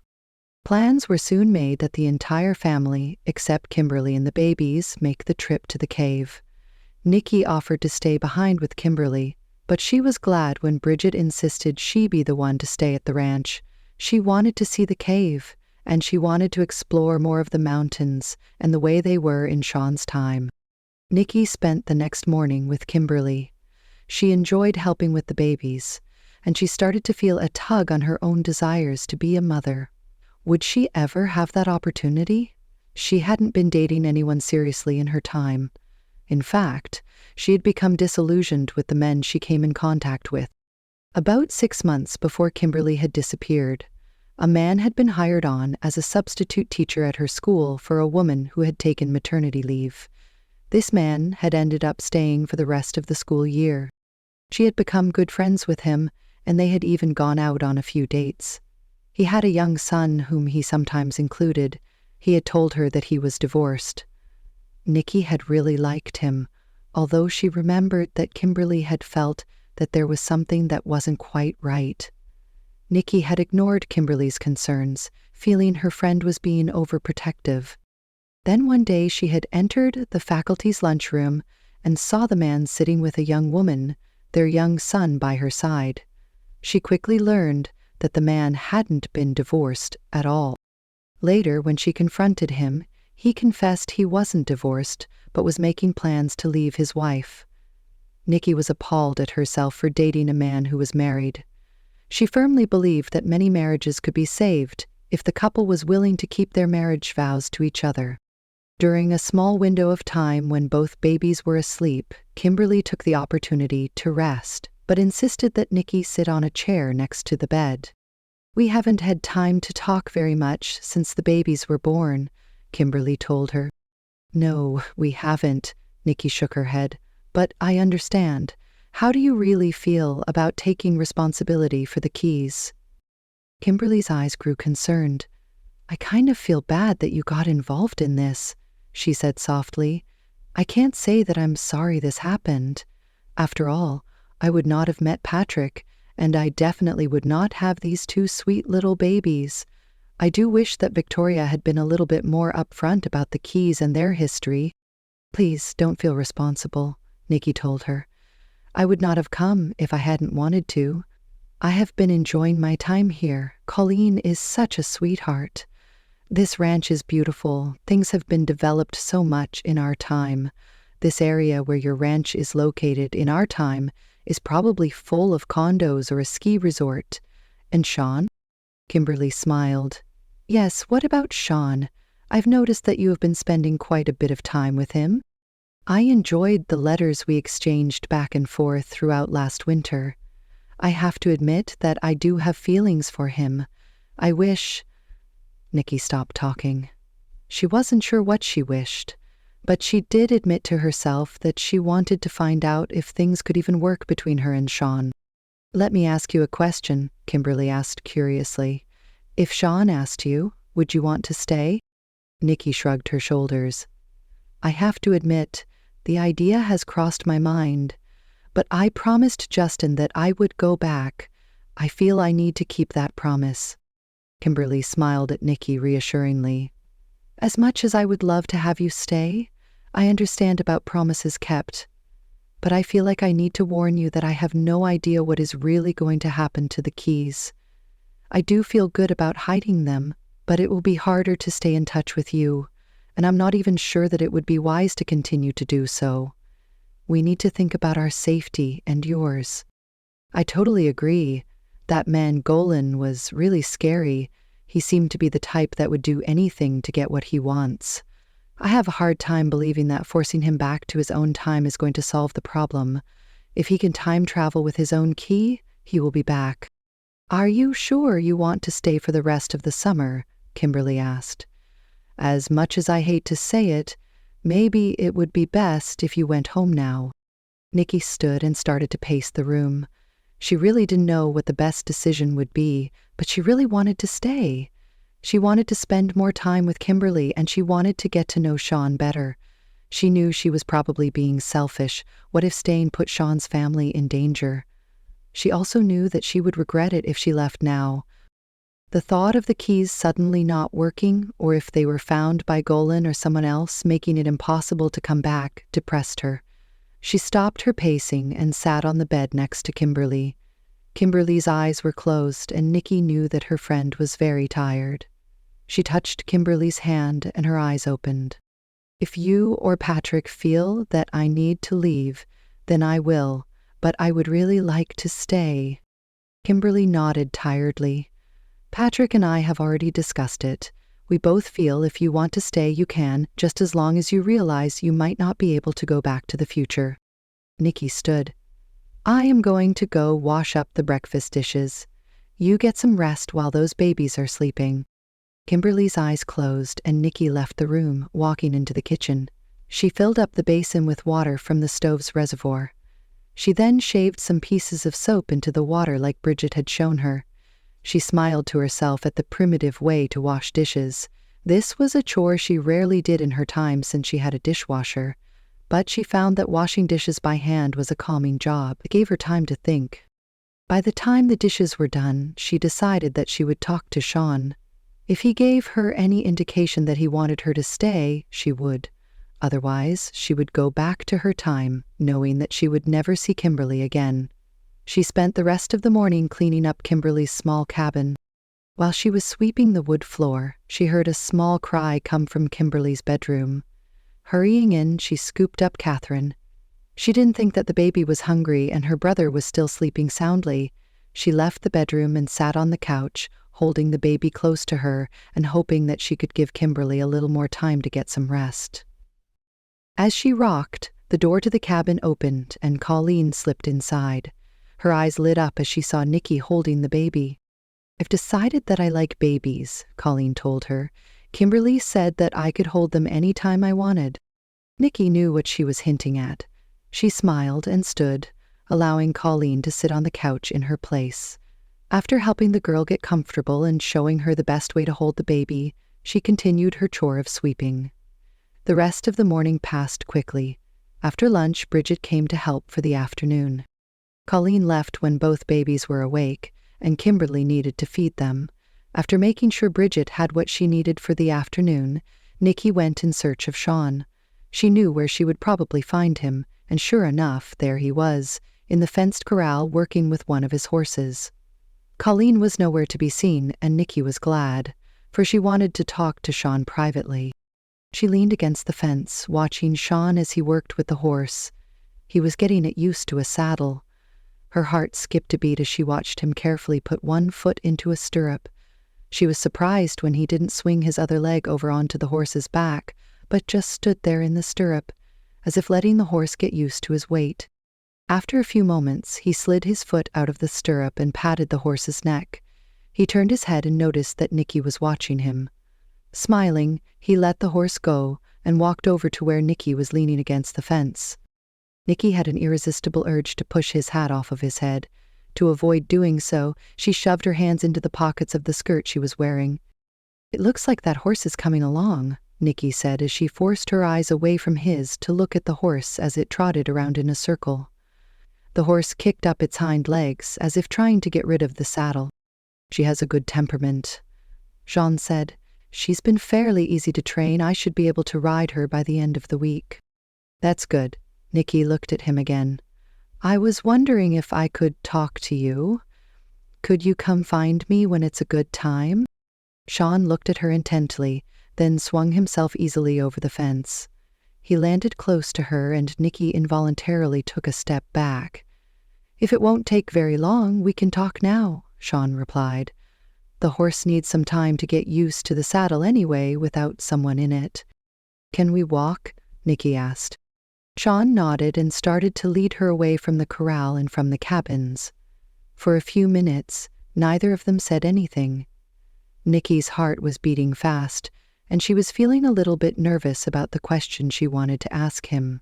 She was glad for the silence. Soon they were walking into the forest and along the river. She recognized the path they were on. It was the same path that they used to get to the Indian village. Shaun stopped and bent down to wash his hands in the river. She then watched as he cupped one hand and drank. She smiled to herself again, noticing the difference between her time and his. Drinking out of a river was the last thing she would do because of disease. That obviously was something Shaun was not concerned about. After he had drunk his fill, he stood and looked at her. "What is it you want to talk to me about?" he asked her. "I need to get your opinion about the keys," Nicky replied. "I am wondering if you think I should leave and go back to my time before the keys are hidden." "Why do you want to know my opinion?" he asked. Because your opinion matters to me," she admitted. Shaun glanced at her sharply and then his face softened. "What do you want to do?" "I would like to stay as I had planned, but I don't want to put your family in danger. I also know that there is a chance I might not be able to go back to my time if I stay. Does it really matter to you what I think?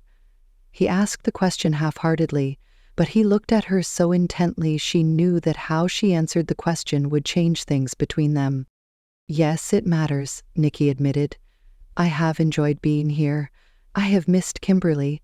She's my best friend, and she's like a sister to me.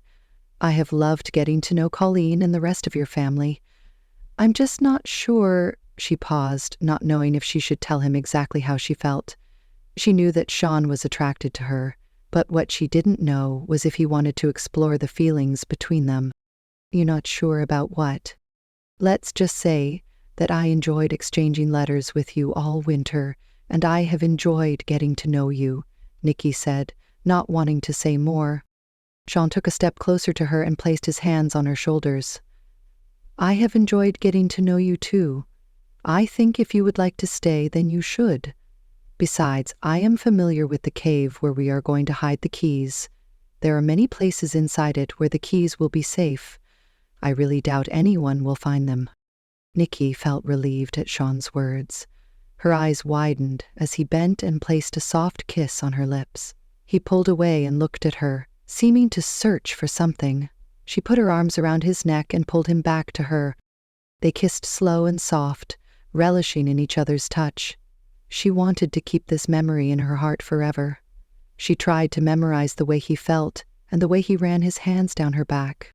Too soon, Shaun moved away, but kept her hand in his. I don't know how things will work out between us. You are from the future, from Kimberly's time, and I live here. But I think we should explore all of our options. Don't you? Nicky grinned. I was hoping you would say that. She reached up and placed a kiss on his cheek. What are you doing for the rest of the day? Shaun asked her. Bridget is with Kimberly, Nicky told him.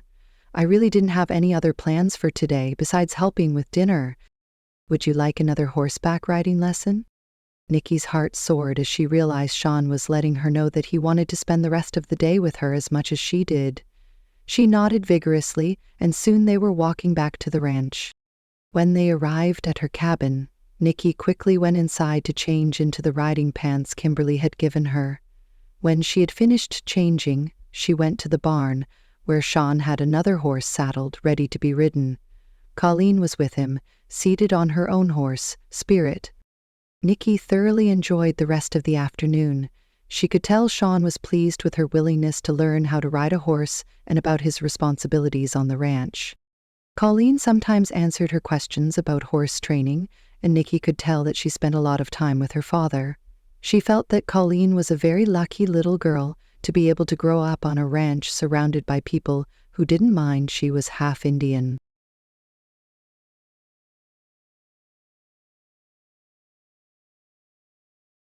The next day, Nicky arose early, with the intent to help Kimberly with the babies before the rest of them needed to leave for the cave. However, when she arrived in Kimberly's cabin, she saw that both babies had been cared for and were sleeping soundly, side by side, in their small cradle. Kimberly informed her that Bridget had already come over to help. Nicky discovered that Bridget was at the large cabin making lunch for the rest of the family to take with them to the cave, so she decided to go help. Soon after breakfast, everyone was ready to leave. Shaun had saddled horses for each of them. They were tied to a fence post, ready for the trip. Soon they were on their way, although Nicky could tell Patrick was reluctant to leave his wife. He had made a suggestion that he stay behind, but Kimberly and Bridget both encouraged him to go. They would be fine. Victoria and Collins decided to stay on the ranch for a few more days. They wanted to make sure the keys were safely hidden and that Golan wasn't going to return. They also found they enjoyed their time in the mountains and being substitute grandparents to Kimberly and Patrick's babies. After leaving the ranch and starting the trip to the cave, Nicky noticed that Shaun kept Colleen by his side, even though she could tell the girl wanted to ride ahead. Nicky knew that Shaun was concerned that Golan might show up again. They continued along the river bank, and soon Nicky noticed the path leading to the Indian village that veered off to the left, the same route they had previously taken. However, this time, they continued along a less traveled path that branched off to the right, Sometimes they had to stop and lead the horses through some thick brush, and Nicky could tell that hardly anyone used the path that they were on. It took most of the morning to get to the cave, and Nicky enjoyed the ride. She noticed she wasn't as sore as she had been when they rode to the Indian village. She felt pride that she was acclimating so quickly. She really enjoyed horseback riding. Shaun had given her a different horse this time. Nicky had requested a horse with a little more spirit, now that she had gotten used to riding Honey. The new horse didn't follow the other horses exactly, but he seemed to have a sixth sense of what Nicky wanted to do, so she didn't have to try hard to tell him which way she wanted him to go. When they finally stopped, Keegan pointed to a small round opening that was located about halfway up a mountain in front of them. Nicky could see that it was partially hidden by thick brush and was hard to see unless you were looking for it. She admitted to herself that it was a perfect place to hide the keys. Patrick decided that they eat lunch before attempting to climb to the cave. Shaun handed Nicky the saddlebag that had been tied to his horse, so she started to pass out the food. Bridget had made thick beef sandwiches for each of them, along with slices of cheese and apples. It was a simple meal, and Nicky thoroughly enjoyed it. She couldn't believe how hungry she was. After cleaning up the lunch and putting leftovers back into the saddlebag, the men made sure the horses were tied securely in the shade of some large trees, and the group started to climb the mountain. It was fairly steep and rocky, and Nicky marveled at how agile Colleen was as she scurried around the loose rocks, and soon she was ahead of the group. Shaun had to call out to her to wait for the rest of them. Shaun stayed close to Nicky, and she knew he was making sure she could climb the mountain with ease. Nicky had worn her tennis shoes from her time, and so she had no problem climbing up the mountain. The cave was farther up the mountain than Nicky had guessed when she first saw it. Finally, they were standing in front of the opening. Patrick went in first to make sure it was safe, and he soon hollered to them that they could come inside. As Nicky's eyes adjusted to the darkness of the cave, she could see that the ground was covered with loose rocks and dirt. It felt damp, and she could hear water trickling in the distance. The area just inside the entrance of the cave was large, and Nicky could see that it grew smaller and tighter as the cave went back into the mountain. She stood off to the side, watching as Patrick, Shaun, and Keegan discussed possible hiding places. They finally settled on a little crevice that seemed to have been built in the side of the cave just for the box. Patrick pulled the box out of the bag that he had in his hand and pushed it into the crevice to see if it would fit. It slid in easily, as if the crevice had been built or formed just for the box. Patrick pulled it out again and made sure the keys were both inside in their rightful places. Nicky watched as he lifted one that had become unwrapped, and he covered it with a soft cloth. Setting it back inside, he did the same with the other until both of them were now together, each wrapped in its own soft cloth. Keegan was busily gathering rocks from the bottom of the cave floor, and Nicky started to help. Colleen sat at the entrance of the cave, refusing to go any further inside. After gathering enough rocks, Patrick turned to her as he held the box in his hands. "I need to make sure that you really want to stay. This would be your last chance to return to your time until we come back again in a few weeks." "Yes, I want to stay," Nicky said firmly. Patrick glanced at Shaun as if confirming that his brother was okay with the idea, then turned and slid the box into its spot. The three men then started to move rocks around the small opening until the box could no longer be seen. When they were done, even Nicky was impressed with how they arranged the rocks. It looked like the rocks had been placed there naturally, caused by a small rock slide. No one who came into the cave would suspect that something was hidden behind them. Soon the group was on their way back to the ranch. Patrick and Keegan rode far ahead of Shaun and Nicky, with Colleen riding spirit between them. Nicky enjoyed listening to the chatter as Colleen talked about whatever entered her mind. She marveled that Colleen had fully and easily accepted the power of the keys. They returned to the ranch, finding that all was well. Bridget had spent the afternoon making many loaves of bread, and the process had made the cabin very hot, so the family ate their evening meal outdoors on the porch. Victoria and Collins let everyone know that they were going to go back to Denver in their home the next morning. Kimberly told them the family understood they wanted to return to Denver, but they were welcome to come and visit the ranch any time they desired. She promised them that they would do everything in their power to keep the keys safe. The next morning, Victoria and Collins left, but not before Collins pulled Nicky aside to let her know that he would be returning in the first week of August to help her get back home.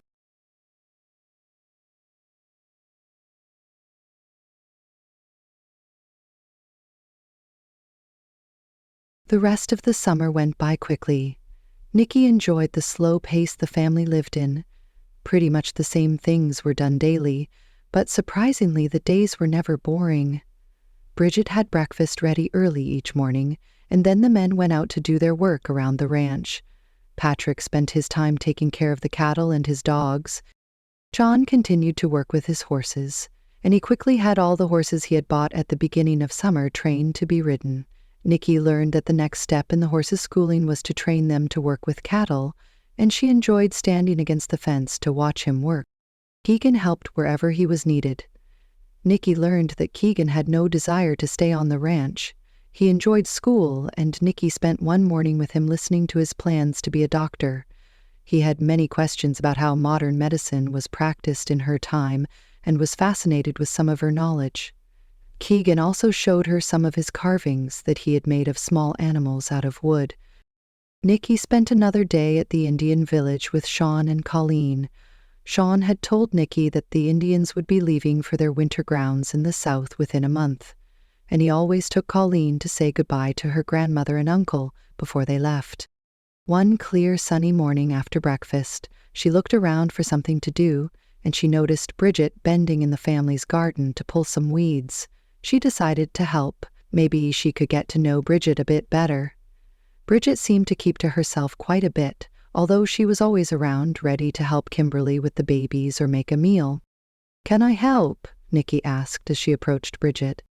Bridget looked up as she tossed a weed she had pulled out of the ground aside in a growing pile of other weeds. "If you would like," Bridget agreed as she bent to yank another weed out of the ground. "I know you only have a few days left. I wouldn't feel bad if you spent them with Shaun."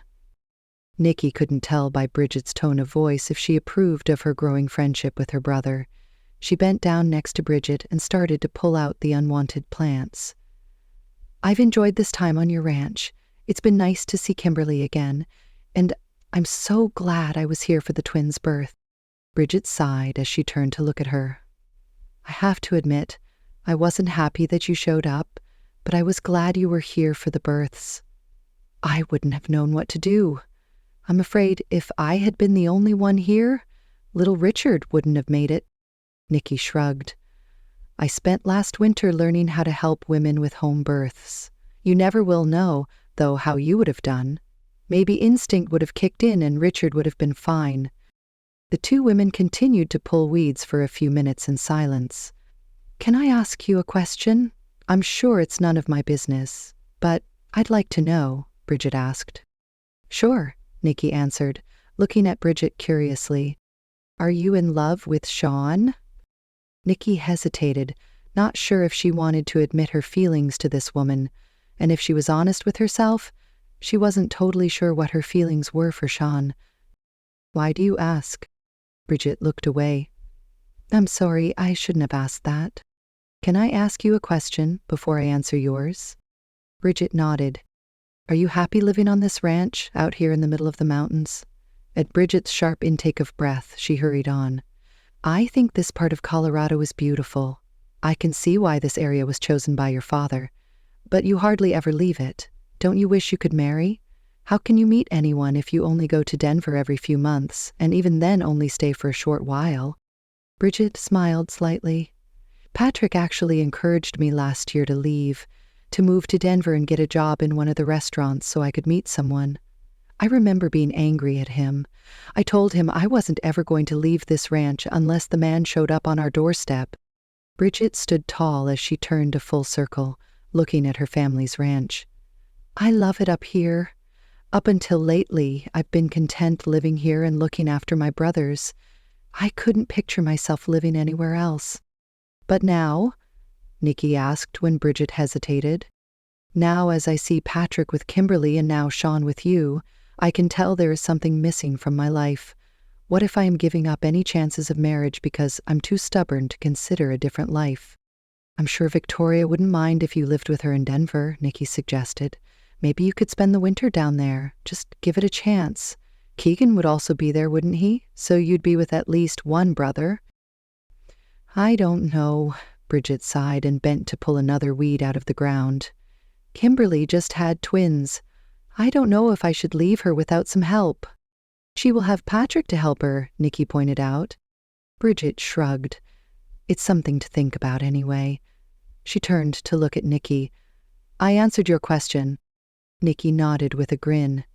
And I'll answer yours, to the best of my ability anyway. To be honest, I'm not sure how I feel about Shaun. Just as Nicky spoke those words, emotions flooded through her, and she knew what she had just said wasn't true. She knew exactly how she felt about Shaun. She had fallen in love with him.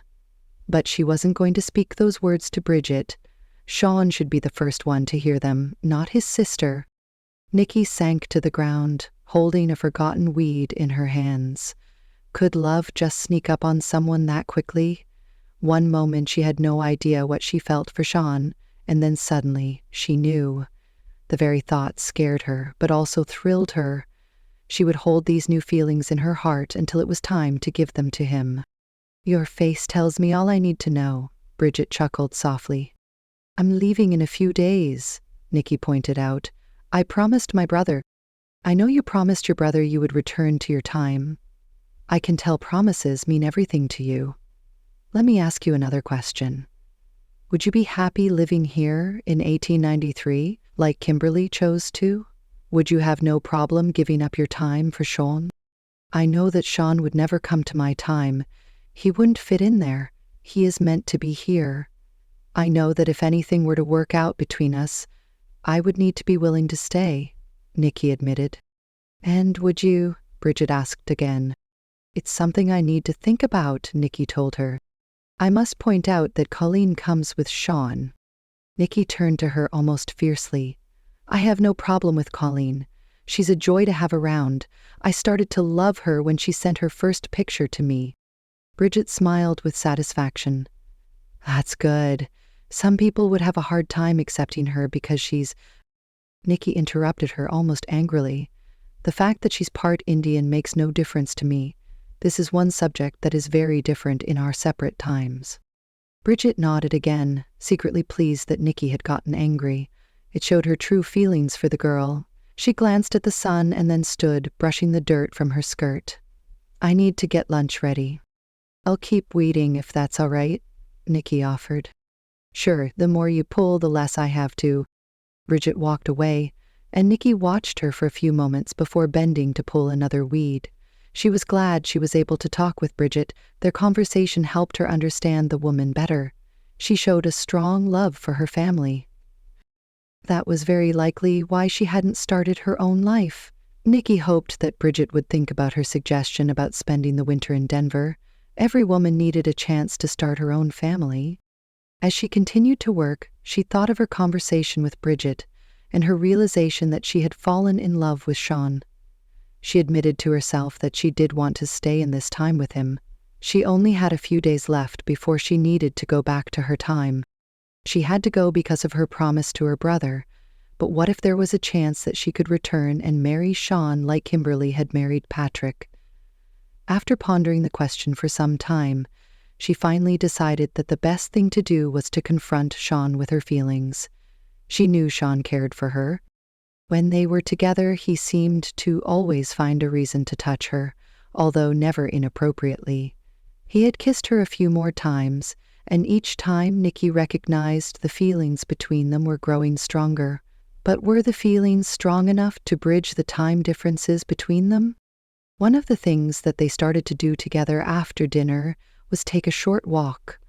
Most of the time they ended up in what she started to call their special place that was near the river. They would talk about things that were going on around the ranch. Sometimes Colleen would join them.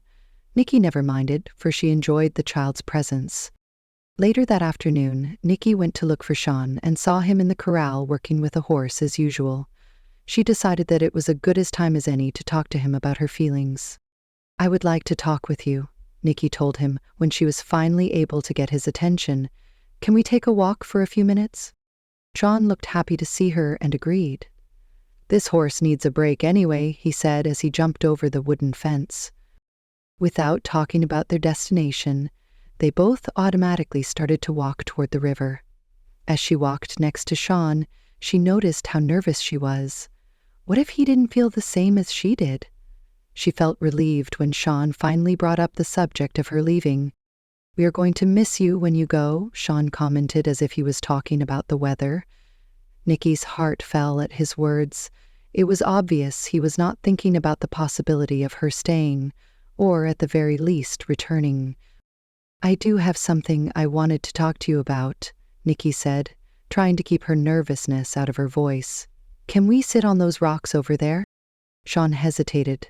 It was almost as if he knew what she had to say, but after seeing that she had sat down on a rock herself, Shaun came to join her. "Are you thinking you want to stay?" Shaun asked outright. Nicky shook her head. "I promised my brother I would return, but—" "But what?" Shaun demanded. Nicky looked off into the distance. "It's hard to know exactly what is appropriate here. Should I tell you what I'm feeling? In my time, women are more forward, more open about their feelings when it comes to a man. I've never been one to care much about what is proper." "What are you feeling?" Shaun asked. "I would like to know what you think about the possibility of me returning. Don't you have a job in your time that you have to go back to?" "Do you mean return immediately or next summer?" "I would want to return immediately. I would need to talk with my brother so I could say goodbye to him, and my parents. I would need to let the school know I would not be returning." "Why do you want to come back?" Shaun asked. Nicky took a deep breath. Should she just tell him? "I have fallen in love with you. I am willing to live here in your time." She said the words quickly, knowing if she hesitated, she would have not said them at all. Shaun stood up abruptly. "You don't know what you're saying, what you're giving up. I have heard about all the wonderful things that you have in your time. Why would you want to give that up to live basically in a primitive setting compared to your time? I know Kimberly did, but her situation is different." "How is it different?" Nicky asked. "Kimberly came specifically to marry Patrick. You did not. You came to just visit. I was okay with you coming because I knew that you would be going back." Nicky did her best to keep tears running down her face, but to no avail. "I thought that you had feelings for me. I do have feelings for you, but not enough to ask you to stay, to give up your own time, your own family. I think you should return. And I don't think you should come back." Nicky looked at him in shock at his words. She stood up and ran away from him down the path along the river. Shaun sighed as he watched her run away from him. He wished he could encourage her to stay, but he knew it would be selfish of him to do so. The last thing he wanted was for her to regret staying. He did not want her to stay just for him. He had already allowed himself to fall in love with another woman, and she had left when she realized that Shaun had no intention of ever leaving the ranch, or Colleen. He walked towards the ranch. When he arrived, he positioned himself near the barn, keeping himself busy with odds and ends and keeping an eye out for Nicky. She was gone for much longer than he expected, and he was starting to worry. He sighed with relief when he finally saw her walk through the cluster of trees at the edge of the forest. Nicky walked straight to her small cabin that she was staying in, not looking right or left. He looked at the sun and could see that he had a few more hours left before dinner. He had enough time to continue working with the horse he was training before Nicky found him. As he started to walk towards the field where the horse was enclosed, he felt a presence behind him. "Is everything all right with Nicky?" Patrick asked with concern. Shaun realized that Patrick must have seen them both leave the ranch, and if he had, then he also must have witnessed Nicky disappearing into her cabin. "Yes, everything is fine," Shaun said shortly. "I'm not blind," Patrick told him. "I can see that you both have feelings for each other, and even if I couldn't see it, Kimberly tells me everything." Shaun shrugged his shoulders. "Nicky wants to stay. I mean, she wants to go back to her time, to say goodbye to her family, find a replacement for her teaching job, and come back permanently. I'm going to take a lucky guess that you told her not to come back? I know things worked out between you and Kimberly, but she came for the sole purpose of marrying you. She knew she would be staying before she even came. Well, Patrick drawled, that's not quite true. She knew that could be the end result, but she would have left if things hadn't actually worked out between us. Things did work out between you two, Shaun argued.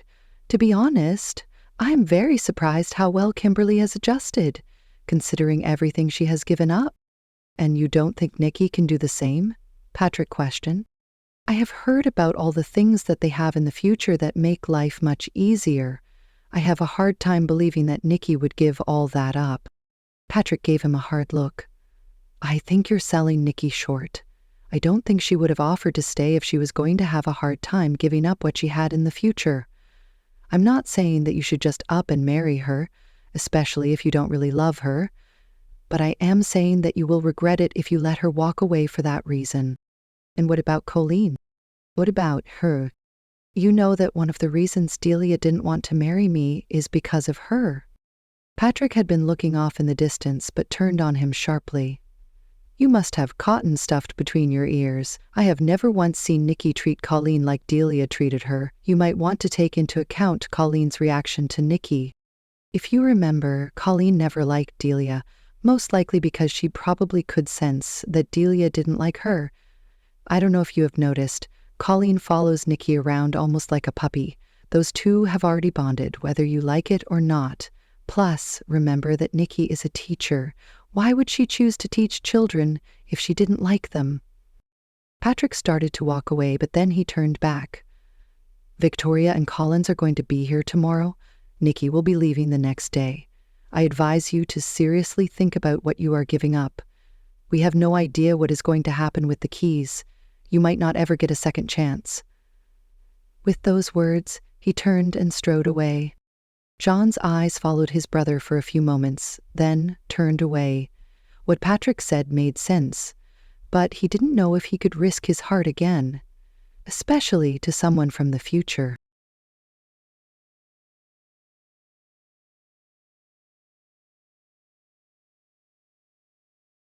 Two days later, the entire family was in the yard surrounding Nicky, telling her goodbye. She did her best to keep her tears from falling until she was on her way. There was one person missing. Shaun had disappeared soon after breakfast, and no one had seen him since. Deep in her heart, she knew she wasn't going to get to say goodbye to him. She was never going to see him again. Each of the family gave her a gift. Kimberly slipped a thick envelope into her bag, instructing her not to read it until she was safely back in her time. Colleen handed her a beautiful picture that she had drawn of herself on Spirit. Nicky held the child as she sobbed into her shoulder, wishing she could comfort her with words that she would be back. Bridget handed her a small bag with baked goods that she could eat on the way to the cave. Patrick gave her a brotherly hug and gave her advice to think back on her summer at the ranch with fondness, but to move forward with her future. Nicky knew he was telling her to not put her life on hold because of Shaun. Keegan handed her a small carving that he had made of a hummingbird. Soon, Collins told Nicky that they needed to go. Now, with practiced ease, she swung on the horse that had been selected for her. After looking over the ranch one more time, hoping to see Shaun, she turned and nodded to let Collins know that she was ready to leave. The trip to the cave was silent. Nicky had no desire to talk, and Collins seemed to understand. When they finally arrived at the cave, Nicky ate a few bites of the food Bridget had given her, but she really wasn't hungry. "Do you think it would be okay if I brought this with me?" she asked Collins, holding up the bag of food. "I'm not very hungry right now." Collins smiled with understanding. "Yes, I think it would be okay if you took it with you." After securing the horses under the shade of a tree, together they climbed the mountain to the entrance of the cave. Once inside, Nicky showed Collins where the box had been hidden, and soon they had it uncovered. Just before they removed the last few rocks, Nicky wondered what she would do if the box wasn't there. What if Golan had found the keys? She would be forced to stay. Was that what she really wanted? At first, she told herself yes, but then she admitted to herself that she only wanted to stay if Shaun really wanted her. It needed to be his choice too. The box was there, and Collins opened it, unwrapping one of the keys. He tucked the box back into the crevice with the other key inside. Nicky helped him move the rocks back into their places. After that job was done, Collins turned to her. I feel that I need to apologize if, for some reason, the knowledge that you have about the keys will make it harder for you to move on with your life in the future. Nicky shook her head. I don't regret that I came. I just regret that it is at the end. Collins smiled slightly. Are you ready? Nicky closed her eyes but couldn't help the tears that ran down her face. She nodded.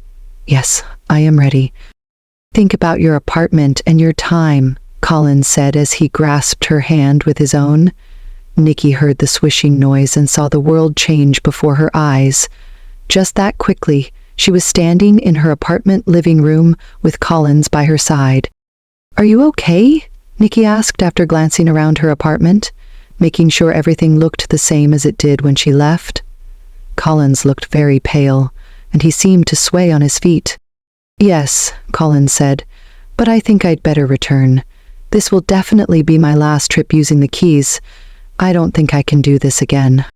Nicky knew that he was making sure she knew that he would not be returning. He would not be able to come get her again.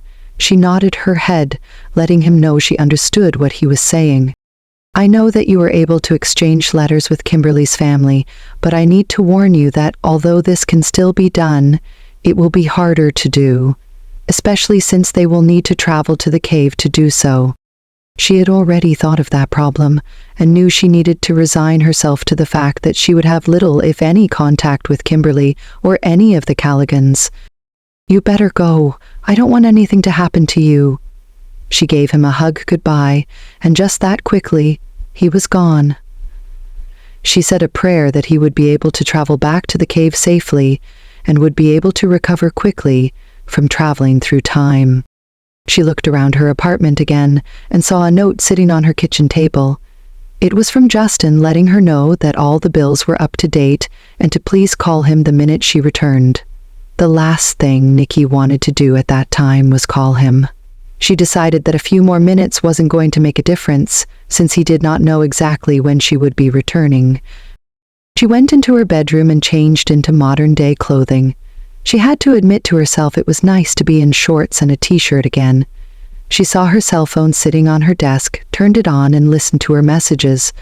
A few were from her parents, and one was from the school, letting her know that she could come in any time to start preparing her classroom. She placed her bag on the bed and started to unpack. She put Kimberly's letter aside to be read later, as she didn't think she had the emotional strength to read it right then.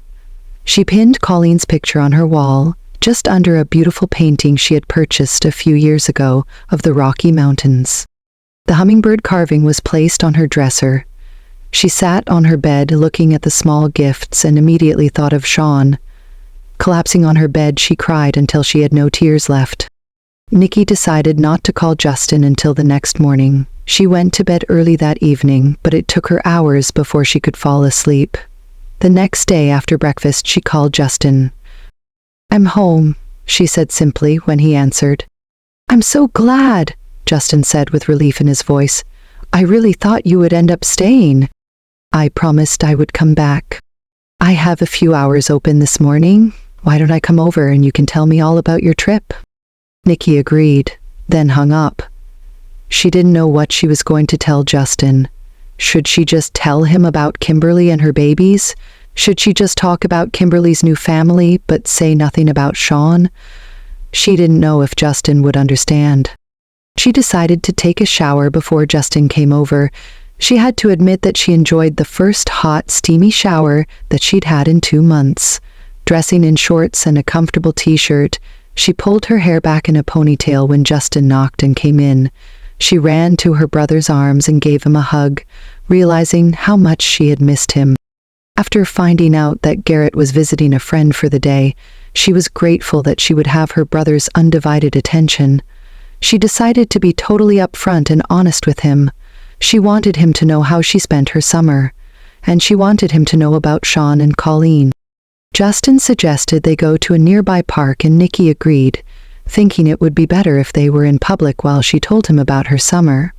That way there was less chance of falling apart. Again. They stopped at a deli to pick up some sandwiches before heading to the nearby park. They sat at a picnic table, and Justin turned to her after taking a large bite of his sandwich. "Okay, we're here.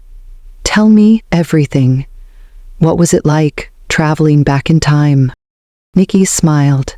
"It was scary at first, but it worked. I was able to travel from my apartment directly to where Kimberly was, in 1893. How is Kimberly doing?" "She's great. She loves Patrick and is very happy with her new life." "And her baby?" "She actually gave birth to twins, a boy and a girl." "Well, what do you think of that?" Justin said, seeming pleased with the news. Nicky spent the next few minutes updating Justin on Kimberly and her babies. She then talked about some of the things she did and saw. She talked about the beauty of the ranch and the surrounding mountains. She told Justin about the Indian village she visited, and about Colleen and the reason why Shaun was raising her. She did her best to gloss over any information about Shaun, preferring to tell Justin about him after she gave her report about the rest of her summer. When she started to talk about learning to ride a horse, Justin interrupted her. "Tell me about Shaun," he said as he finished the last of his sandwich.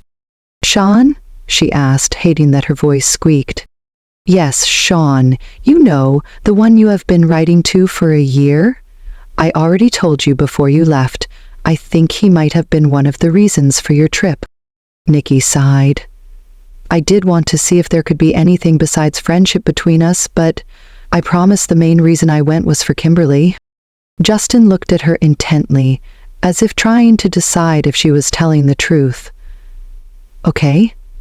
So, did you find out if there was anything besides friendship?" Nicky nodded slowly. "He was the one who taught me how to ride a horse. You learned to love Colleen, and you fell in love with Shaun." Nicky was amazed at how easily her brother could read her. Either that or he was a very good guesser. "It doesn't matter whether I fell in love or not. I'm here, in 2006. Shaun and Colleen are back in 1893. I can't go back." "Do you mean you can't use the keys again to go back?" Justin questioned. "Yes, that's exactly what I mean. While I was there, a man from the medieval times somehow found out that Victoria had 2 keys. He also had one, and he wanted the ones Victoria had. I guess there is more power the more keys you have." He showed up at the ranch one day pretending to be a long-lost relative of Shaun's family. At first everyone believed him until he pulled out a gift he was going to give to Colleen out of his pocket. He accidentally pulled the key out instead, and Collins instantly knew who he was. Evidently, Victoria's house had been ransacked by a man named Golan, who left a threatening note. Patrick overpowered him and sent him back to his time. But everyone knew that the keys needed to be hidden. I was able to stay as long as I had originally planned, but I knew when I came back it would be permanent. Let me ask you a question. If you did fall in love with Shaun, why did you come back? Because I promised you that I would. "Oh, Nicky," Justin said with sympathy as he grasped her hands in his own. "Even if I hadn't promised, Shaun didn't want me to stay. I fell in love with him, but he didn't feel the same." "I'm sorry," Justin said. For a few minutes they both sat together in silence. "I had a feeling that something like this would happen. I really didn't think you would return. I'm sorry you're so sad, but I'm glad you're back. I've missed you."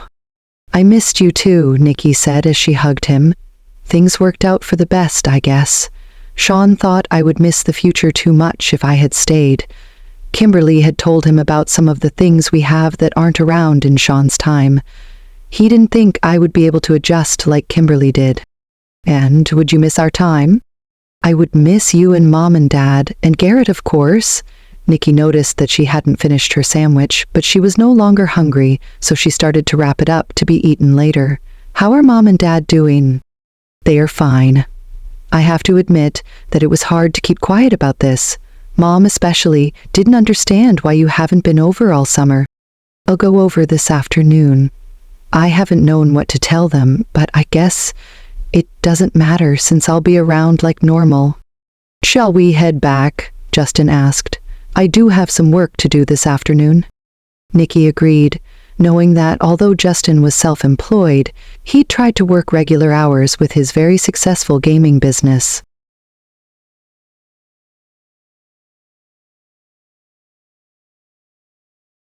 It had been a week since Nicky had left, and even though life went on as usual, it seemed to Shaun that everyone missed her.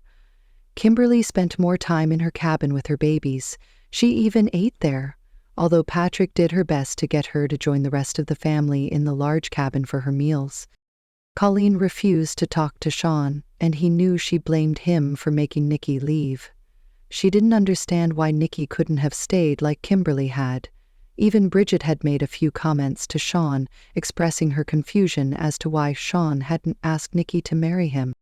She would have stayed if you had given her a reason to stay, Bridget had told him the day after Nicky left. When Shaun reminded her that Nicky had promised her brother she would return, Bridget had a quick reply. Then she could have gone back to keep her promise to her brother, but then she could have returned. It wouldn't have been smart to send a key with her, Shaun had reminded her. You could have gone with her. Those words kept replaying in Shaun's head almost constantly since Bridget had said them. You could have gone with her. Shaun admitted to himself that the idea of traveling through time absolutely scared him, which he found ironic since nothing had ever really frightened him before. Even though he hadn't even considered that option while Nicky was visiting, he didn't think he could have gone back with her. After all, what if something happened and he couldn't return? One morning after breakfast, he turned to Colleen. How about going for a horseback ride? He asked her, trying to find something she would be interested in doing with him. Colleen started to shake her head, but Shaun saw her hesitate and he smiled to himself. He knew Colleen wasn't going to turn down a chance to ride her horse. Okay, Pa, Colleen agreed. I'll be in the barn. Come out after you help with the dishes, he instructed her, and was glad to see a glimmer of excitement in her eyes. Almost an hour later, Colleen appeared at his side. I'm ready, Pa. Can we ride down by the river? Shaun agreed, and soon the two of them were riding side by side until they reached the boundary of the ranch. As they entered the forest, Shaun allowed Colleen to move in front of her. He expected that she start her usual chatter, but she was quiet. After riding together for a while, he decided it was time to have a talk with his daughter. Let's stop at that rock boulder for a bit, he called to her, pointing to a cluster of rocks that sat next to the river. Colleen nodded her head, letting him know she had heard him. Soon they arrived at the boulder, and Shaun swung himself out of his saddle and tied his horse to a tree. Colleen slid off her horse herself and handed the reins to Shaun so he could tie her horse near his. Let's sit under that tree and chat, Shaun suggested. Colleen shrugged and followed him. After they were both comfortable, Shaun started to ask his daughter questions about what she had been doing. After a few answers where Colleen just responded with only one or two words, Shaun sighed and slid his arm around her, pulling her close. I understand that you miss Nicky, he told her. Colleen didn't say anything, but her shoulders shook, and he knew she had started to cry. He held her for a few minutes, allowing her to cry on his shoulder. Why did you send her away? Colleen asked. I didn't send her away. You knew when she arrived at the beginning of the summer that she wasn't going to stay. But Kimberly stayed. I thought that if you fell in love with her like Patrick fell in love with Kimberly, I thought she would stay. Oh, Colleen, Shaun said, his heart clenching at her words. Why couldn't you have fallen in love with her? She is nice. She doesn't care that I'm half Indian. I asked her once why she didn't care, and do you know what she said? Shaun shook his head. She said, God made me exactly right. God gave me an Indian grandmother who cared enough to make sure I had a good family, even though she couldn't raise me. Nicky is right, Shaun told her.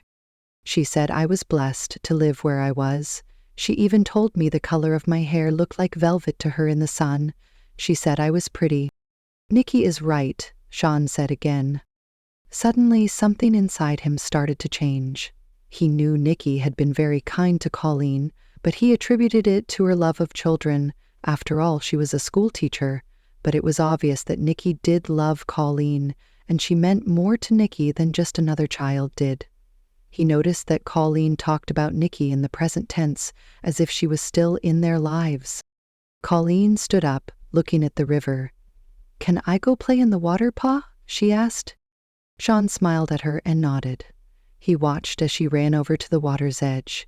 She bent down to put her hands in the water. As he watched his daughter play, he thought about what Colleen had told him.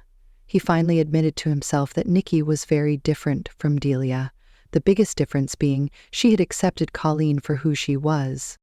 Thinking about Nicky in this light also made him realize how much he loved her for her personality.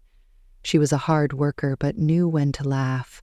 She was always up for a challenge. He had noticed that when she had asked for a horse other than Honey. She liked to push herself and commit herself to new things. It suddenly made sense to him. Nicky would have no problem giving up her previous life. She liked challenging herself, and he should have seen that sooner. Shaun had been watching Patrick with Kimberly more frequently since Nicky had arrived, and had found that trust was important in a marriage. Nicky had told him that she was willing to leave her time and live in his. He knew that he needed to trust her word. He made an instant decision. He stood up and walked towards his daughter, who was busy throwing small rocks into the river. "What would you say if I went to go get Nicky and ask her to marry me?" "Really, Pa? You would marry her? I could have a ma?" Shaun had never seen Colleen so excited, not even when she had been given Spirit for her birthday the year prior. Shaun had not realized how much Colleen wanted a mother. "Yes, I will go and get her. Now, you must realize that I could be gone for a while since she lives where Kimberly used to live." "That's fine, Pa," Colleen agreed as she continued to bounce up and down in her excitement. "I'll be really good while you're gone. I'll help Bridget and Kimberly and—" Shaun laughed and interrupted her. "I know you will be good. You are always good." It was the last thing he was worried about. He was more worried that there might be a chance he wouldn't return. But he knew he needed to think positively. He needed to trust the key. He needed to trust Nicky. That evening after dinner, the family gathered in the living room. As usual, everyone was doing their own thing. For the first time since Kimberly had given birth to the babies, she joined them. They were getting older now and didn't need constant care. Shaun watched as Kimberly held one baby and Patrick held the other. He thought about the possibility of having a child with Nicky, and the thought thrilled him. Shaun had asked Colleen not to say anything until he was ready to tell the rest of the family his plans. Colleen sat next to him on the sofa with an open book in her lap, but she was not reading it. Shaun knew that she was too excited to concentrate on the words. "I have something I need to talk to everyone about," Shaun announced. Colleen's eyes lit up as she gasped with excitement. "It looks like Colleen knows what you're going to say," Bridget commented with a smile at her niece. "Yes, she does," Shaun admitted.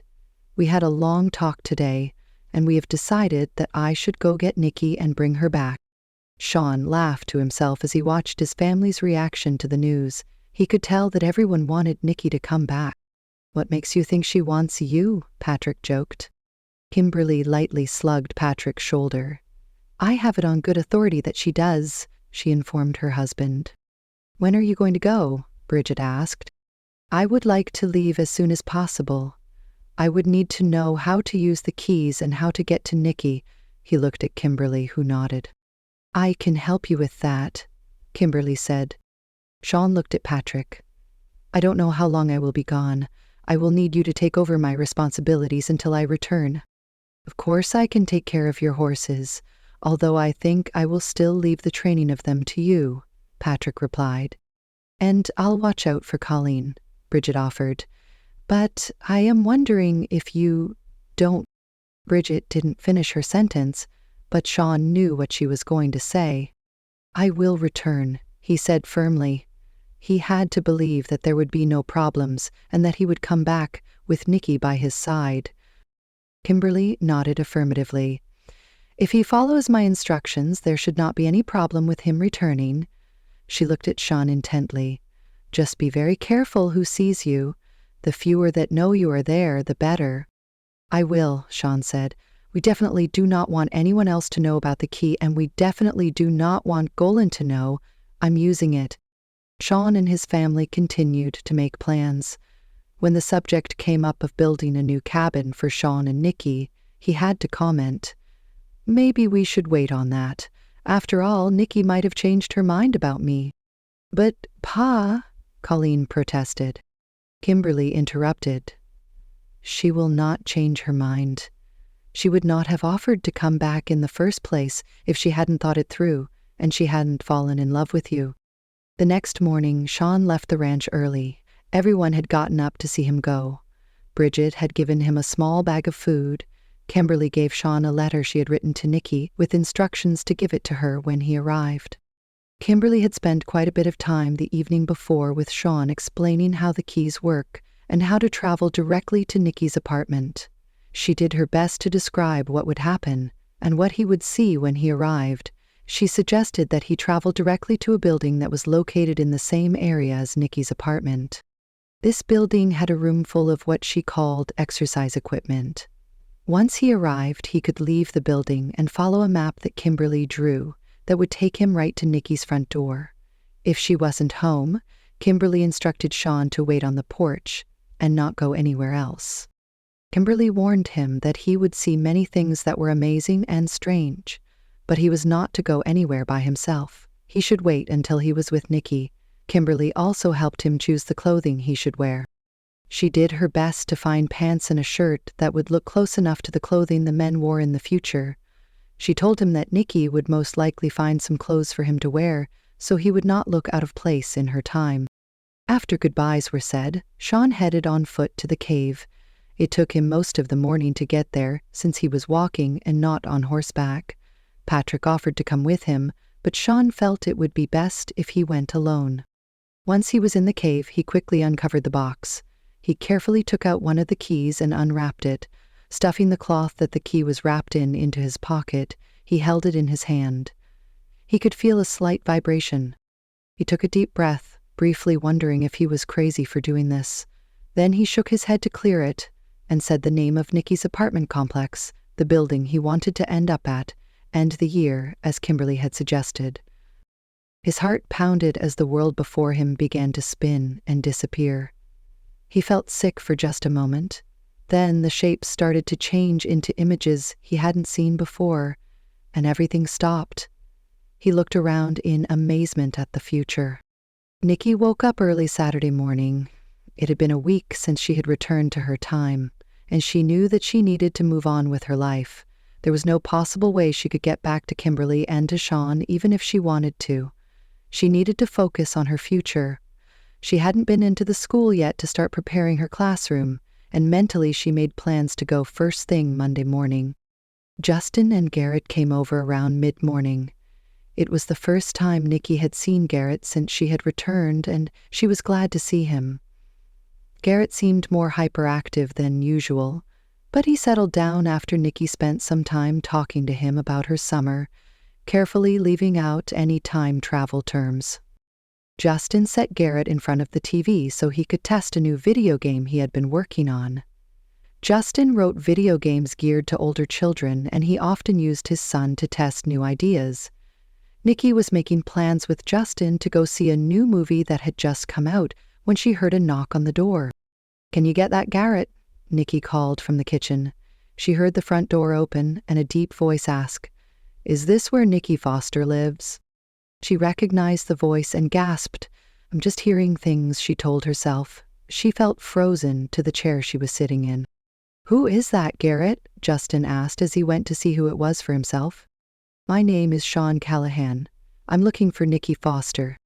Nicky gasped again and ran into the living room. "Shaun, what are you doing here? How did you get here?" It was incredibly good to see him, but he was the last person she expected to see. She had spent all week preparing herself with the knowledge that she would never see him again, and now here he was, standing on her porch step. Justin looked at Shaun with confusion. "Who are you?" he asked, suspicion in his voice. Nicky ran to Shaun and threw her arms around his neck. "I'm so glad to see you." Shaun wrapped his arms around her, and for a moment they just held each other. "What's going on, Dad?" Garrett asked. "I think this is Kimberly's brother-in-law," Justin said, and Nicky was glad he had figured out what was going on. "You might as well come in," Justin said dryly. Nicky giggled as she stepped away from Shaun. "Yes, come in." She introduced Shaun to Justin and watched as they shook hands.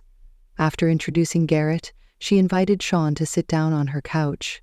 She watched as he looked around her apartment in amazement.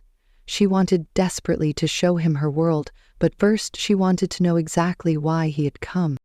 "Did you just get here?" Nicky asked. It was so good to see him. "Yes," Shaun said.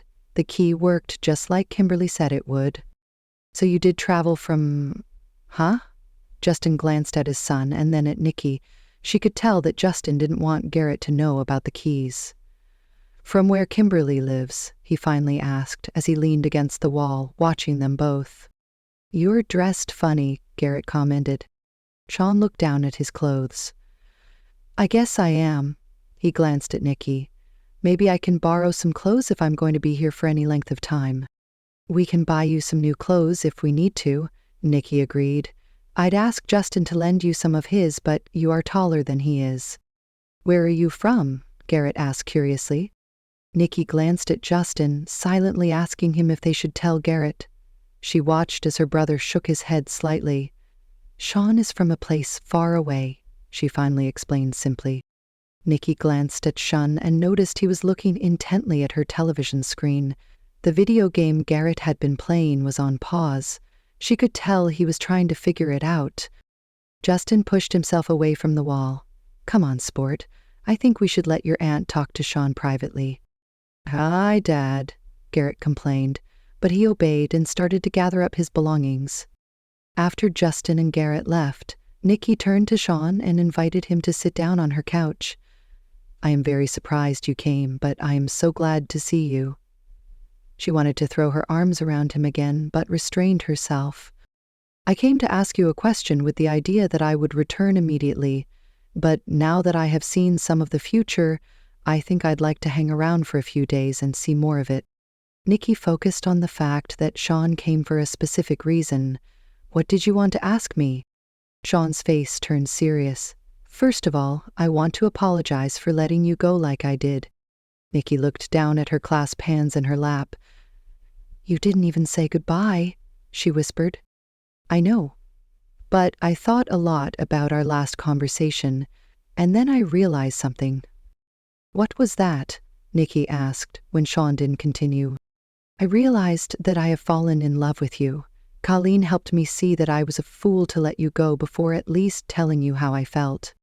"So you came all this way, you time-traveled from your time to mine, just to tell me that?" Nicky asked, telling herself to not get her hopes up.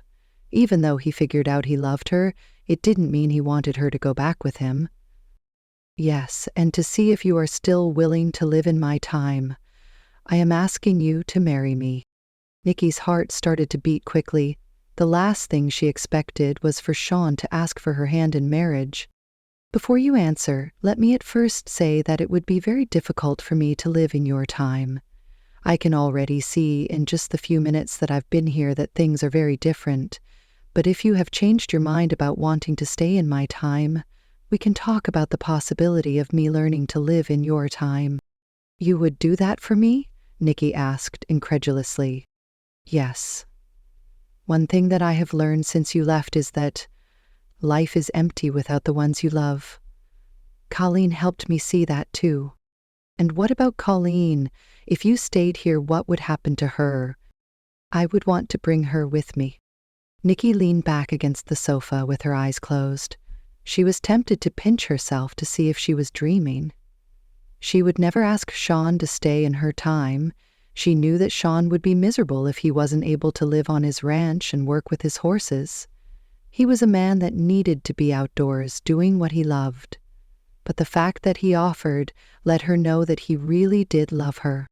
Nicky opened her eyes and looked at Shaun. She reached out and grasped one of his hands with hers. "Shaun, I would never ask you to stay in my time. I meant what I said, that I was willing to stay in your time.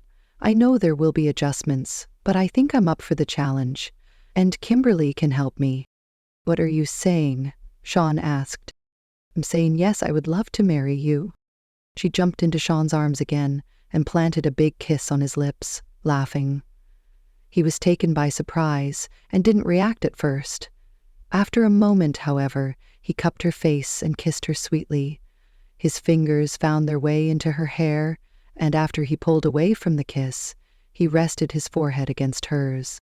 "Are you willing to be a mother to Colleen?" "Of course," Nicky said. "I already love her as my own. She's a sweet girl, and she's another reason why I should be the one to travel to your time." Nicky and Shaun spent the next few hours getting caught up and talking about the easiest way to merge their lives together. Shaun agreed to stay in her time for a few days. They spent the rest of the day alone in her apartment, making plans. Nicky had fun showing Shaun how her cell phone worked as she called Justin to invite him and Garrett over for pizza that evening. After lunch, they made a quick trip to a nearby department store, where she helped Shaun purchase a pair of jeans and a few shirts so he would not look so out of place in her time. The department store was just across the street from her townhouse complex, so Nicky decided it would be best to walk there. She enjoyed watching Shaun's reaction to everything he saw as they walked, and he couldn't stop asking questions. He reminded her of Colleen's curiosity and chatter. He especially liked to stop and watch the planes every time that one flew overhead. Later, when they were finally back at her townhouse, Shaun told Nicky that he wished he had stopped off in Denver before he used the key to come to her time to purchase a ring, and Nicky was able to reassure him that it didn't matter, and she was willing to wait until they were both back in his time. The minute Justin and Garrett arrived that evening, Nicky immediately told him the news of her impending marriage to Shaun. Shaun had been worried that Justin would be upset that he was planning on taking his sister away, but Nicky had reassured him that Justin would understand. He was aware of everything that had happened to Nicky with regard to their letters they had written to each other, and how she spent the summer in his time. As Nicky had predicted, Justin did understand and wished them both well, although he expressed his sorrow that he might not ever see Nicky again. Shaun reassured Justin that he would take care of Nicky, and he would do everything in his power to keep the lines of communication open, using the 2 keys as long as it was in his power to do so. Nicky suggested that they use Victoria's home as a base to exchange letters. Nicky ordered 2 kinds of pizza to be delivered to her townhouse. After they arrived, Shaun looked suspiciously at it, but after his first bite, ate more slices than anyone else. He spent some time talking to Garrett, encouraging him to show him how the TV and his video games worked, which Garrett was thrilled to do, although Nicky knew Garrett was a bit confused as to why a grown man didn't know how to play a video game. Justin offered to let Shaun stay with him for the rest of his visit, and Shaun accepted his offer. They left close to midnight that evening. The next day, Nicky spent the morning tying up loose ends. She called her school to let them know she would not be returning. They were sad to see her go, but glad that she was getting married. She wanted Shaun to meet her parents, but she didn't feel like she should tell them about the key.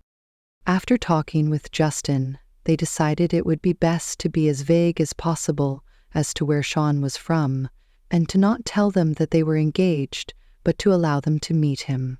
After Nicky was gone, Justin planned to tell their parents everything that had been going on with Nicky and with Kimberly. Neither of them thought that their parents would believe their story, however. That afternoon, Nicky offered to take Shaun for a drive in her car and show him Victoria's home. Shaun acted excited about the idea of driving in a car, but once they were in it and they were on their way, he made quite a few comments about how fast they were going and how he didn't feel safe. He gave a sigh of relief when they arrived at Victoria's home and expressed amazement about how well kept it looked. Nicky showed him how to get inside and they walked through the home together. All the furniture was still covered with large cloths and everything was dusty, except for Victoria's desk in her office. That evening, Nicky packed a suitcase of things that she wanted to take with her. She remembered Kimberly telling her that Victoria had cautioned her to not take anything from her time back to Patrick's, but that Kimberly had snuck a first aid kit and her drawing supplies in her bag because she had a hard time leaving those behind. Nicky did not pack very much clothing because she knew she would not be able to wear it, but she did pack her most comfortable walking shoes. After adding her hairbrush and some of her favorite hair accessories, she looked around her room and walked through her apartment, trying to decide if there was anything she just could not bear to leave behind. She finally decided to bring some family photo albums that she had compiled a few years ago. With Justin's help, she boxed up the rest of her important possessions for her brother to store. She also went through Kimberly's things and boxed up what she felt Kimberly would want to save. Justin agreed that he would clear out her apartment before her contract was up in 4 months' time. On the last day before Shaun and Nicky were planning to leave, they spent the entire day with Justin and Garrett. They went to Nicky's and Justin's favorite ice cream store, took a train downtown, and other things they both liked doing and thought Shaun should experience while he was in the future. They ordered Chinese food to be delivered, which amazed Shaun. How could someone cook food for someone else and get it to their home so quickly after they had ordered it? They also showed him one of their favorite old Western movies, which Shaun hadn't liked at all because it wasn't accurate. They did spend a few hours with her parents, and she was pleased that they instantly liked Shaun. On the last night in her own bed, Nicky thought of all the changes that had happened to her over the last few months, and she knew that there would be many more changes to come. But she felt confident that the decisions she was making were the right ones for her. Spending the last few days with Shaun in her own time, the love that she had for him continued to grow, and she knew that she could not even think of the option of sending him back to his time without her. She wanted to spend the rest of her life by his side. The next morning, Nicky was up early, ready to go. She put on the dress she had worn on the trip back to the apartment and did her hair the way Kimberly had shown her. Justin brought Shaun over and prepared to stay until they left. He left Garrett sleeping in his bed since it was so early in the morning. Besides, he didn't want to have to explain how Nicky was leaving. When Justin saw her, he looked shocked, then sad. "You look so different." "Well, I do have to try to fit into the 1890s, you know," Nicky tried to joke. She knew that it had finally sunk in. She was leaving and would likely never return. "I am going to miss you, big brother." She threw her arms around his neck, and he squeezed her tightly back. "I'm gonna miss you too, little sis." He took a deep breath and stepped back. Shaking Shaun's hand, he said, "Take care of her." "Of course. We will send letters as often as possible," Shaun replied. Nicky had to admit, Shaun had a way of easing people's concerns. It was then he saw her large suitcase sitting on the floor and asked her what she was bringing. After approving of her choices, he asked, "Are you ready to go?" Nicky nodded. "Yes, I am ready." She saw that Shaun had the key in his hand. Nicky turned to give Justin one last hug. Then, after making sure that Justin understood how to transfer letters to her in Victoria's home, she held one of her hands to Shaun, and he grasped it with his own. She picked up her suitcase with her other hand. Almost instantly, they were back at the cave in Shaun's time, her suitcase by her side. She was thrilled to be back in Shaun's time, instantly realizing that Shaun's time was now her time. She helped Shaun return the key to its box, and they carefully covered it with rocks. She watched as Shaun placed the last few rocks, then went to pick up her suitcase. "Before we go, I want to tell you something," Shaun informed her, stopping her from leaving the cave. She looked at him expectantly, waiting patiently for what he had to say. "You don't know how much it means to me that you are willing to give up so much," Shaun told her as he gathered her into his arms. "I will do my best to make sure you won't ever regret your decision." "Once I realized I loved you, making this decision was easy," Nicky told him. "Some people are only meant to love once in a lifetime. I know you are my once in a lifetime. I can promise you I will never regret my decision." He kissed her, letting her know she was everything to him, that she was his once in a lifetime. When the kiss ended, She pulled away but kept her hands in his. We are connected to each other. Maybe we were connected before we even met. Maybe everything we have done in our lives, even mistakes or changes, has led us to this moment now. Even though we lived in different times, the keys led us to each other. Shaun slowly nodded as he pondered her words. With a small tug, he pulled her into his arms again. This time, they just held each other. She loved the feeling of his chest against her cheek, listening to the beat of his heart. She knew that both of their lives were changing, that there would be many good times and bad, but the love they had for each other would see them through whatever came their way. River of Time, Time Travel Destinies, Book 2, copyright 2016 by Zoe Matthews. All rights reserved. No portion of this book may be reproduced in any form without written permission from the publisher or author, except as permitted by U.S. copyright law.